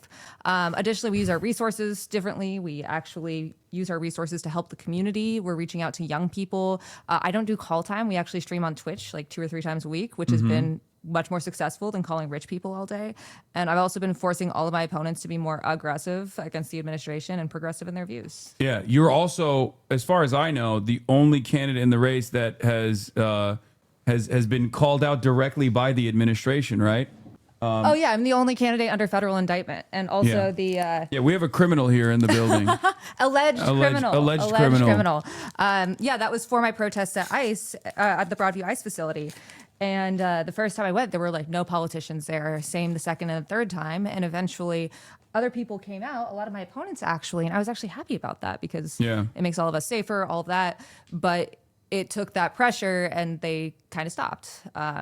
But I'm glad that a lot of them are stepping up when they can, but I don't think that they should need that pressure in the first place. I want politicians where that's their first instinct. Hell yeah. So they're following your notes here, but you're doing this not because you want to make a name for yourself, but you're doing this because this is something you believe. It's not like this was the first ICE protest you've attended, right? Before you were running for office, you were still doing the exact same things you're doing now. Yeah, definitely not. I mean, was sleeping on the concrete at the DNC. Not my first time being tear gassed this last year, you know? Yeah. But this is, I have just decided to run like a normal person. It's very experimental, I know, and it's been working, but I would just like to not have to set the bar. I want this to all be the expectation rather than the exception. So what are the areas of need for your campaign right now? I'm just hitting you with the good stuff. Hell yeah. Right off the jump. I'm gonna grab a drink real quick. The big thing, AIPAC's going to be putting maybe $15 million into my race. So if anyone's able, donating at catforillinois.com is the best way to help our campaign right now. Also volunteering at our Discord. Hope the mods are ready. Discord.gg/catforillinois. And anyone that lives, so the district stretches, it's a gerrymandered monstrosity. I don't know if you've seen the district. Let's take a look. It's wild. I'm just going to let you look at it before I even explain. That's not the district. Yeah, that's not hold on. Okay. Illinois' 9th Congressional District. That's awesome. Yeah, it's so sick. It's so sick. It looks like if Massachusetts was on Ozempic. It goes from uptown up to Evanston and then to Skokie and then like this weird winding snake pattern all the way to Crystal Lake, which is in the only that's the only area in Chicagoland that voted for Trump the last 3 elections. So it's like very, very long. Actually, when you were in Chicago, we were doing our 12-hour stream. And the reason we were so far away is because we started all the way out there. Yeah. So if anyone lives there, remember, vote. Tell your friends. Tell your family. Okay. All right. So one of the things is you're looking for people to volunteer and you're looking for donations to your campaign. Your grassroots funded in its entirety. Where can people donate? Catforillinois.com, cat with a K. We also have merch now. We did Fuck APAC week last week. We have Fuck It Let's Be APAC merch, catforillinois.com/store if you want something out of it. We also have our live streams if you're interested in that. How narrow is that section around Buffalo Grove? It is tiny. It is wild. I've actually gotten a lot of shit for doing events out of district, and one of those events is literally across the street, like across the highway. But that's what happens with gerrymandering. But yeah, the best ways to support are donating at catforillinois.com, volunteering, discord.gg/catforillinois. You can phone bank, you can text bank, you can do all of this. And also just like telling your friends, telling your family, because this is our shot. All right. So what are your policies? What are like if I were to reduce what you're running for to 5 agenda items, what would those 5 agenda items be? Are we talking about this in like 2027, this administration, or like everything's great, let's go into that? No, this administration just in general. Like, what are the 5 key policies that you could immediately identify? So like fast and free. Like I'm the Zoran thing basically, but like it's a little bit reductive. Anti-authoritarianism. Those are our top 2 issues. Anti-authoritarianism. The house is on fire. We got to put out the fire to redo the house. And basic existence. Everyone deserves to afford housing, groceries, and healthcare with money left over to save and spend. I'm so fucking tired of treating these like they're separate issues because they're not. But I also want to do a lot of AI regulation. That's something I want to spearhead in Congress. There is 0 federal regulations on AI, and I think that's something we can actually get Republicans to work on. Okay. Do you have any more like? Also, transgender for all, as someone said in the chat. Yeah. What about more specific than that though? Like as far as what are some of the legislative agenda items that you are interested in pursuing? In general, I can go into like in this scenario where we actually have control. I want to build more housing with federal incentives to work with local businesses. I want to ensure that we are taking action against corporate landlords. There are class action lawsuits against corporate landlords in pretty much every major city in the country. And that's a really good point. Yeah. Okay. I think that Medicare for all doesn't go far enough. We need single payer health care with, dental, mental, vision, and hearing coverage. But under this administration, especially, like the two things I think we can get cooperation on is AI regulation and then limiting CBP's jurisdiction to maybe 5 or 10 miles instead of 100 miles from Republicans that are getting screamed at by their constituents because they keep getting murdered by the Gestapo. What kind of allegiances have you gotten from existing members of Congress and other key officials in the Democratic Party or even outside? Yeah, so a lot of people don't want to touch this race with a 10-foot pole because it's a 17-person race. Yeah. We were endorsed by Congressman Ro Khanna. We were endorsed by the Sunrise Movement, the Justice Coalition, if not now in Chicago. We have some other endorsements that we're working on in the background, but we're hoping to put those out next month. Let me know. Hopefully I can, press some people if you need any help in that regard. Hell yeah. Okay. So big race, lots of people. There's a couple different names out there. What is I know I asked you this already, but a little bit more specifically, what do you think your biggest difference is? What are your opposition's points on Israel? I know the third place person is super endorsed by Israel, and they're going to be dumping a lot of money into this campaign. Let's start there. Actually, why is AIPAC after you? Well, first off, I'm Palestinian. Second, I have been pro-Palestine my entire life and advocated for Palestinian liberation for my entire adult life very publicly, and that hasn't changed with the campaign. I know so many people freaked out because I had a keffiyeh in the back of my launch video, and they were like, "Do you think this was on purpose?" Yeah, it was.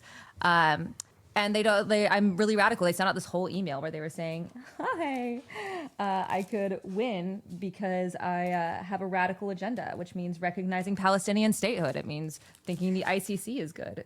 You are so distracting and so cute. Yeah. Kaya, baby. we're working here. And calling it a genocide. And neither of the person that I'm tied with or the person after will obviously call it a genocide. It's one of these things. They won't call it a genocide? No, neither of them will.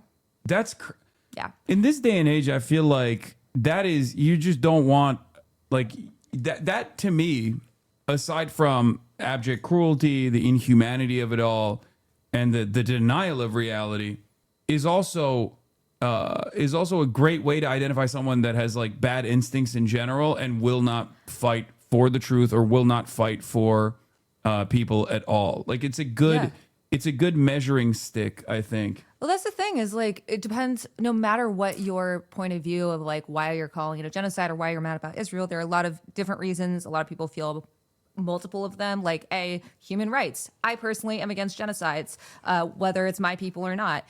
Second, we can't afford to eat or go to the doctor, and we're sending billions upon billions for weapons. Just worrying about our elections, the amount that AIPAC pours into our elections, especially Republican money into Democratic primaries. There are all these issues. And so looking at it and then being I'm not going to address it at all. It's no wonder so many people stayed home in 2024. Yeah.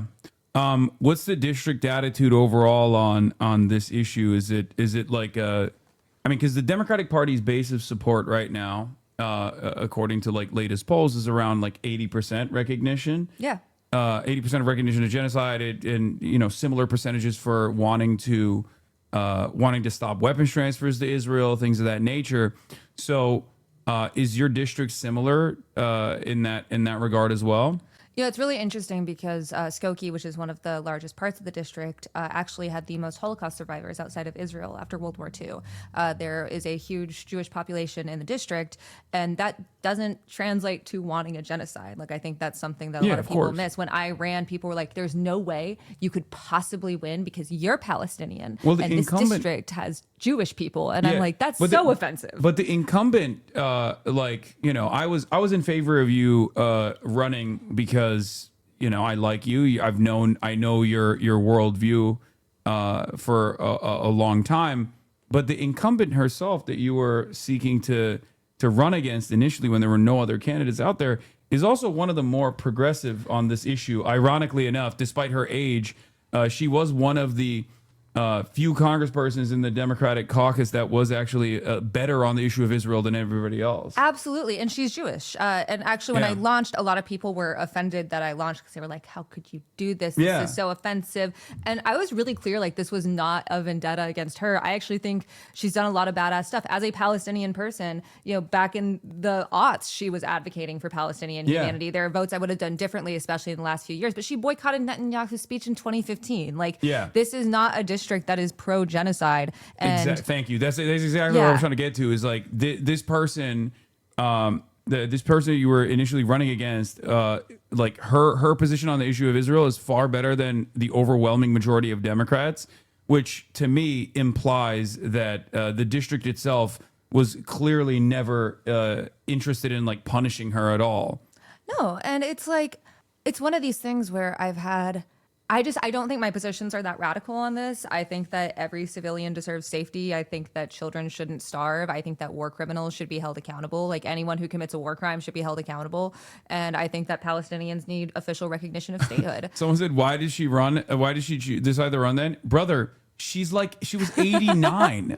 Like, what are you talking about? She dropped out even though she was initially going to run again, but she's 89. Fun fact, this district has been represented essentially by two people since the 1940s.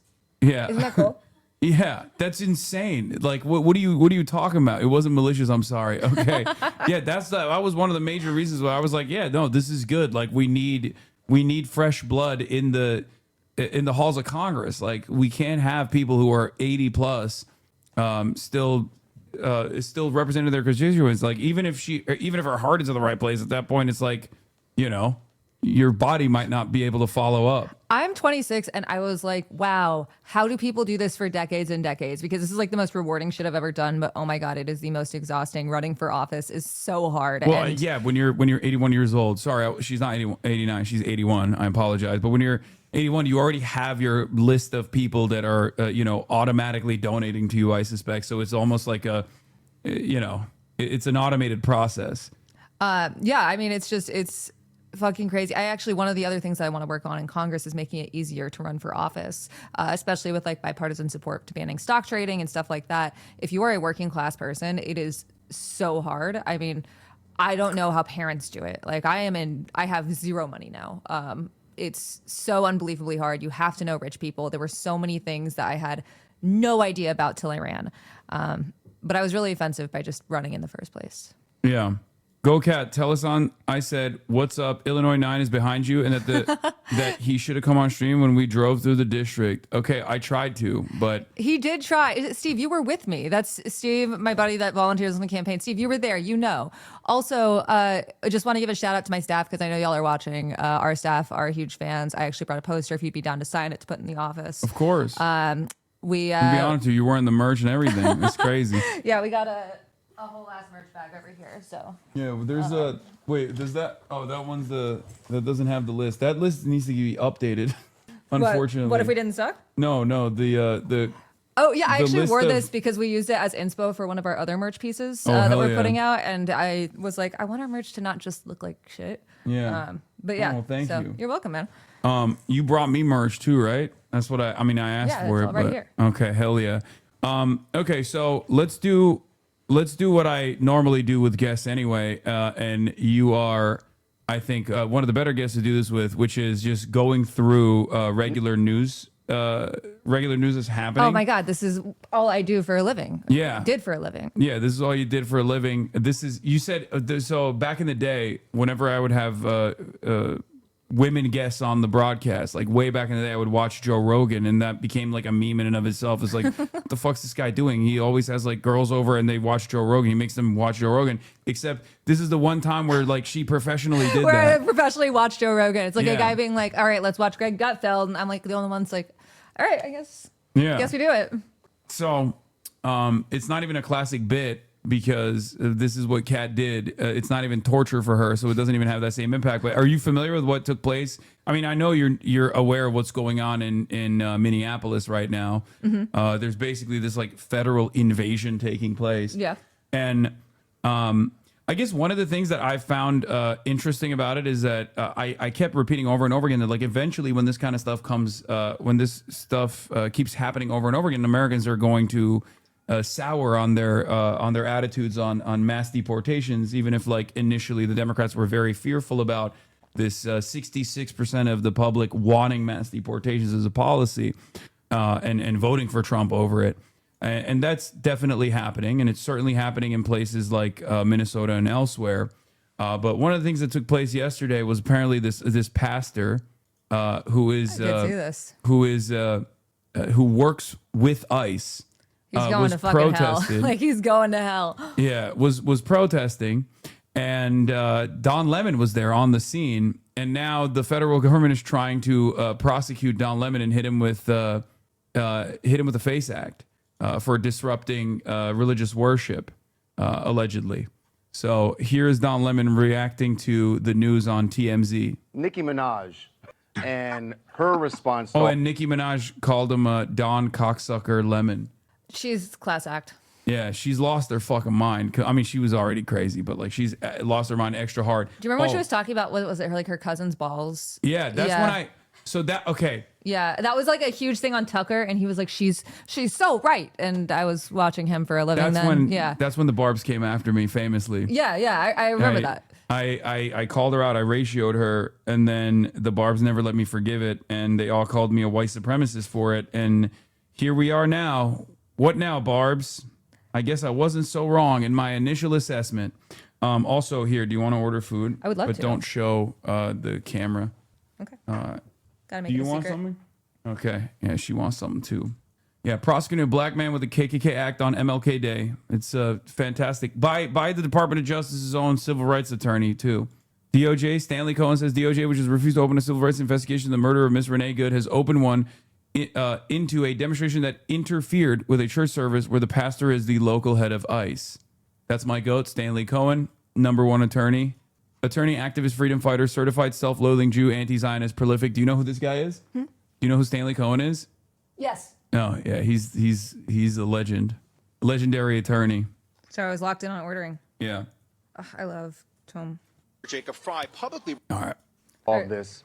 And the language that's used. I think it's interesting just because Nicki has been, over the last couple of months, made it clear that she is now publicly supporting, and I think maybe she has all along, but now publicly making known her support for the Trump administration and even the MAGA movement.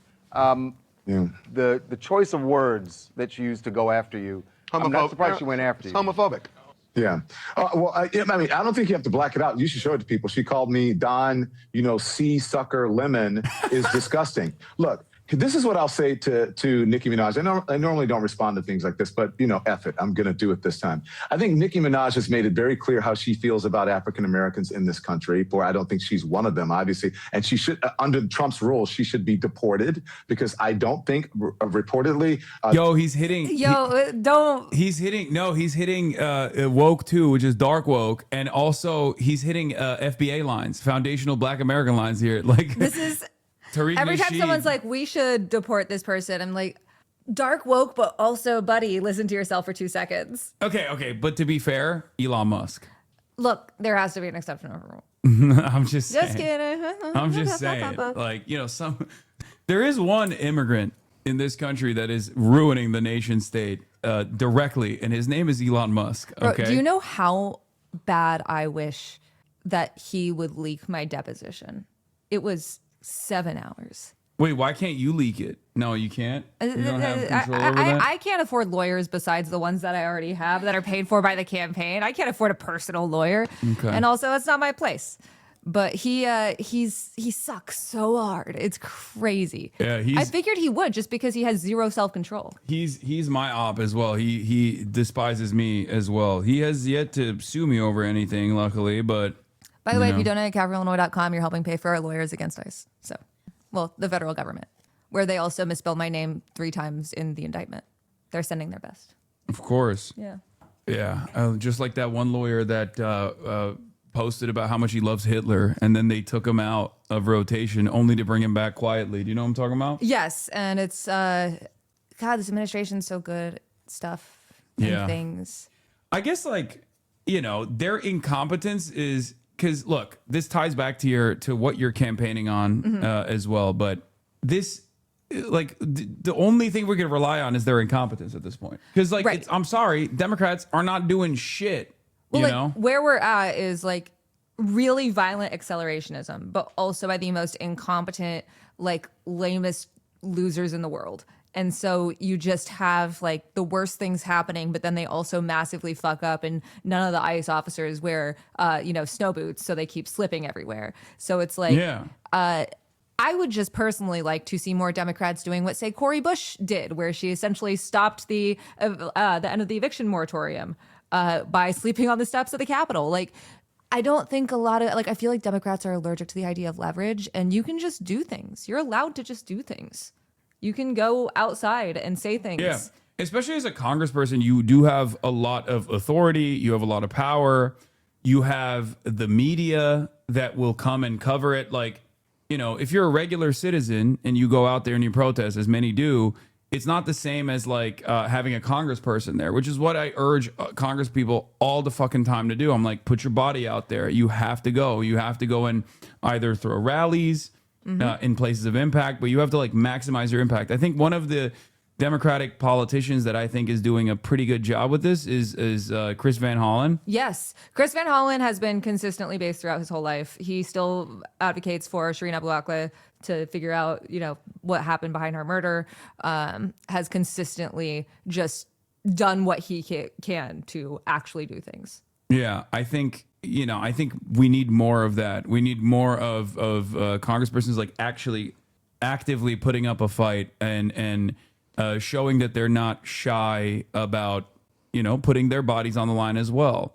And it's a good thing, and the public will reward you for it too. For all the congresspersons out there that are in office already, or all the people with ambitions of running for office, just remember that, like, this is what the base is demanding, and they will reward you for it as well. That's exactly it. Like, the first time I went out to Broadview, or the first few times, and I was like, I got thrown on my ass 3 times. The first one was like not even the one that everyone and their mother saw. But I was like, hey, you should come out here too, to like my opponents and other politicians, because it makes all of us safer, because they're much less likely to shoot us with live ammo if a politician is there, at least at the start of the descent into fascism. And I just want that to be people's first instincts. Let's see. I'm gonna show the video. Is that all right? Yeah. Is this it? This is Democracy Now!, Democracy. So this was the 3rd time they threw me. They love to throw me, and they love to put their hands on my chest because they're all weird little freaks. Was thrown to the ground by ICE agents. People rallied outside the facility to protest the Trump administration's Operation Midway Blitz, which has led to the arrest of nearly 550 people. So that's the Broadview ICE facility, where they literally keep people without. Like, they have 1 bottle of water a day. They're not allowed bathroom breaks. If they soil themselves, they're beaten. If they don't sign their own self-deportations, they're beaten. I watched as a family tried to bring medication to their father, and then they were pepper sprayed through the gate that ICE unlawfully erected with handcuffs, by the way. They're so fucking incompetent. But when you have more people with power and platform and privilege, it makes everyone safer, and it makes them worry about how... Hell yeah, man. Thank you. Seeing you there reinforced my resolve to keep protesting at Broadview. There you go. There's also that as well. That means a lot. Thank you. Yeah. It's fucking disgusting. I mean, it's completely unacceptable. And I think what a lot of people don't understand is that if local governments, state officials, local politicians, no matter what their party affiliation is really at this point, like, if they don't actually show up, if they don't actually also participate in these protests, or if they don't use the power that they already have, like Jacob Fry as the mayor of Minneapolis, or Tim Walz as the governor of Minnesota, if they don't actually take advantage of the power that they have to protect their constituents against this incursion by the federal government, this illegal incursion by the federal government, on top of, like, obviously the court cases that are happening behind the scenes, then I always say, like, people are going to realize that there's no one coming to save them. And there is some truth to that already. But eventually, someone is going to take matters in their own hands in terms of self-defense, and that's chaos. Like, what comes after that is complete anarchy, complete chaos. And that's not necessarily a good thing as well.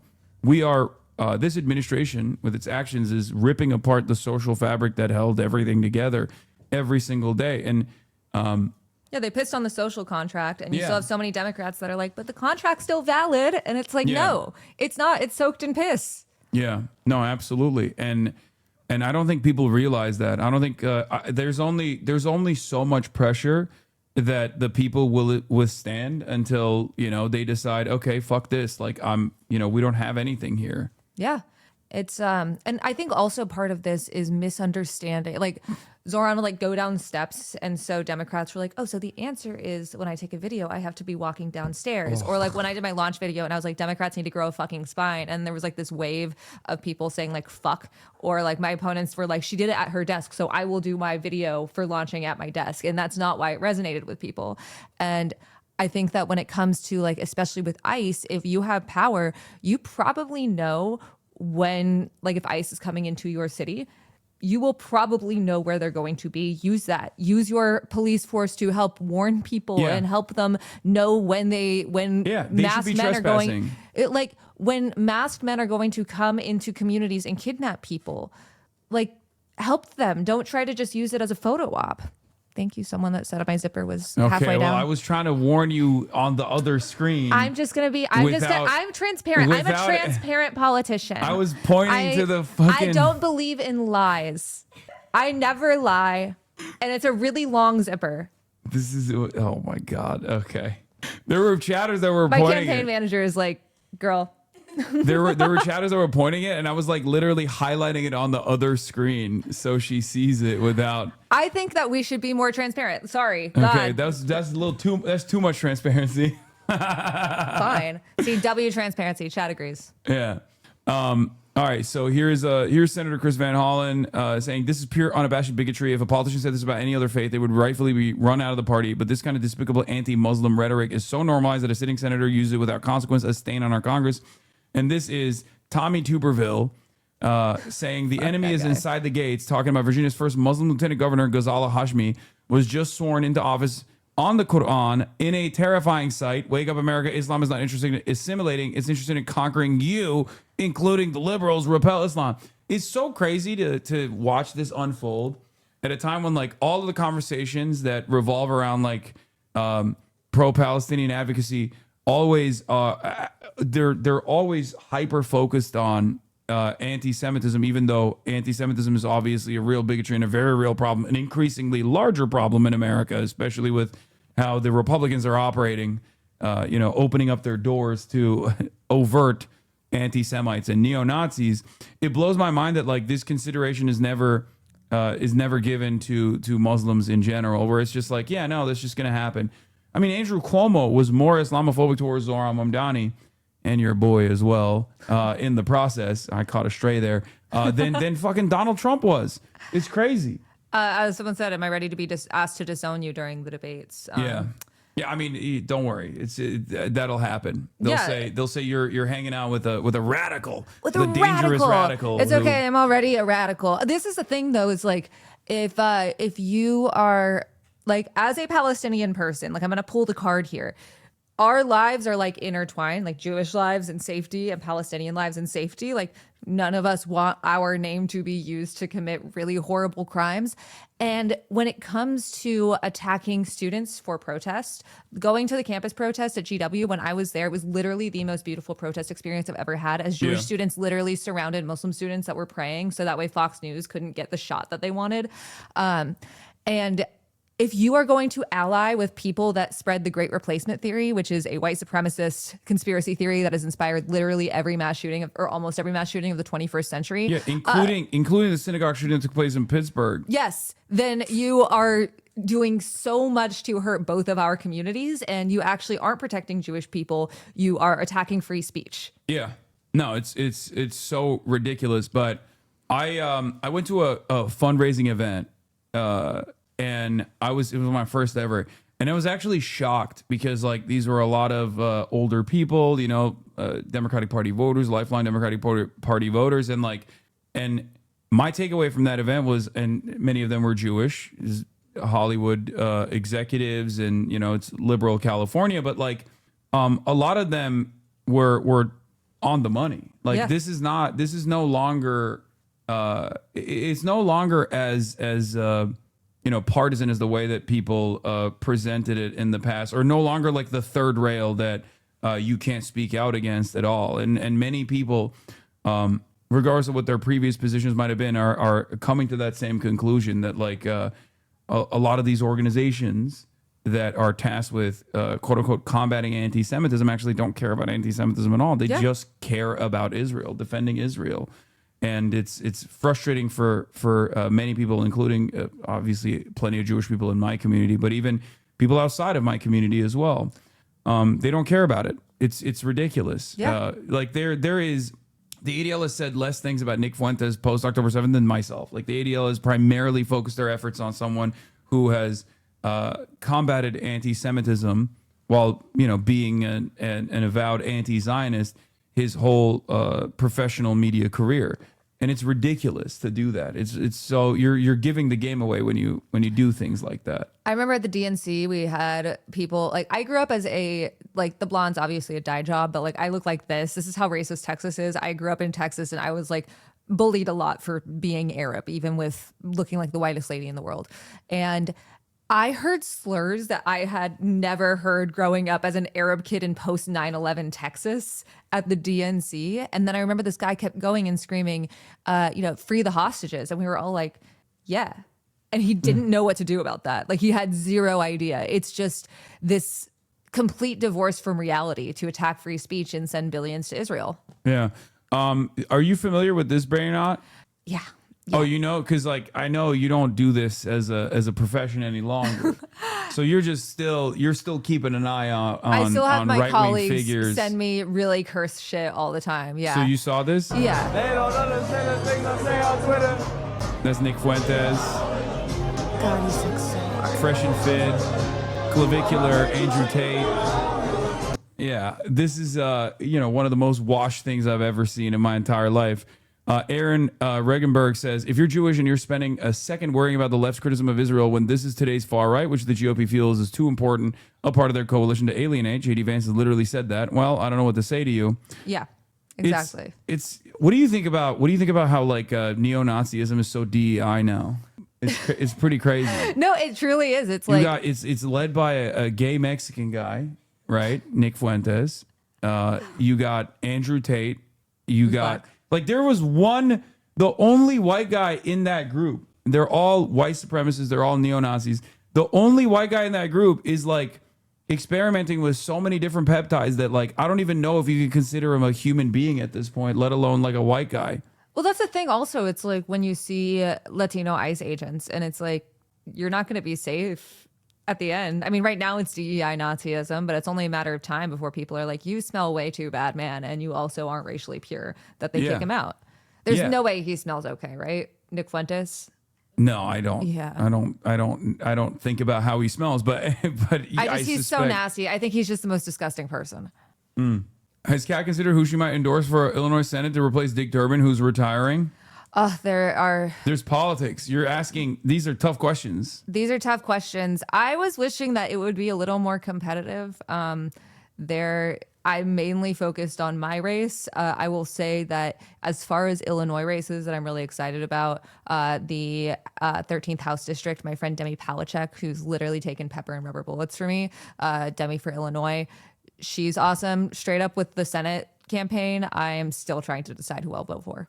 Yeah. Mind Fury, your biggest supporters are a biracial gay sex trafficker, a biracial former gay porn actor, a gay Mexican virgin, a Sudanese Muslim, probably also gay. At least it looks Max is straight and white, but he's also sterile. He is sterile. Did you know that? Wait, no, I didn't. Clavicular started taking steroids at the age of 14, and he's 19 now, and he's sterile because he took too many steroids. Yeah, there you nightmare go. Blunt rotation. Yeah, at least he won't reproduce. Yeah. True. Yeah, I mean, little blessings, I guess.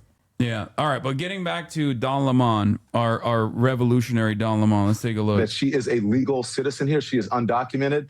And so she has shown her disdain for African Americans. So why are you supporting her? Why are you buying her records? She's also supporting, I have lots of gay friends who love Nicki Minaj. Why are you supporting this homophobic, bigoted, ignorant, woman. You should not be supporting her. Nicki Minaj, this is clearly out of her depth. She doesn't understand politics. She doesn't understand journalism. And I'm not surprised that she is weighing in on something that is beyond her capacity. What I will say to her is, because she put a doll, I think she put the Chucky doll in there, a better symbol that should have been represented in that picture is a pick-me doll, because Nicki Minaj is a pick-me. She will do anything that is expedient for her politically. And again, she's ignorant. She doesn't know what she's talking about. She's always weighing in on things that she doesn't know about.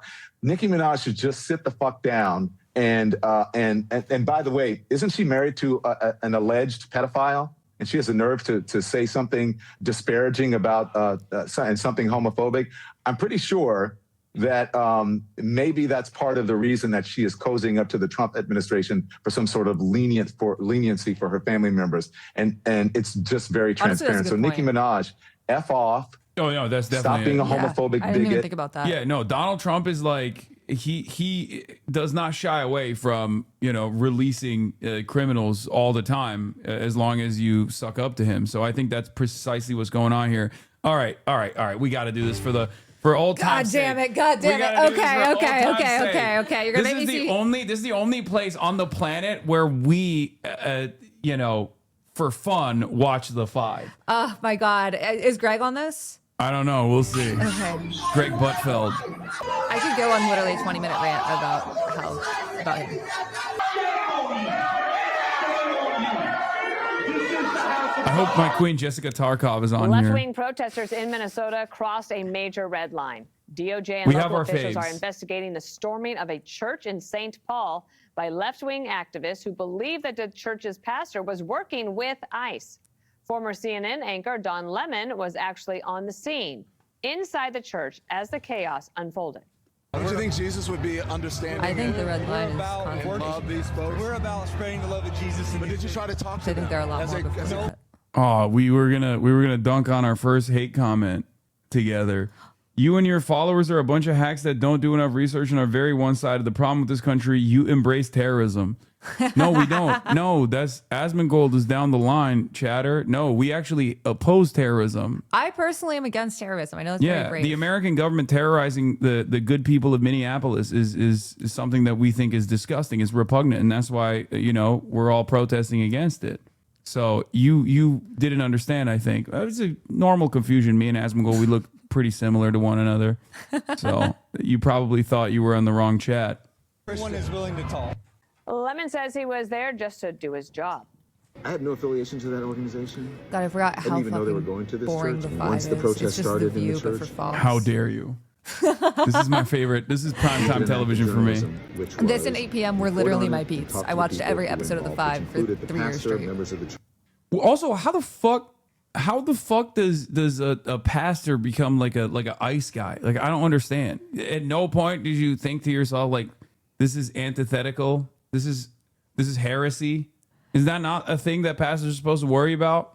It's actually so crazy because some of the most aggressive protesters in Chicago, in terms of like just being out on the streets, not like aggressive, violent, just constantly like speaking out and trying to like be there for what is good, are clergy. I watched as a pastor in my neighborhood in Rogers Park, Hannah, she was literally getting arrested as she was like, God, please show them the way. Like, they don't know what they're doing. Like, she was being the kindest person ever. And they were like, stop. That can't feel good. No. If you're like an ICE guy and you're like, no, he literally yelled at her. He was like, stop making me arrest you while you pray. Stop praying. I don't want to arrest you while you're praying. And she didn't stop. I fucking love her. And if you're watching this, shout out. You're the best. Thanks for showing up to my arraignment. You're a real one. That's crazy. Like, he did have a moment of yo, they are like vampires. I swear to God. You just say the Bible at them and then they perish. They're like, ah. Shout out to her. Shout out to Rev Black. Shout out to there was the one Wolf. guy who got like hit too. Yeah, that's Rev Black. He's awesome. He's been there literally every week I've been there. He's the best. He actually was one of the first people to get arrested for protesting at Broadview. Him and my friend Rachel Cohen, which was the inspiration for me to go out the next week. Bro, they're so brave. When you say a pastor being an ICE agent is the least surprising thing, what do you mean? No, dude, your brain is rotted by like what you see as like the false representation of Christianity, evangelical pastors in general. Like, by and large, religious community leaders would probably shy away from doing that, except for like maybe the televangelists. And at which point, like the televangelists would only do that because they're like, you know, the televangelists wouldn't also personally join ICE. They would just like support it, right? I Like, actually think this is something that we don't talk about enough. Like I grew up in like a secular household, but I actually found a lot of comfort in religion because I went to religious schools.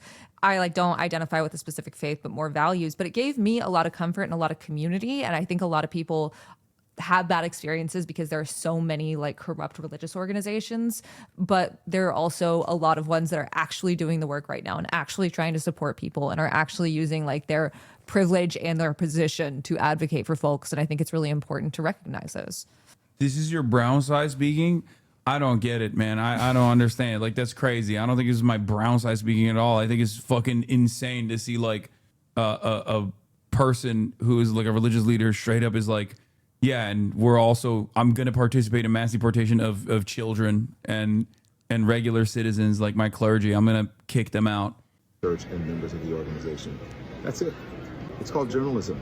Meanwhile, remember the Summer of Love in Seattle? Mayor Jacob Fry is selling a winter of love in Minneapolis, seeming to justify the unrest in his city.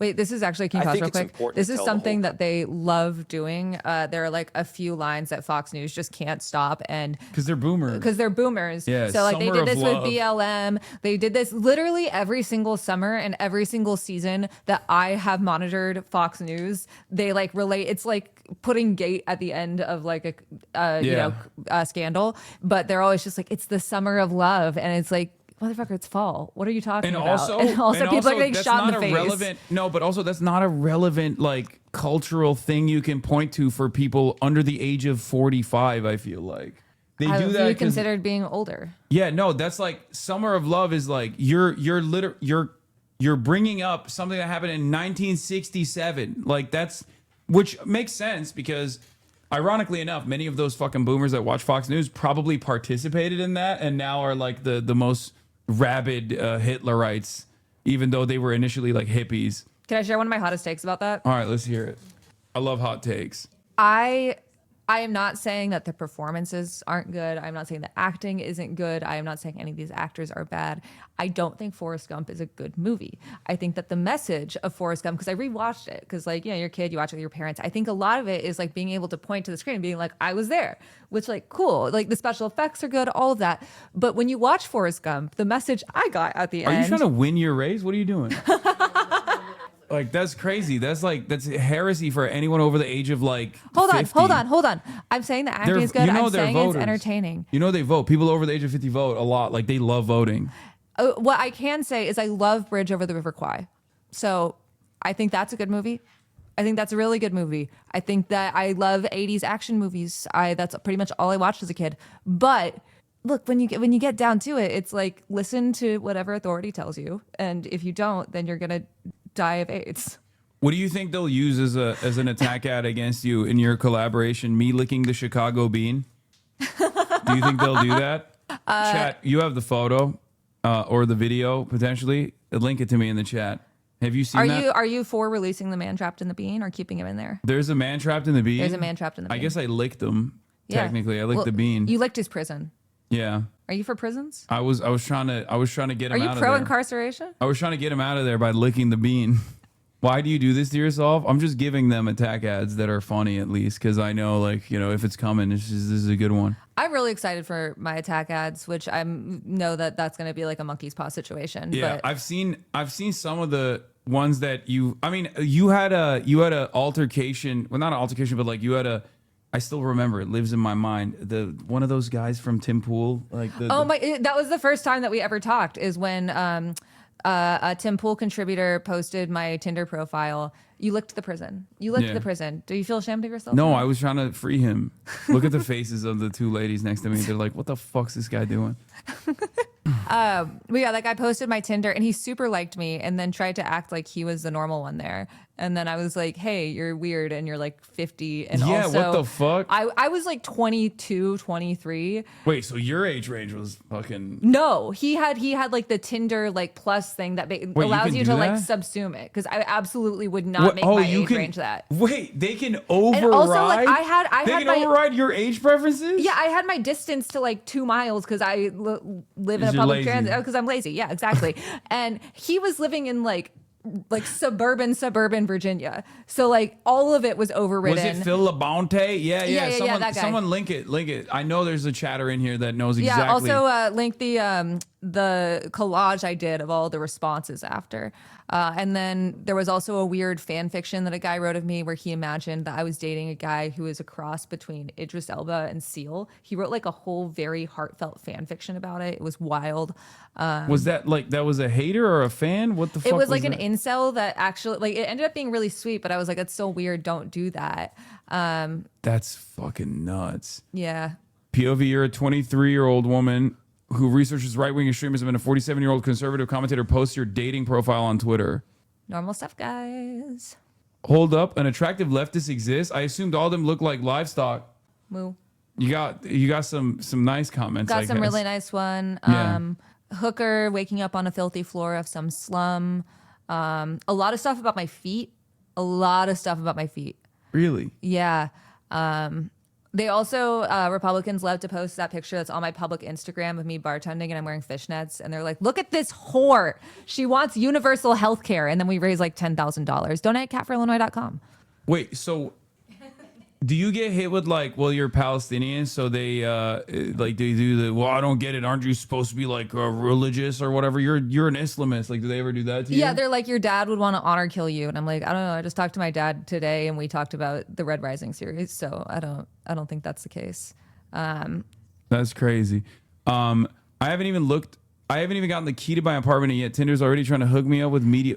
As context, he posted about me all the time. He would post about me all the time. Tinder's trying to hook me up. Tinder's trying to hook me up. And then he had like a super like on there. It was just very embarrassing. And then... Oh my God, thanks for the super like, bud. Matt, like how to adjust your Tinder age range. 7 steps with pictures. Yeah, it's rough. And there's been even more weird stuff running for office, like with the lady that gave me holy water. That was really fun. We had, what else did we have? We've had so many weird things happen. Someone was like, why that's what they're talking about your feet, because you can see the edge of it. Oh my God. Who cares? I'm just, because I was wondering where the feet thing came from. That's probably why. Not that it Wait, scroll up on justifies chat. it. Who mentioned Red Rising? Keep going up. Red Rising, frat boy's first book tries to write Hunger Games. See, this is the thing. Pierce Brown straight up was like, I need to get a book contract. It's 2013. I need a book contract to write the most insane space opera of all time. So I'll just write the Hunger Games for the first book. And then the rest of the books are going to be the best thing you've ever read. So just want to, okay. Oh, sorry, you're reading Golden Sun. Let me know how you feel at the end. Phil, do you really think you're qualified to talk about what women want? What is this? 90% of men find the same things attractive. Women are the ones that will decide weird shit like, he was weird at first, but his hands are so hot, so I let him smash. Or I didn't like him when we met, but the way he talked about my cat was so hot, it made me want to bang him. This guy does not... I don't think he's like legally allowed to be around women. Yeah. What the fuck? What are these statements? Why is it always the least fuckable men in the country who think they're the authority on what makes a woman attractive? I mean, that's literally... he's proven the point. Yeah. He proved the point. Yeah, they often do. Also, a guy who helped write the Heritage Project tried to get me banned from Twitter because I said... that was his intro? I haven't even gotten the keys to my apartment yet, and Tinder's playing games. Smirky emoji. They're so embarrassing. Yeah. No riz. That's fucking gross. So cringe. Right-winger triggers himself by super liking a 23-year-old journalist on Twitter. 47-year-old Tim Pool contributor roasted after bragging about finding a 23-year-old Media Matters employee on Tinder. Oh. Yeah. He really thought like... He had a shot. Yeah, he really thought he was rizzing you. He... Oh, that's so gross. Yeah, wait, hold on right there. You can see more of his posts. He just... I don't know if he's still posting about me because... Well, after this he will, because I'm his other fascination. Okay, amazing. So he's gonna his two faves have linked up. So this is like this is the greatest collab of all time for him. He's we probably, do have a lot of the same ops, so this Yeah. they can all freak out about this all day. yeah, That'll be the fun. hot Tucker Carlson stalker catfish guys on the right stuff. She's fucking 5'1". I'm dying inside. I gotta say, I'm fucking glad I saw this. Chick works for Media Matters because if by some chance she tried to catfish me, I'd be done for. Oh my god, he's so he's so horny. down bad. He's so so horny. bad. He's so horny. He needs holy water. He needs to be sprayed with holy water. The worst part is like I'm just so used to it. Like I feel like this is something I should be like. The hot Tucker Carlson stalker girl is not horrified tweeting by. about Tucker Carlson tonight. Sad emoji. Hashtag sad emoji. Brother, don't you have children to take care of or something? You should Or like have, a wife to pay alimony to. I suspect. Ex-wife, sorry. He keeps, dude. Oh my god. Oh, okay. Now I feel gross. I feel like I need to take a shower after this. This is. I feel grosser than I did at the time that I licked the bean in Chicago. Let's Oh yeah, he's. go I said fuck Second yourself. Amendment and open carry only applies to white people, obviously. And he responded, "The Black Panthers are terrorists, Hasan." Yeah, Phil, fuck you. I shouldn't even have to say that. You're so irrelevant. But Yeah. let's watch the 5 to feel better about ourselves. Yeah, that's better than Phil Labonte. Country that this is not just about resistance here in Minneapolis. It's about love. Do you ever wish that, I mean, you probably do as well, but that these guys would be as like radical as the way that the Republicans present them as? Constantly. Yeah, when they're like, Mayor Fry, he's a dangerous radical. He said, Whenever they describe the Democratic Party where they're like, they want everyone to be able to get health care and they want all the trans people, they're socialists. I'm like, God, please. Yes, that'd be so sick. Oh, shit. Food is here. Doors open. Okay, there it is. Now we can We eat are- and watch the Fox 5. Showing something Thank far God. more powerful and consequential It's here, like I'm back which at is Media love. Matters. We are standing up for one another. You've got neighbors helping neighbors. He You've said got fuck one people time. uniting and coming together in this beautiful way. Emily, do the protesters who stormed that church have a legal problem, possibly? Yeah, they have a big one. And if I were a federal prosecutor, There's I Greg. would charge Thank them God. with interference of Wait. free exercise. Oh, yeah, okay, Jessica's here. All right, my queen. And this is a Jesse Waters free episode. This is awesome. But you do have Brian Kilmeade. I know, but like, I hate Brian Kilmeade, but I like, do have to I can't fucking stand Jesse. I think Waters is so gross that the people around him, like, I think the women around him genuinely find, like, there's a threatening aura if you're a woman around Thank you. Jesse Waters at any given point.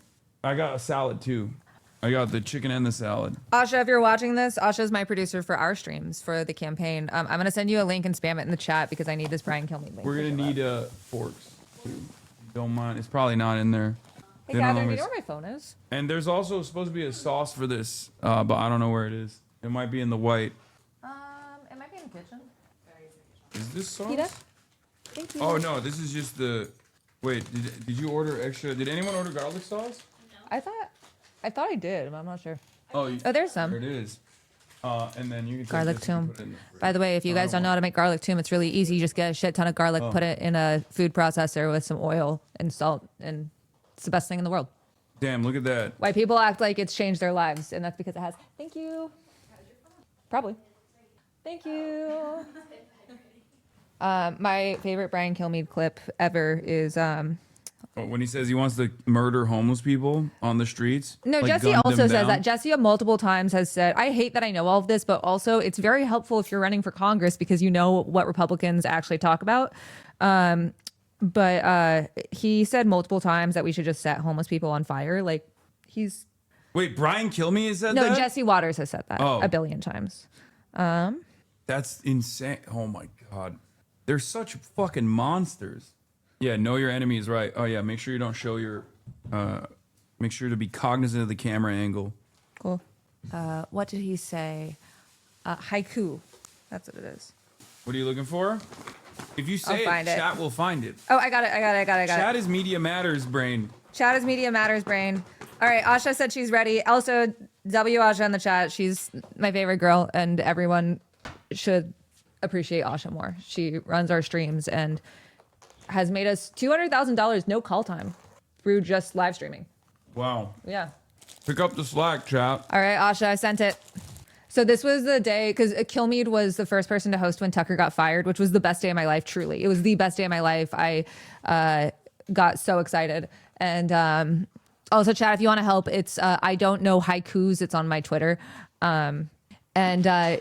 He didn't really know what to do because no one expected Tucker to get fired. And so he just did a really embarrassing transition. There we go. Jets. Damn, Asha's a 1 month subscriber. I thought it was a tier 3 subscriber. I was like, damn. Oh, we don't pay her enough for that. Packers, just kidding. We pay our staff a living wage. Famous, doesn't like vaccines. That's a riddle. Hopefully we'll solve it when we return. My attempt at a riddle. I don't know haikus. Jets, Packers, quarterback, famous, doesn't like vaccines. That's a riddle. At least I attempted a riddle. I don't know haikus. He's so smart. He's brilliant. And if I were a federal prosecutor, I would charge them with interference of free exercise of religion, violations of the Civil Rights Act, violations of the FACE Act, which under Biden, peaceful protesters against abortion sitting down, 80-plus-year-olds were prosecuted under, obstruction of federal functions, disorderly conduct, federal trespass, hate crimes, conspiracy to the Civil Rights Act, assault, and if Don Lemon kept up his charade. Attempted murder? Yeah, I think. Attempted murder with a deadly weapon, manslaughter, tax evasion. That was a good one. Yeah, tax evasion. Throw it. Just do terrorism. Arson, racketeering. What the fuck? She's literally just. She's like, why didn't they do this at a mosque instead? That's what she said? No. Oh. She's 2 seconds from that, though. To a federal agent that he didn't know what was going on, then I would charge him too with lying to a federal agent. And then on the state level, I would charge unlawful assembly, disorderly conduct, trespassing, harassment, intimidation, and child endangerment. And here's the thing.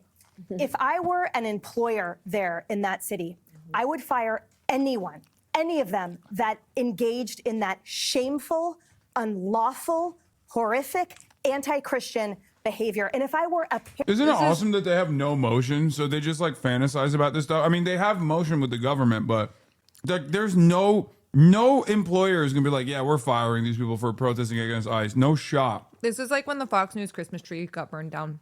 Do you remember that? No. They literally compared it to Pearl Harbor. That's a thing that happened? You don't remember that? No.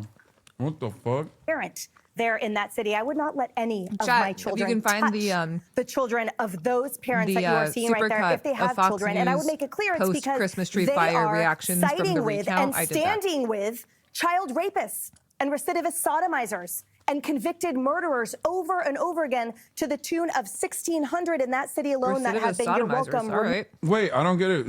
Is ICE coming after the president and his friends? What's happening? Like, these guys love recidivist sodomizers, and which is I feel like it's like a very biblical way to approach this. Because what is it? Recidivist sodomizer could just mean someone having gay sex. Yeah. Like, actually, that's just what it is, right? Yeah. That's just what they mean. Is that even illegal? I didn't even think about that. I was like, I was jumping a few steps. I want some extra adjectives in there. I just want to see what they can plug in there. Moved. And if I were a tech founder. Keep going up. There's one from the Daily Show too. POM, it is Wednesday. 9/11. It's so funny because they just want to have the 30 Rock Christmas tree, but no one cares about it. Except someone burned it? Yeah. Breaking news a few moments ago. This is at Fox Square in New York. This is our all-American Christmas tree. Sad news. I'm not promoting putting things on fire. I just think it's not the same as Pearl Harbor. I just don't think it's the same as Pearl Harbor, it's guys. An all-American Christmas tree. It's like this is an anti-American hate crime. Jesus was American. Yeah, that's awesome. At Fox Square in New York. This is our all-American Christmas Can't believe you tree. missed this. Sad news. Our very own beautiful I missed it because I was the one Fox lighting it on News fire. Christmas tree was destroyed. A suspect set fire to the Fox All-American Christmas tree, defacing the symbol of peace and joy. It's not just a Fox All of us News know about tree. it. This was America's tree. It's about the Christmas spirit. Don't laugh. It is about the holiday season. It's about Jesus. It's about Hanukkah. It is about everything that we stand for as a country. The DOJ can tell you precisely how many Qurans were burned last year in the United States, but they don't keep track of Christmas trees. Who says it's not a hate crime against us, against Fox Why do you News? do that? Evil. Stop it's laughing. About good versus Stop. Why? Stop laughing. The DOJ is not keeping track of how many Christmas trees caught on fire last year? They don't want to keep track of this symbol for Christmas and Hanukkah. What are they and hiding? Also America. Brandon's DOJ is hiding the secret. That was an insane. By the way, that monologue from Tucker, because his monologues just kept getting longer and longer after January 6th, because he was like, I don't know how much farther I can go without like outward like Holocaust denial, which is why he went so hard on like pro cigarettes. So this was like a 30-minute monologue. I had to sit through 30 minutes just of him being like, why don't they count how many Christmas trees get burned? This thing that we know is happening all the time. That's crazy. We should talk about Tucker's evolution as well, because you are, much like myself, I assume, like very worried about Tucker Carlson in general. Yes. Because you've been tracking him for years, and a lot of people don't know his like background and how much of a devious propagandist he was when he was at Fox News. Right, and he's a fucking grifter. Like, he wants your money. Also, he was so much of a devious propagandist that I think the real reason why Rupert Murdoch fired him, there was some reporting on this, maybe you saw it as well, but Rupert Murdoch's, I guess now ex-wife at the time, became like a major Tucker truther. And in the process of becoming a major Tucker truther, I think she became like an anti-vaxxer or something, and Rupert Murdoch was like very pro-vaccine, but it's despite, you know, all the media outlets that he owns being super anti-vaccine. And he realized like he has too much power and was less reluctant to let him go. Yeah. I think probably a lot of it's from the Dominion case too. Yeah, Dominion case, but I feel like because he was such a valuable asset to Fox. And he was really, really important in tracking the hate crimes against Christmas trees that we all know and don't like and see constantly. Who says it's not a hate crime against us, against Fox News? It's about evil. It's about good versus evil, period. It is so terrifying as a mother and someone who loves this country and loves the red, white, and blue. What is happening? Thank God. Don't worry, do not be deterred. We will not be. We're going to rebuild it. We're going to rebuild it, and we're going to build it back better. In this moment, we look forward, and as a company, we're going to rebuild it. We're going to put that tree back up. I hope with this lighting that the criminals watch that and say, there are a lot of Americans that are standing up and saying they're just not going to take this anymore. Yep. Good for you, Lawrence. And we'll be watching that lighting, and we will all be happy to see it go back up. It's all about how you respond to adversity. 9/11 is awesome. All right, let's go back to it. Rest in peace, Fox Jules, Christmas that you tree. saw in the midst of their engaging in the felonious behavior I just outlined, you know, filming everything so that they would not have a platform and they would not get their dopamine hits anymore. And the dopamine dries up. Maybe it's because you keep shooting us in the face. My real That's why people inspiration film. comes from that one woman that you can see on the video that stood there the entire time praying over those vicious, unlawful, anti-Christian, horrific trespassers there. And I pray that their impact remains at zero and that hers covers the world. Control room, could you play the sound from the ICE agent? They would that is imprison scolding the Jesus and then send protesters? him to El Salvador if he were alive That today. vehicle right there is honking and impeding our investigations while we're trying to arrest a child sex offender. That's who you guys are protecting. Insane. And Brian, one of the things that this reminded me of is how unpersuasive something like protesting in a church is. It's like the we get to people who hear would Brian block the Coney has to say. highways. Thank fucking God. A lot I'm of so you worried we wouldn't. A lot of you are talking shit, but yeah, that was shot right outside the White House. Okay. Yeah, I bet you feel silly about that now. Yeah. He was on 1600 Pennsylvania Avenue, and all the protesters were stopping him from arresting a sex abuser. Why would they do this? Why would they do this? Fucked up. Isn't it crazy that our government literally is run by pedophiles? I mean, yeah. What's crazy is like I take a little bit of an L on that because for years and years I was like, come on, guys, like Pizzagate is so stupid. You're so silly. And then like, I mean, obviously I was a major Jeffrey Epstein watcher in general. Like I talked about that quite a bit, and I was like, this is the real Jeffrey thing. Epstein. Yeah, big fan. The financier, the New York financier, he did work. He did magic with those numbers. But like, it is kind of wild that so much of what Alex Jones talked about, like the elite pedophilic cabal, is kind of real, and he just can't even. He has to defend the administration that's doing it because it happens to be his bestie. Yeah, we're not handing it to Alex Jones though. No, that's what I mean. It's just like imagine your whole life's work is to say like, there's going to be a government. This government that's coming up is going to black bag people and send them to concentration camps. And there's going to be like militarized units on the streets, mass surveillance, led by like some shady company that's like surveilling everything that you're doing, Palantir. And last but not least, like it's all being done at the behest of a shadowy elite pedophilic cabal. And it's literally a 1-for-1 happening right now. Like, yeah. And he has to defend The it. only difference is like they're not drinking the blood of children; they're just pedophiles. Yeah. Well, Peter Thiel does a blood boy shit, so Brian Johnson. close enough. No, Brian Johnson, as far as we know, is not super aligned with those guys. But I don't know. But isn't that like they do the blood transfer with his son? Oh yeah, I think he does it too. Yeah. Yeah. But that's literally. I like my own blood. I don't like taste it. I just like having blood in my body, and I don't need anyone else's unless like I don't know, I got injured. Yeah. Just want to be on the record about that. For climate change, to prevent people from going to work for an issue, it just actually makes everybody more angry. Yeah, I mean, this is a flashback to George Floyd. It's a knockoff of all those things that they were successful at the time, but in the long term really hurt them. I think a couple of things. Yeah, they have to say it was successful in the interim because the majority of Americans were in support of burning down the Minneapolis Police Department precinct. And also everyone on Fox News was talking about how fucking horrifying this death was at the time. And now that's like a shame that they have to live over and over again, where, you know, they have to make up for all the times where they said Derek Chauvin is actually kind of fucked up for killing him. Because you remember, like, Yeah. it was like... Tucker was the only person that was like pro Derek Chauvin. Like Yeah. when he was brave. He was there before anybody else. I think also part of it is like the idea when people are like, they defunded the police when that literally didn't happen anywhere. And they're like, they were successful at defunding the police, but now, thank God, we have increased police budgets every single year. Yeah, shouts out to the Democrats for playing along with that. That was cool. Let's keep going. One, when there were shootings and attacks in churches, don't they usually come in from the doors from behind and everyone's staring straight ahead? Evidently, these guys and these women got into the church, they sat down, at the one moment they stood up and started creating havoc in there. And that, to me, right away, you think this is going to be one of those attacks on our churches, synagogues that we've seen in Texas and in the Midwest. The other thing we think of is Don Lemon, who's actually there pretending to be a talented journalist.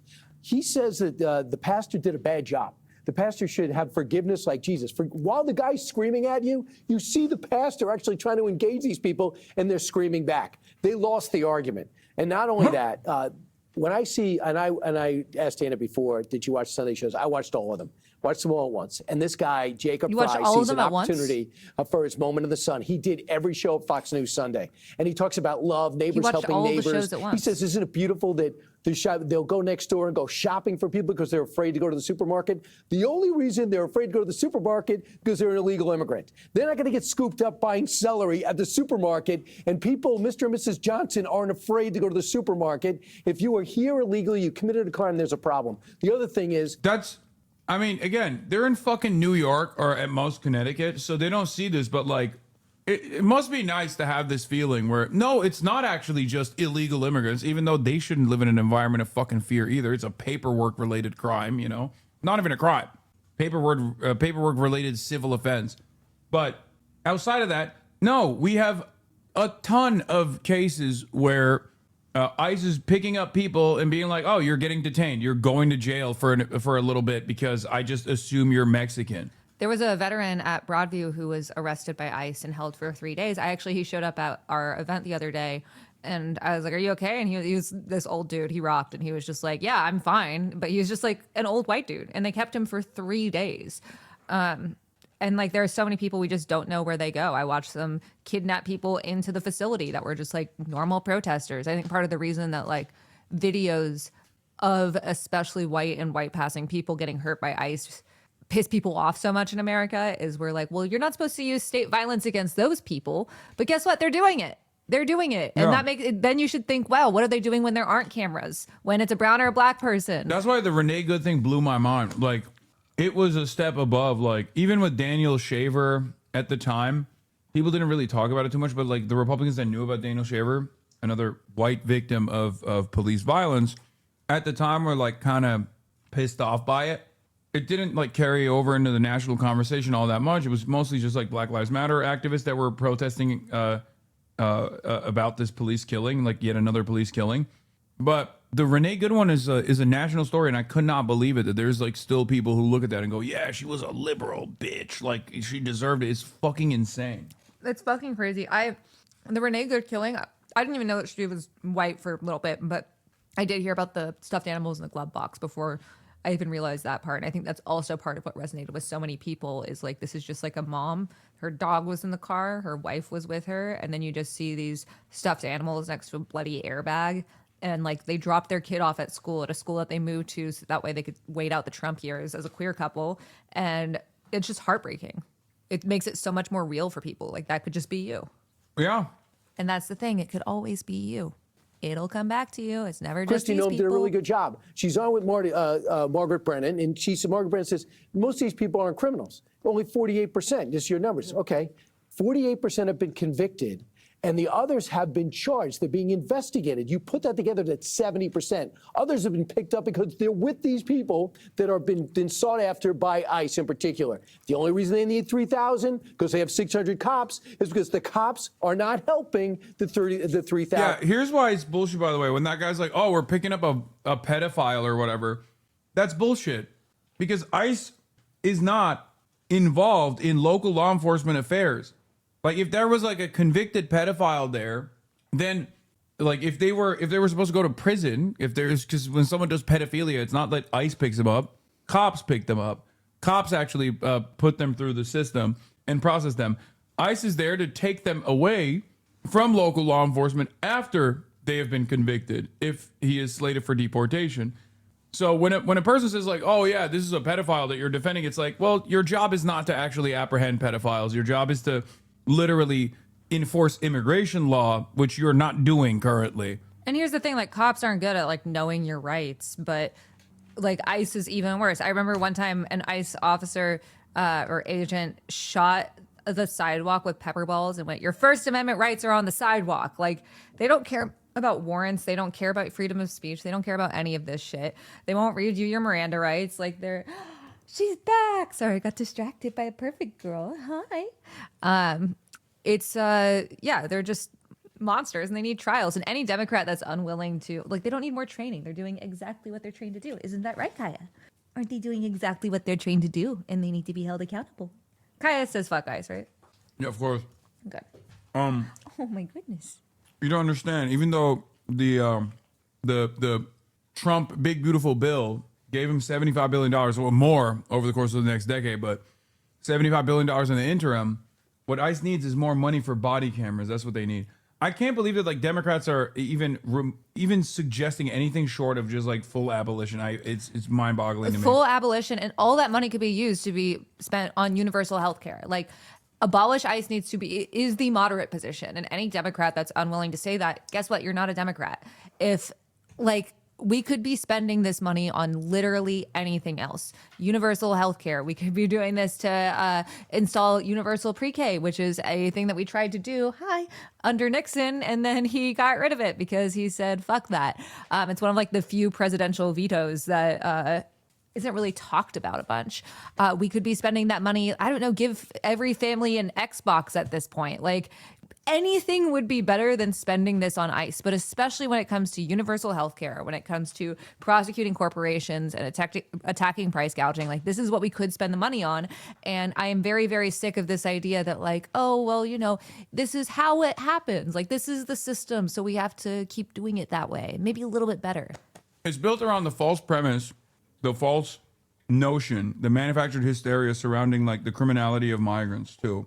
Because like a lot of Americans don't like what's going on, but maybe they believe, for some at least, maybe they believe that this is like unfortunate, but it's also a byproduct of just like a necessary evil, right? Okay, Xbox is BDS, guys. I was just giving an example. It was the first thing that came to my mind.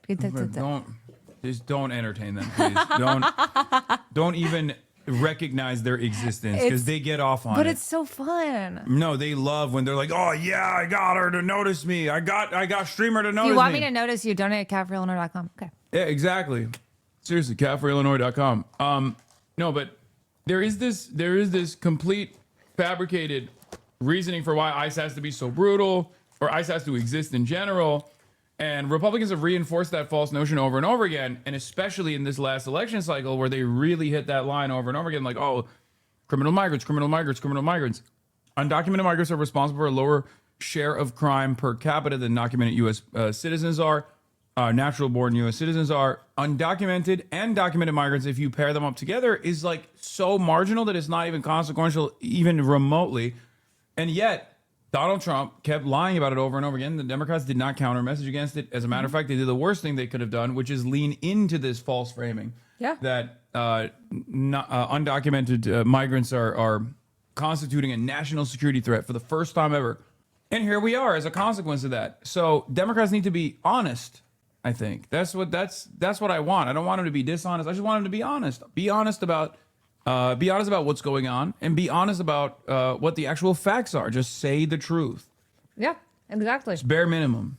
And reportedly, the cops were on the outside of the church, watched those protesters walked in, did nothing when they created havoc, and they did nothing to stop it before it happened. So I have no patience for cops that don't help other law enforcement officials. Guys, I know you have a boss, you got to keep your job, but you got to stand up and speak out and stand for something. Jessica, we're week 3 into this. Any ending soon? It certainly doesn't seem like it. It seems like it's just Yeah, I mean, ending soon. Like, what could be ending? Yeah, it ends soon if Trump backs away. It ends soon if Trump stands down. Yeah, it's ridiculous. Like when you say, "Oh, when will this end soon?" If like, you want people to stop being mad about your secret police, stop sicking the secret police on people. Also, here's another way to, I guess, what's the successful way of ending this soon? Well, like deporting every Somali person that isn't even an immigrant, because again, this community is 90% U.S. citizens, 60% natural-born U.S. citizens. So, like, who are you even fucking deporting? When the reasoning for why you have to engage in this kind of like mass apprehension is just actually for suppression, it's actually for repression, it's actually to like punish a blue state, a blue city where Donald Trump has decided to put the crosshairs on like a non-white population. If that's the actual goal, then it's not going to stop until Donald Trump either gives in and decides, okay, it's too much trouble for me, or they just, I guess, deport every Somali American somehow. Well, it'll never stop at Somali Americans. Of course. It will always That's go been to in the Minneapolis next thing. in general. Yeah, I mean, it's just like, it's not going to stop until you stop inflicting horror on people. Like, if you don't want people to be mad at you, stop doing things that make them mad at you. It seems really simple to me. I'm so mad all the time now. Yeah, I got to pee. started, and I think it's going to spread to other cities. In New York, they're practicing right now. I mean, I would practice, frankly, because I think He's away. I'm going to read the chat. Oh, wrong one. Desktop React. Okay. There we go. Nope. There we go. How's it going, guys? I know how to use OBS because we do streams at catforillinois.com/stream. Hey, Catherine. Hey. It's my campaign manager. I'm really tired. We woke up really early to fly in here. What's my opinion on AI? I want to spearhead AI regulation in Congress. Right now, there is 0 federal regulations on AI. Asha, actually, our mod, is going to be helping us with our AI policy platform. But part of it is I want to ensure that we're getting it the fuck out of schools. I want to make sure that we're forcing companies to ask users to opt in to their content being used to train large language models. And I want to ensure that make polluters pay also apply to data centers. So those are just like 3 things. I think that is actually workable with Republicans, because with, the big bullshit bill, that was like one of the only things that even Republicans were like, you got to let us regulate AI on the state level. I am going to be real here because no rules, no parents. If you want to support our campaign, donate. catforillinois.com. Our average donation is now $29. You don't have to donate a ton. If you can spare some more, that would be great. But if you can't, I get it. We are against AIPAC. We are against, the establishment. We are really trying to do our best to do things right. And we are playing an election on hard mode by trying to do it ethically. So donate at catforillinois.com. You can volunteer for us at discord.gg/catforillinois. You can help support us on stream too. We are actually doing our D&D stream next week. We had Brennan Lee Mulligan on and we reached our goal. So we are it was the most exciting day. It was so much fun. But our elections really soon. So on February 5th, early voting starts. Support CatForIllinois.com. Volunteer at discord.gg/CatForIllinois. What's up? Are you saying bye or something? You Nope, leaving? I just you weren't here, so I just talked about the campaign. Oh, nice. I hope we helped fundraise a little bit today. Hell yeah. Give me the numbers. Do you have them? Is it not good? Be honest. If it's not good, I'm going to yell at them. We're at like 92. We fundraised from this 9,200 today. We jumped on. Chat 9,200. We're up against 15 million. Just saying. But we are very grateful. APAC's fucking. And we are tied is for gonna dump first. so much money. What about the 200 subs you got gifted? Oh, thank you for the subs. I have a campaign max out in terms of contributions. Right? What is it for Illinois? It's $7,000. So $3,500 for the primary, $3,500 for the general. That is, I did not bring you Malort. I'm sorry. Thank you for not doing that. It is disgusting. If you have like any rich relatives that feel guilty about being rich, tell them to donate at CatForIllinois.com. But I am also, people are saying I'm poor. I'm also poor. If this would have negatively affected I only the make situation. $12K a year? What the fuck? What do you live in Chengdu? What do you mean you make $12K a year? That's crazy. I mean, to be fair, this year I've made your like mom's zero favorite money. farmer? Wait, what? As a Are you a farmer, you farmer? make $12K? The fuck's going on? Malort is good, actually. Okay, you're getting banned. Take a second off. I made 15K last year. Be chill. Okay, that's crazy. Catherine, how much does an ad cost? We got $3K since we mentioned it. Okay, that's a little bit better, chatters. Nice job. For a month, probably for cable, like $200,000. $200,000? Yeah, for cable. But that's to drown out when you have APAC and you see an APAC or one of our opponents' ads every other segment. Her campaign literally could not exist without APAC. It's fucking crazy. Like, literally raised $200K the first quarter, I think. And this last one was the first one we were Who's the outraised. APAC back candidate on the race? Laura Fine. What's her background? Is she the Illinois state senator? Yeah, she's a state senator. And it's disappointing because I think that, she's tried to do some good stuff, but it's to rely on APAC is really disappointing. And they actually tried to pressure a candidate to drop out of the race. This is, what's so crazy about this? Like, everyone is trying to portray themselves as like a Bernie-crat. Yeah. Everyone is trying to do we're trying to lower costs for families. We're trying to stand up to special interest. Yeah. But then I feel like if this is like the third and fourth point, not to say that these aren't, irrelevant, but like this is going back to the establishment Democrat talking points very quickly. Yeah. As And far it's as like how do you want to do that? Yeah, exactly. Like, how do you can't just pass a law codifying Roe. How do you want to change the Supreme Court? For me, that's like a rotating series of justices because I don't think you should have the same people on every fucking stand up to special interests is crazy on every single case. Except for APAC. Except for APAC. Yeah, that is my favorite headline of the campaign so far. APAC head host fundraiser for House candidate who swears APAC isn't backing her. Laura Fine has distanced herself from the Israel lobby, but APAC donors are pouring funding into her Illinois congressional campaign. Yeah. This is actually really interesting. Do you know APAC how thinks this they're works? so fucking slick. Yeah, well, go ahead. You explain it. So there are like two things, especially in this realm, that is kind of how APAC knows that they're radioactive. So they're like, okay, we aren't technically endorsing this candidate. We aren't throwing fundraisers. So they ask donors, they're like, you throw a fundraiser. And so she's been out across the country going to these fundraisers, and it's all APAC donors, 1.5 million for the last quarter. It's crazy. How did that happen? How did that happen? That's weird. But technically, it's not by APAC, despite APAC literally sending out an email talking about how they need to beat me. Like APAC to their lists, sending that out. Yeah. And she still claims she is not supported by APAC. There's also other groups underneath it, like Democratic Majority for Israel and numerous other like pro-Israel groups. And what these PACs do oftentimes is also, depending on where you're running, if there is not a lot of like love for Israel in general, they will rarely ever use Israel as a talking point. Like when they came after Cori Bush, when they came after Jamal Bowman, they dumped $35 million into those races, but they never really talked about Israel at all. They tried to, because it was a primary, they were angling it as like, well, they're not cooperating with, they're not real Democrats. They're not cooperating with the Biden administration.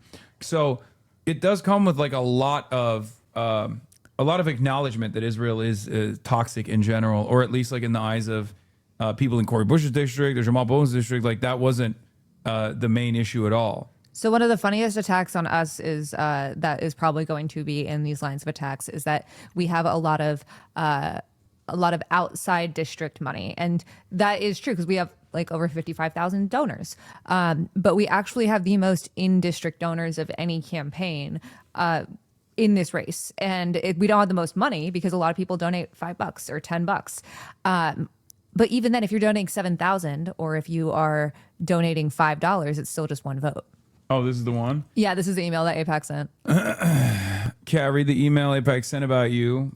Congresswoman Jan Schakowsky has announced her retirement. Illinois 9th District will have an open primary for the first time in decades. Wasting no time to enter the race is anti-Israel detractor Kat ABUGHAZALEH. Well, first of all, you were running before she decided to announce her retirement. The only one. Yeah. A 25-year-old social media influencer. Kat does not mince words when it comes to her thoughts on Israel and the bond between our two nations. Her radical foreign policy agenda includes calls for unilateral recognition of a Palestinian state and labels Israel's presence in the West Bank an illegal occupation. Wow, I can't believe that you would. How could I do this? How could I label an illegal occupation an illegal occupation? How dare you? How dare you follow international law? It's really, really in poor taste. Baselessly blames Israel for the deaths of tens of thousands of Palestinians without recognizing Hamas's initiation of the conflict on 10/7/2023. That's insane. Nothing happened before then, and also the fact that just crazy. Promotes the International Criminal Court of biased anti-Semitic. I mean, look, despite being Palestinian, I would say that your commentary on this issue, especially, is not really been radical. It's not. It's very. It's. I would say moderate to a certain degree. So it's crazy that they would get mad at this. And obviously, if you're Palestinian or if you're Muslim, you have less breathing room unless you never want to run for office and your name is Hassan Piker. Then in which case you can say whatever the fuck you want. But it is crazy that even this is the most that they could get out of it. If we don't act now, she could win. Yeah. And it's not that she's lost, she's well-funded. ABUGHAZALEH has already raised nearly $1 million, positioning herself as the financial frontrunner in the early stages of this race. If we don't act now, she could win. Nice. I mean, that's the best campaign ad you could have gotten. Literally an email from AIPAC to their supporters. And she's like, I'm not supported by AIPAC. What are you talking about? Yeah. Yeah, it's crazy. And then there's just like so much weird shit on this. The fact that they pretend they weren't in this, but also like weird establishment stuff behind the scenes. The idea that it was like a crime to even run for office in the first place. Yeah. Oh, Matthew Eady, politics and government reporter for Evanston Now, says, obtained 2 emails sent directly from AIPAC on August 21st and September 15th, fundraising for State Senator Laura Fine in Illinois 9.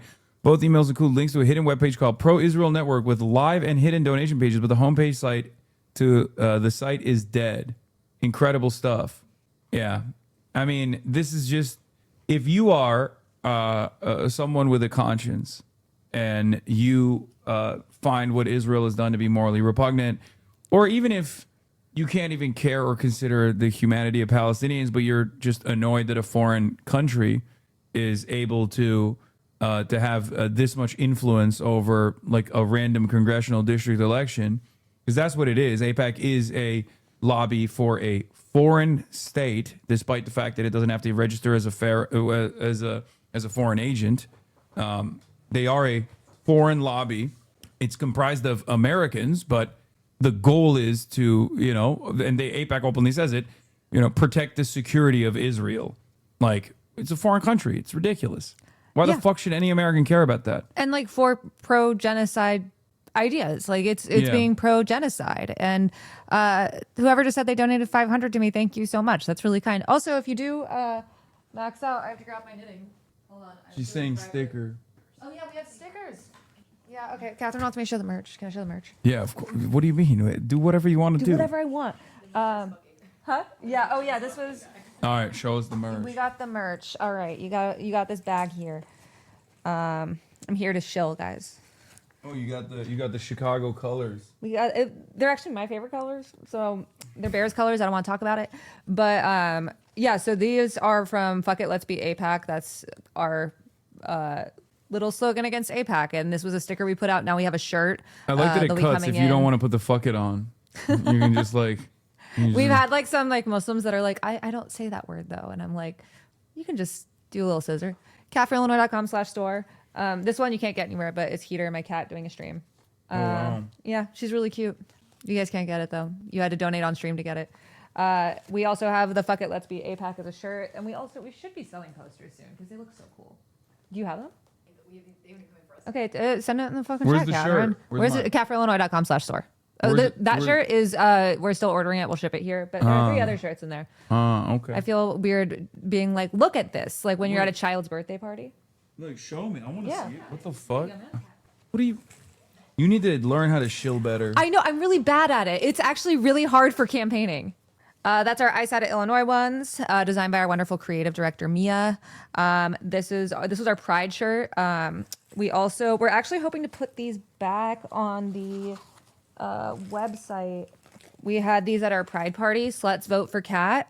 Wait, this one says let's vote. Let's vote for Cat. Okay, well this one says what if we didn't suck? Yeah, that's our campaign slogan. It almost feels like it's anti-fellatio. Yeah, we did have a lot of jokes about that at our Pride party. Cat ABUGHAZALEH against sodomy and recidivist sodomites. Yeah.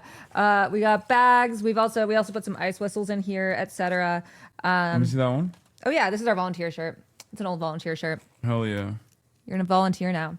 Oh, and if you're in the area, by the way, and you're volunteering, I'm really bad at shilling, guys. This is mortifying for me. Huh?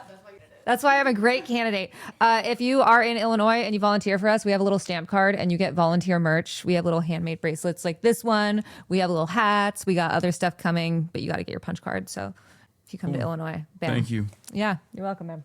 All right. That was mortifying, Catherine. Huh? Okay. Yeah, let me see the campaign video before I let you go. Okay. Yeah, campaign ad. Did someone drop it in the chat? I don't know. Did someone drop it in the chat? I don't know. I wanted to watch Greg Gutfeld. I wanted to watch Greg Gutfeld being annoying. You've become too much of a streamer. You're relying on your chat. This is it? Yeah, I think. Oh, wait, that's the merch. Oh, that's the merch. Yeah. Here it is. Aren't you sick of out-of-touch career politicians not understanding the moment we're in?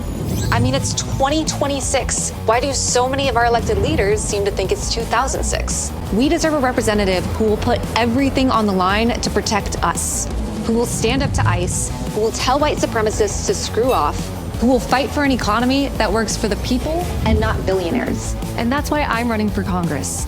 Because we don't just deserve a fighter, we deserve good things, and we don't have to settle. My name's Kat ABUGHAZALEH, and I approve this message. The W edits. Yeah, we had Rania and Bill who helped us make our ad, are fucking awesome. Someone said Gen Z editing. It's truly. Like we were thinking about putting Subway surfers on the bottom. So this is the 12 days ago it came out. 12 days ago it came out. It was like our first ad. Like we have another ad about ICE specifically, but this is like one that we filmed. We have a bunch of volunteers in the background.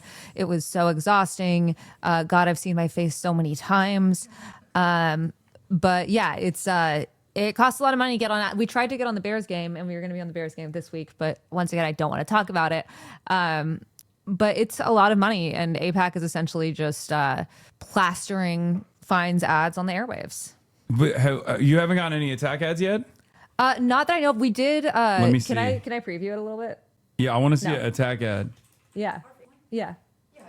Okay, we've been working on a fake attack ad for me of like Kat ABUGHAZALEH believes everyone deserves human rights, and we haven't published it yet, and including Palestinians, like in a really scary voice. But we don't have any attack ads yet. We just have that picture of me in fishnets that Republicans keep posting everywhere, and then the lady giving me holy water. What is the photo of you in fishnets? I think I've seen it. You're sitting on a bar. I was a bartender. You were sitting on a bar. Yeah. Why? What is the attack there? Like, are they just like hot?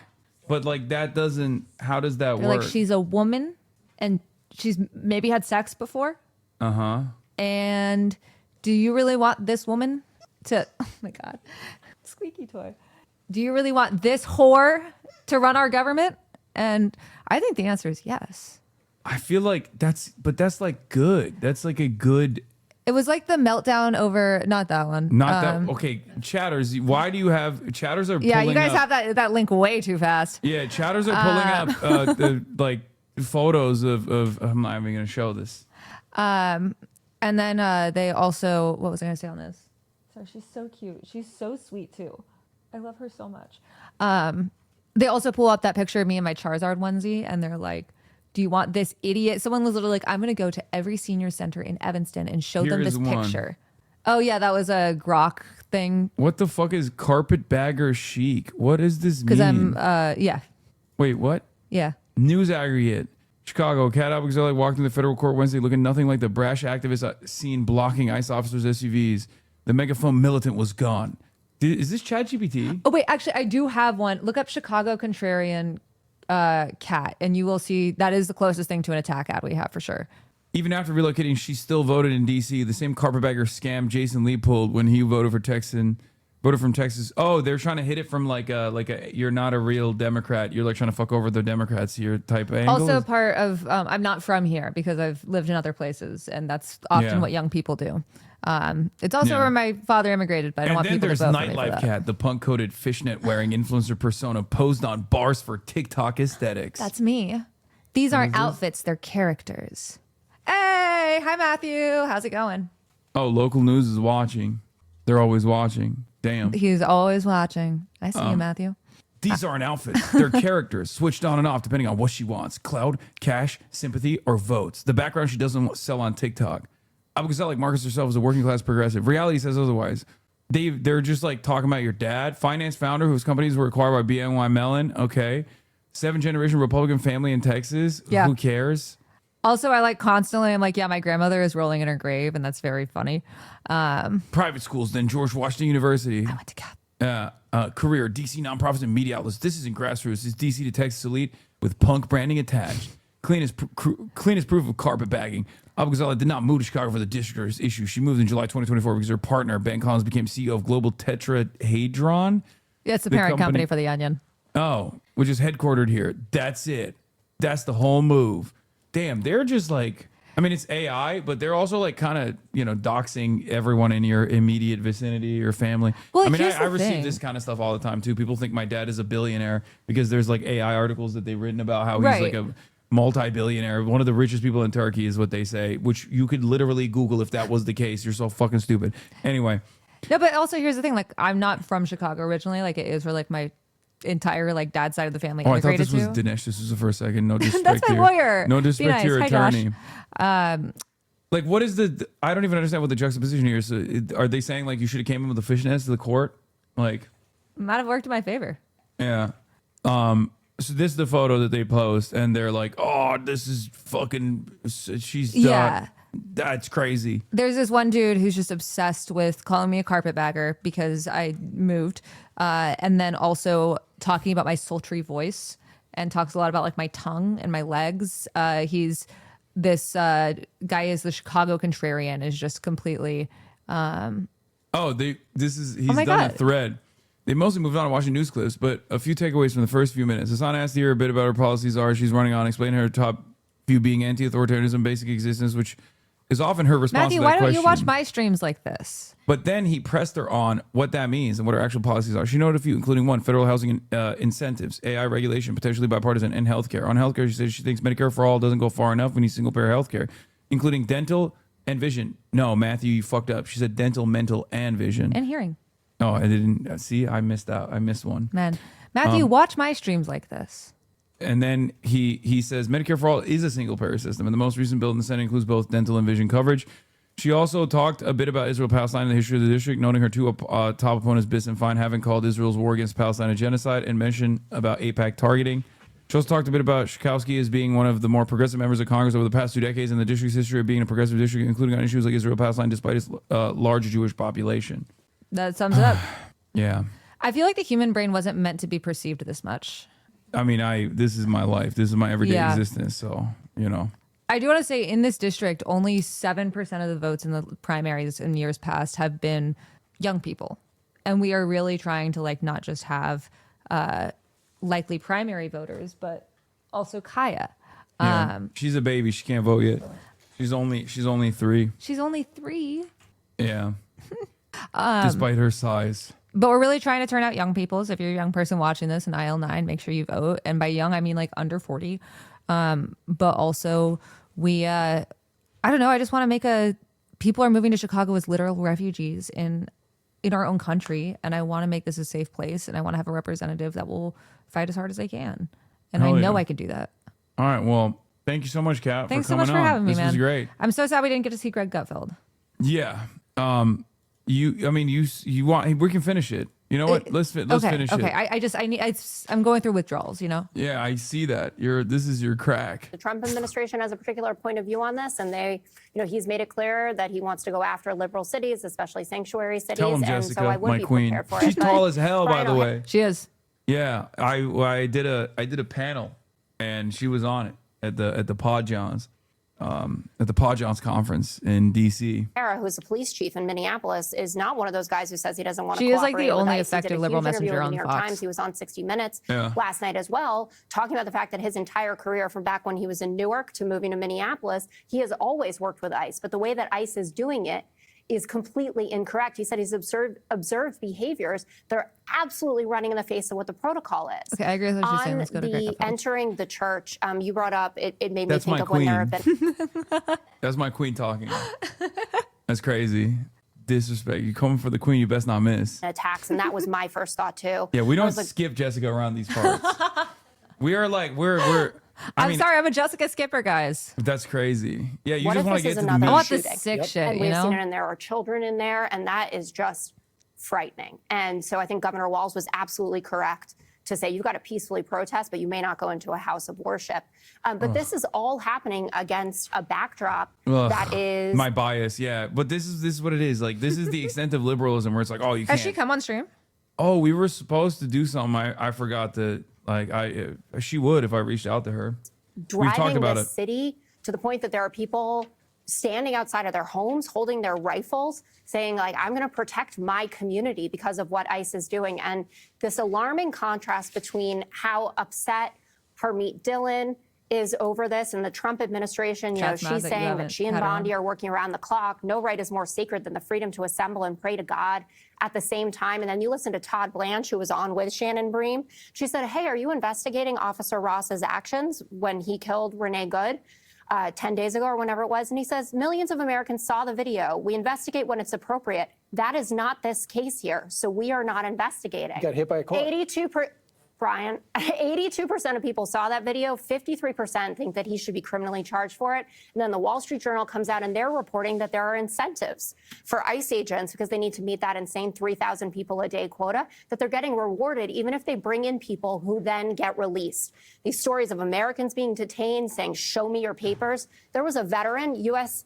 veteran, who's on a Carnival cruise, being arrested and a U.S. veteran on God, I hate Buttfeld so much. We're so close. But nowhere near as much as Jesse Waters. Like, but I they're just both hate how repulsive. Greg rhymes constantly.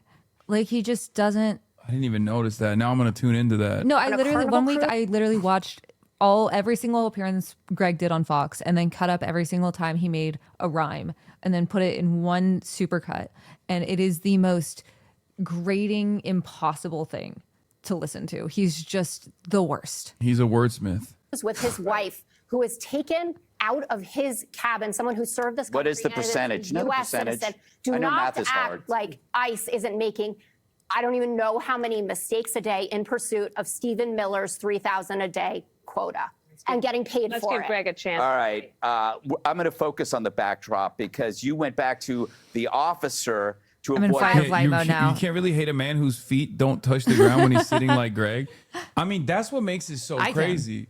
That's what makes it so crazy because, like, yeah, his feet don't even touch the ground. He's like twiddling them when he's like doing the most heinous, racialized, agitated propaganda. It's crazy. He looks like a toddler that got hit with the old person. It's ray. crazy to look and be like Greg Gutfeld and be like, yes, the white race, my race, is superior. Just crazy. I went back to What's really going on? the Renee Good murder. Yes, because that is actually not the story here. The story is, the story is how you got here, and you won't admit that that is the reason why we're. This isn't about immigration. It isn't about ICE. It isn't about Trump. It is about suicidal empathy. Oh my God, these fucking dumbasses. Every time they say that.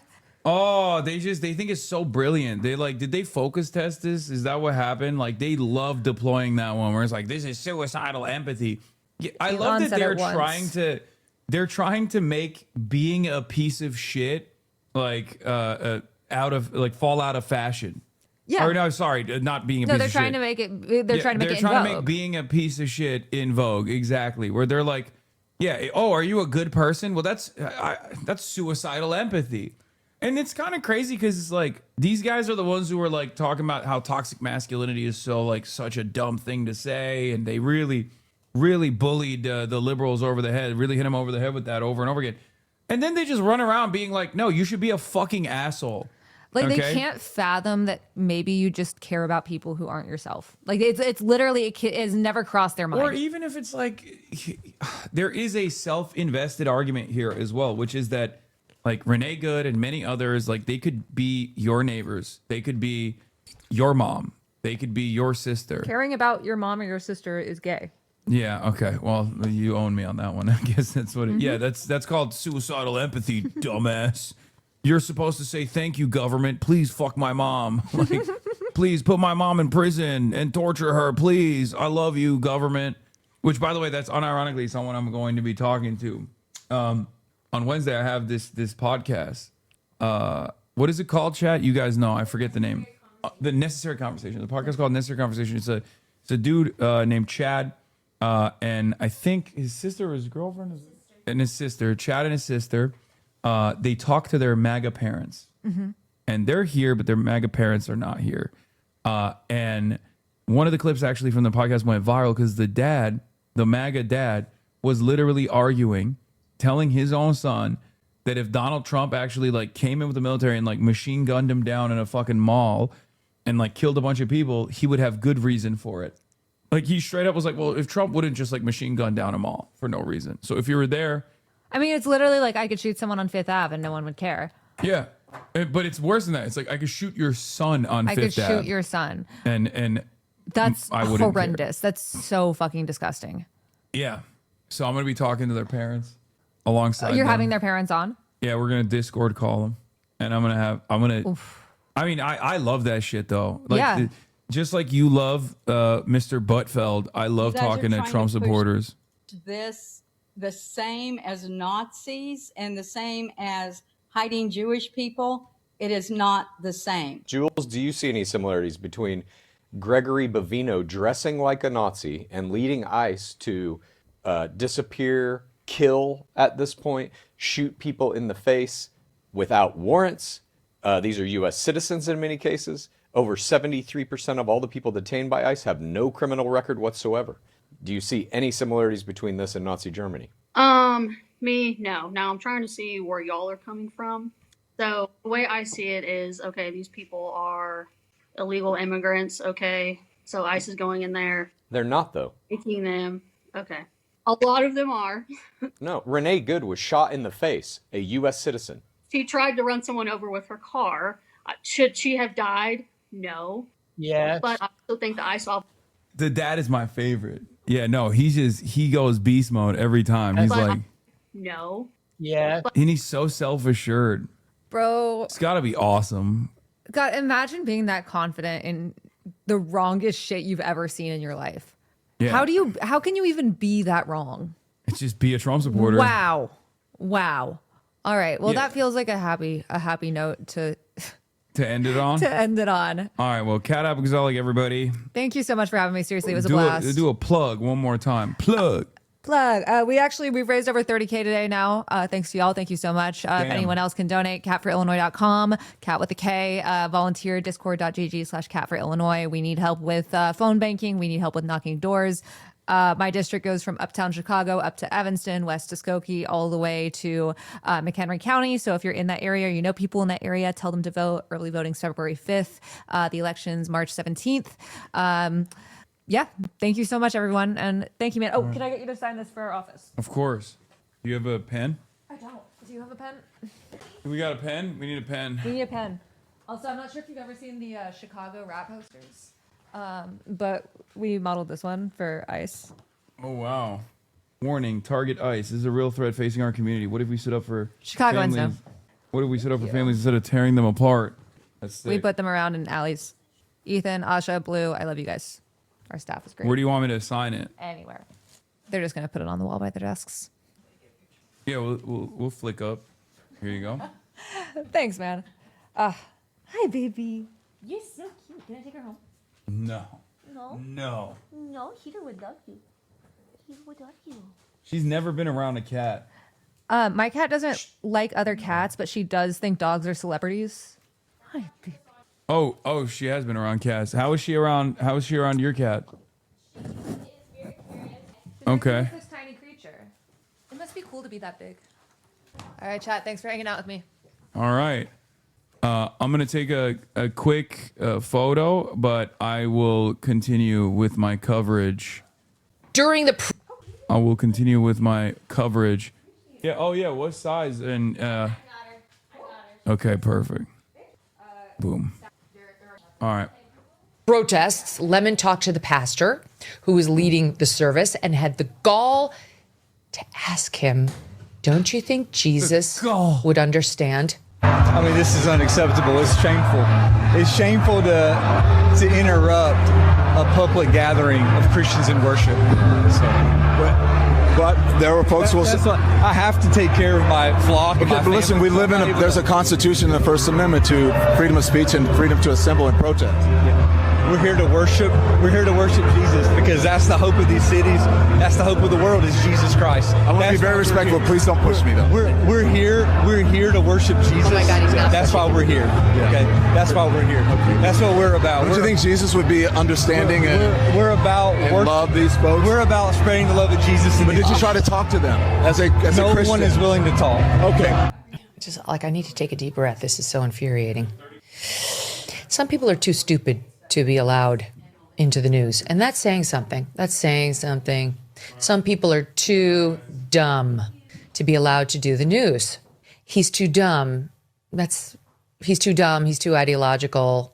He's too sympathetic to the terrorists there and doesn't know shit about the law or the U.S. Constitution. Has no fucking clue what he is saying to that pastor. Wow, she's mad. She's big mad.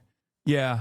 The terrorists, by the way, the terrorists are people who are opposing ICE terrorizing their communities, by the way. The terrorists are American citizens, okay? Regular ass American citizens. It's so fucking crazy that this is what, like, for a Republican at this point, you know, terror jacketing someone is just like, do you oppose the Trump regime? Very cool stuff.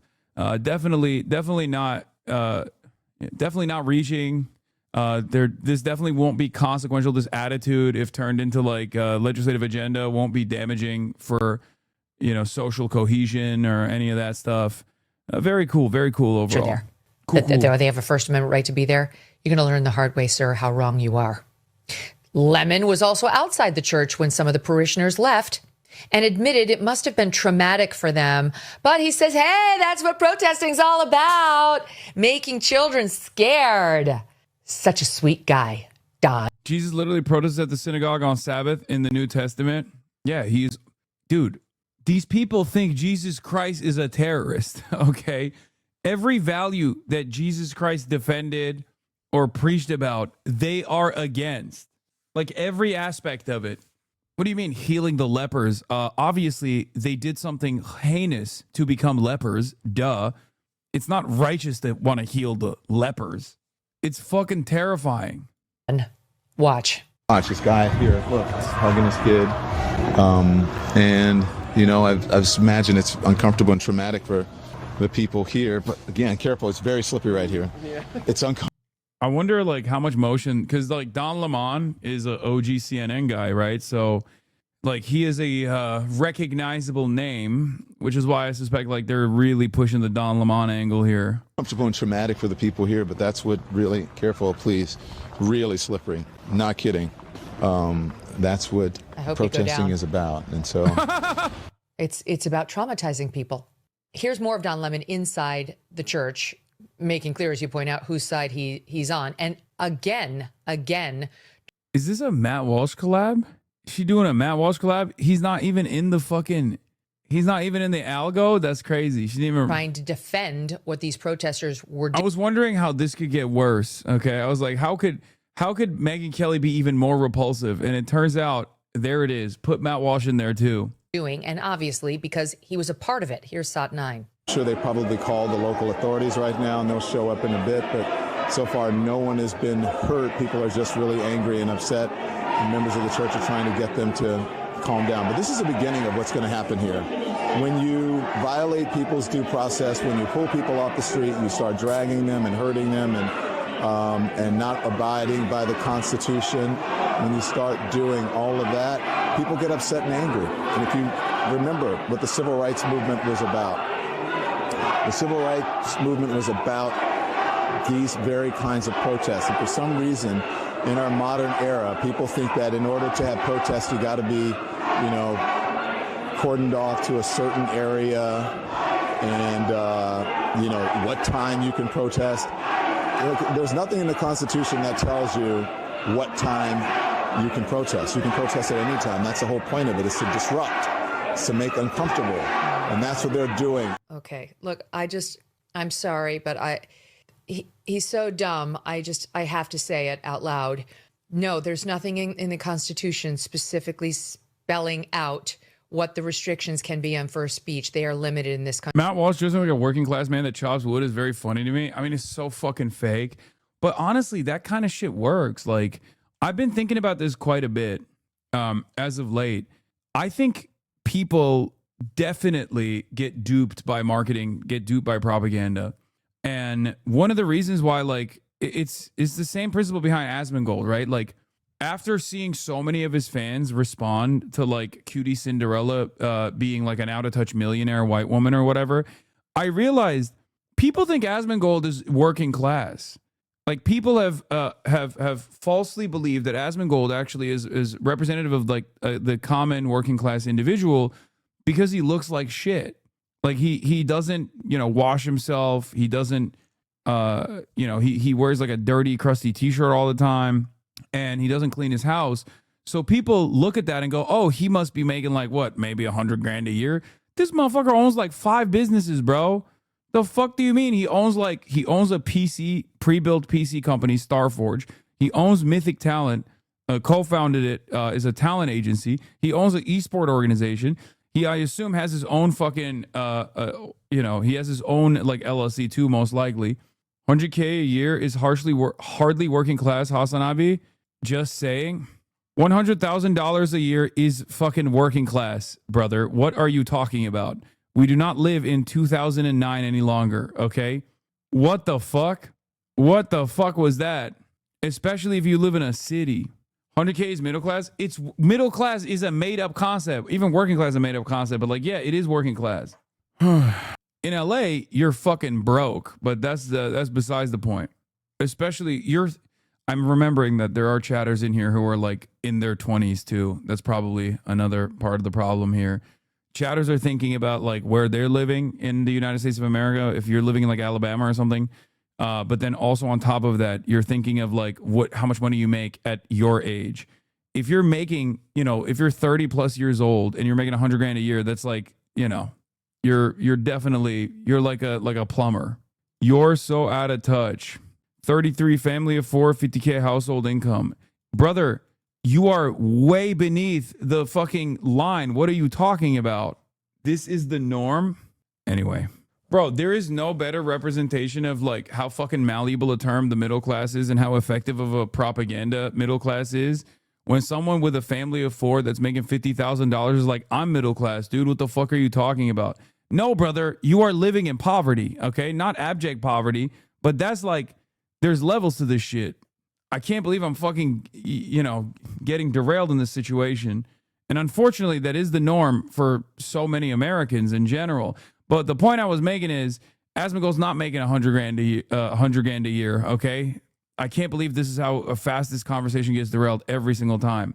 The point I was making is, he's a multimillionaire, okay? Before you guys effectively derail the conversation to yell at me about how out of touch I am, and effectively removed the point I was trying to make here. They just destroyed it entirely. So thank you. You've given another layup to the fucking fascist moron subreddit so they can be like, Hasan is so out of touch, gets owned by his own chat. Real working class individuals hate him now, okay? Because everyone has to be like, me. The only reason why people that tune in that think that this multimillionaire with like multiple businesses that he owns is actually, representing the common sense position or whatever is because he just presents himself as like a guy who lives in filth, which is true. He lived worker's man life, though, before he got wealthy. Who gives a fuck, dumbass? What do you mean? There are plenty of fucking people that were poor and then became shitheads after they became wealthy. What the fuck does that have to do with anything? That makes it worse. That means he went through the struggle of poverty. And instead of deciding no one else should go through this, he said, I got mine, fuck everybody else. I'm going to spend every waking day of my life making people who are in abject poverty, in way worse conditions than me, their lives a living hell. I'm going to fucking... Asmund Gold is a man of the people unlike you. Exactly. The worst people I've ever met are always poor people who made $3 million.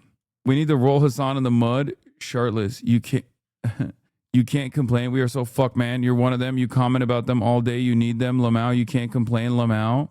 No one I know makes $100K. $100,000 is not normal at all. Lamau, we're fucked. We are so fucked, man. You're one of them. We are fucked, but not for the reason why you think we're fucked. We're fucked because you think that like my output is identical to someone like Asmongold's, okay? Because you're fucking stupid. Like, what do you mean? This is unironically proving the argument that I was making though earlier, which is that people only care about aesthetics. Like, I need to fucking move out of this house, give it to my family, and just like go live in a fucking dump and wear the same white t-shirt every fucking day so that people can be like, no, he's a real working class man now. Okay? 100 is not normal. 100 is middle class in 2026, dumbass. Oh my God. Oh my God. Unless if you are living in a major city and you're making $100,000 a year with dependents, you're going to have, you're going to be in you're going to have a regular existence. When I say someone is working class, I mean someone who's doing all right. Okay? This concept of like middle class that you guys are fantasizing about extends anywhere from, I don't know, like a small business owner bringing in fucking $3 million a year to down to the person apparently making $30,000 a year. It's made up. Okay? When I say someone is working class, like if you think someone who's making $100,000 a year with dependents, okay, someone who's like in their 30s, making $100,000 a year with dependents, that person doesn't own a home in most cities, okay? That person is not going to be able to own a home in most cities. That person is still very much firmly a part of the working class. You guys are fucking out of your mind if you think that that person that I'm talking about is actually, living the high life. Yeah, if you're making $100,000 a year, living with your parents, you don't have to pay rent, you don't have any dependents, and you're in your early 20s, you'll be fine. You can go out, do whatever the fuck you want, get drunk, pay for Uber Black every now and then, have disposable income on the side. I wasn't even making like the Marxist classification of what makes someone proletarian. I was just saying like working class is a catch-all term, and I cannot comprehend how motherfuckers are over here talking about how like 100K does not qualify as working class. You're like really raking it in. Yeah, the middle class in 2025 is $41,000 to $148,000 in 2025. This is based on the latest Census Bureau data with a median household income of around $74,000 across 100 of the largest U.S. cities. This is up from a middle class income range of $47,000 to $142,000 a year earlier when the median income was $71,000. I like that in this assessment, by the way, $100,000 is smack dab in the middle of middle class income, like straight up. Like on the fucking dot. Yeah, self-IDing as middle class means nothing, though. Steady 54% of Americans identify as middle class. More Republicans and fewer Democrats identify as working class and lower class. Upper middle to middle class. Working class. Lower class. Upper class. Might be the first time I've disagreed this much. Yeah, we're still right about the 100K law. $48,000 in Texas is a lot different than $48,000 in LA or New York. It's going to be impossible to convince someone from Dallas-Fort Worth that 100K is just middle class. My poverty trauma gets triggered when middle class people pretend to be poor as a me thing, maybe. I wasn't saying that, like, I'm making that money. I never said I'm fucking middle class. What the hell is wrong with you people? You're conflating a single person's income with a household income? No, I'm not. That's why I said they have dependents. Like in this hypothetical that I'm designing, You live in one of the major cities, you have dependents, and you're making $100,000 a year 10 years into your career. That's not easy living unless you live in an area that is much more affordable. I don't know. It's on my landlord makes $40K a year off my rent. Definitely working class. I make just under $100K in a union right now, and I won't ever be able to retire or buy a house in my state. Can't afford to move paycheck to paycheck anywhere in my state. Yeah, but according to chatters, you're living the fucking high life. Have you thought about that? Fuck you. Fuck you, Richie Rich. Rich ass motherfucker in the chat. Fuck you. How dare you call yourself fucking working class as a union worker? Enjoy your fucking rich existence, your bourgeois decadence, okay? Yeah, tell your union to move the factory, bro. If you got more Richie Rich people like yourself in your union, why don't you buy the factory? Why don't you buy the company right now? As someone who isn't even Big Tent, this shit is so dumb. Why are we arguing so much about a made-up term that purely exists to make us fight one another? Poverty, trauma, motherfucker, we're all getting exploited. Stop this dividing shit. I'm not the one.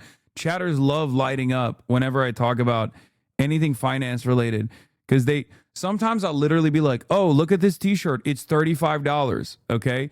And there will be at least like 15 chatters will be like, that is the most expensive t-shirt that has ever been created in the history of mankind. I cannot believe the amount of bourgeois decadence you're showcasing here. Classic out of touch, rich multimillionaire socialist. Fuck you. Fucking kill yourself. Like literally, I could be like, I bought a hamburger for $5. And there will be at least one motherfucker that goes, I've literally never eaten a hamburger in my life. I'm currently sitting with a barrel wrapped around my chest because I do not have money to afford clothes. And you are the most out of touch person on the planet. And half the time, the motherfuckers that are typing that from the basement of their Connecticut McMansion of their fucking financial advisor parents' home. Okay? That's what's so crazy about it. Coping hard for real. Yeah. See, there it is. Anyway, in spite of all that, I'm proud of you guys. You guys fundraised. Not you, the chatter. Yeah. How dare you compare the working class to $100,000 a year, which is famously the salary of the ruling class. This is literally like ACP style commentary when they were like on that Starbucks baristas are not actually proletariat shit. People that I think engage in gay professions are actually not real proletarian. My partner and I make collectively about $70K in Pennsylvania, not even a high cost living state, and are barely affording our 1-bedroom apartment while also ignoring our debt. These shadows are crazy, Lamau. I know. They're making it seem like I'm over here behaving like Lucille Bluth. Is that her name? Did I say it right? Like being like, how much can a banana cost? Because I said $100,000 is a working class job. Famously, the amount of money you make. Famously, the amount of money you make when you're a fucking oligarch, when you're swimming in it. Anyway, what I was going to say is, good job, guys. We raised 30 grand, more than 30 grand for Kat in this short period of time. So, no, you see, this guy is also, if he's making $2, how much money does he make? If he's making, well, like one, so what is that? Like $1 a second or 50 cents a second? Is that what he's doing? That's a lot. Isn't that a lot of money? That's not a $1,200 router. That's not a 1,200 router. What is that? What is this? Asmongold says not hiring people to clean his house makes him a normal person. I just want to live like an American. Brother, no one lives like this. Okay? No. This is what I mean. People think this is like, he's a real one for this reason. Okay? They look at this and they go, oh my God, he's such a real one because he lives in filth. Like, okay, but like, are you also saying that working class people are filthy? So only rich people are well taken care of? You're not working class. You'll never represent the working class. Not you nor Asmon. You're so out of touch, old man. If you were even ever middle class or working class, you would not have that opinion you have. And everything you say about this matter proves this. I would just not even talk about this if I were you, man. Move on. Yes, you're right. A socialist streamer who regularly talks about fucking labor-related issues should shut the fuck up about labor-related issues because he's a streamer who is very fucking fortunate. True. The point I'm making is I'm not LARPing about my financial situation, okay? You know, that's it. That's it. But people hyper-focus on the aesthetics of things, and they think, like, they can't hear your words, right? They can't hear your words. They only see what they see. And if they see someone like myself, even if I'm advocating for, workers' rights, advocating for labor unions, working alongside labor unions, shit like that, none of that actually matters because, like, I don't fit the bill. I don't fit the profile of what you believe is like someone who should be advocating for, working class individuals. I can't believe it though, because this entire back and forth conversation unironically proved the point. Prove the point that I was making. I'm obviously not going to stop doing what I'm doing. I'm not going to stop saying what I'm saying, and I'm not going to stop living in any way, shape, or form that is different than how I want to live. Hasan, hiçbir zaman bu konuda kazanamazsan anla artık, ignore it. I know, evet. Like, this motherfucker is saying the average American lives like this. That's a diss on the average American. That's a diss on any human being, really, because I don't think anyone lives like this. This is a unique living condition. What's crazy about it is that any person that lives in this circumstance because, like, they are too busy or they work too much or they're too poor would literally, first thing that they would do if they got money like Asmongold, would clean their fucking house. That's the first thing that they would do. Like, first they would get a therapist, most likely, because this is the living conditions of like a deeply depressed person under normal circumstances. They would get on depression medication, and then they would most likely either pay for deep cleaning, because I feel like you need to pay someone for this. Like, this is a professional job. This is not the average person could. This is not the average person within the capabilities of the average individual. This is what people mean when they call him authentic, because this is the most relatable thing for his followers. Yeah, but that's what's so crazy, because this is so outside of my range of relatability. I don't understand it. There are petty bourgeois socialists. You are one, not a moral designation, just a fact. No, dude, I'm actually not even a petty bourgeois. I'm a bourgeois socialist. Okay? I'm a straight up, if you want to say I'm a fucking a capital owner, okay? If you want to say I'm like a part of the owner class, go ahead, say it. I'm a fucking class trader then. Who gives a shit? That's it. You know? I don't fucking care. Oh, I appreciate your news coverage. However, you should read more Marxist-Leninism and speak to on-the-ground organizers. Speaking of theory first, you have some decent positions on issues, but you frequently espouse revisionism, social imperialism, and reformism.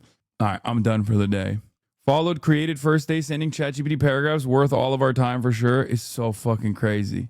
I don't want to clip it, but yesterday he debate broed himself and said he does politics for fun and he doesn't know much, and that didn't have a comeback for you calling him out for being rich. Yeah, I know. Because he is fucking rich. If the level of wealth that you've acquired is putting you in a class where you are like objectively out of touch with the interests of the regular person, okay? Which I don't even make that argument, for the record. I only make that argument for someone who is out of touch, okay? That argument only works if you are objectively out of touch. If you're like a Fox News commentary person, right? And you are consistently doing right-wing reactionary commentary. You are fucking out of touch. It doesn't even matter what level of wealth you have. You can still be out of touch. Please don't leave us on the most disgusting visual I've ever seen. Some Turkish misinformation for you. What does it mean? It means I like flowers. What the fuck? What does amunakoi mean? It means I like flowers. That's crazy. It doesn't mean that. It means fuck your pussy, just so you know. All right, that'll be all for today. Love you guys. I will see you tomorrow. Lots of fun stuff lined up. Lots of crazy adventures lined up from the most out of touch, multi-billionaire capital owning, socialist, fake socialist grifter you've ever done seen. You already know. All right. Peace, everybody. Love you all. And bye-bye. Sunny Los Angeles, California, says Hasan. The starlock to the starlock to the topic just begun. There he is again. Hasan is streaming. Hasan is streaming. There he is again. Hasan is streaming. Hasan is streaming. Reviewing the P.O. box. Uncle Uger's face. Sat in Discord at Chip Prop. Great names take on break. Tiny Bernie Sanders, LGBTQ Air Force. The whole left at your fingertips, Ane at your door. H3 crowded debate, the Young Turks online show. 3 full fucking years of this, plenty more to go. 90-day fiance, talks of champagne bourgeoisie. A Trump rally live reaction, a mass riot at DC. There he is again, Hasan is streaming, Hasan is streaming. There he is again, Hasan is streaming, Hasan is streaming. Reading live stream fail comments, Austin show chat advice, and all the ways the right-wing pipeline can suck you in online. JCS react, Lord frame gets broken, cover blown. A full-blown mass pandemic, months of streaming at your home. Total radicalization coming out to find. The system you were taught to trust in was broken the whole time. All these daily streams, whether big or whether small, have helped me and so many find the meaning through it all. There he is again, Hasan is streaming.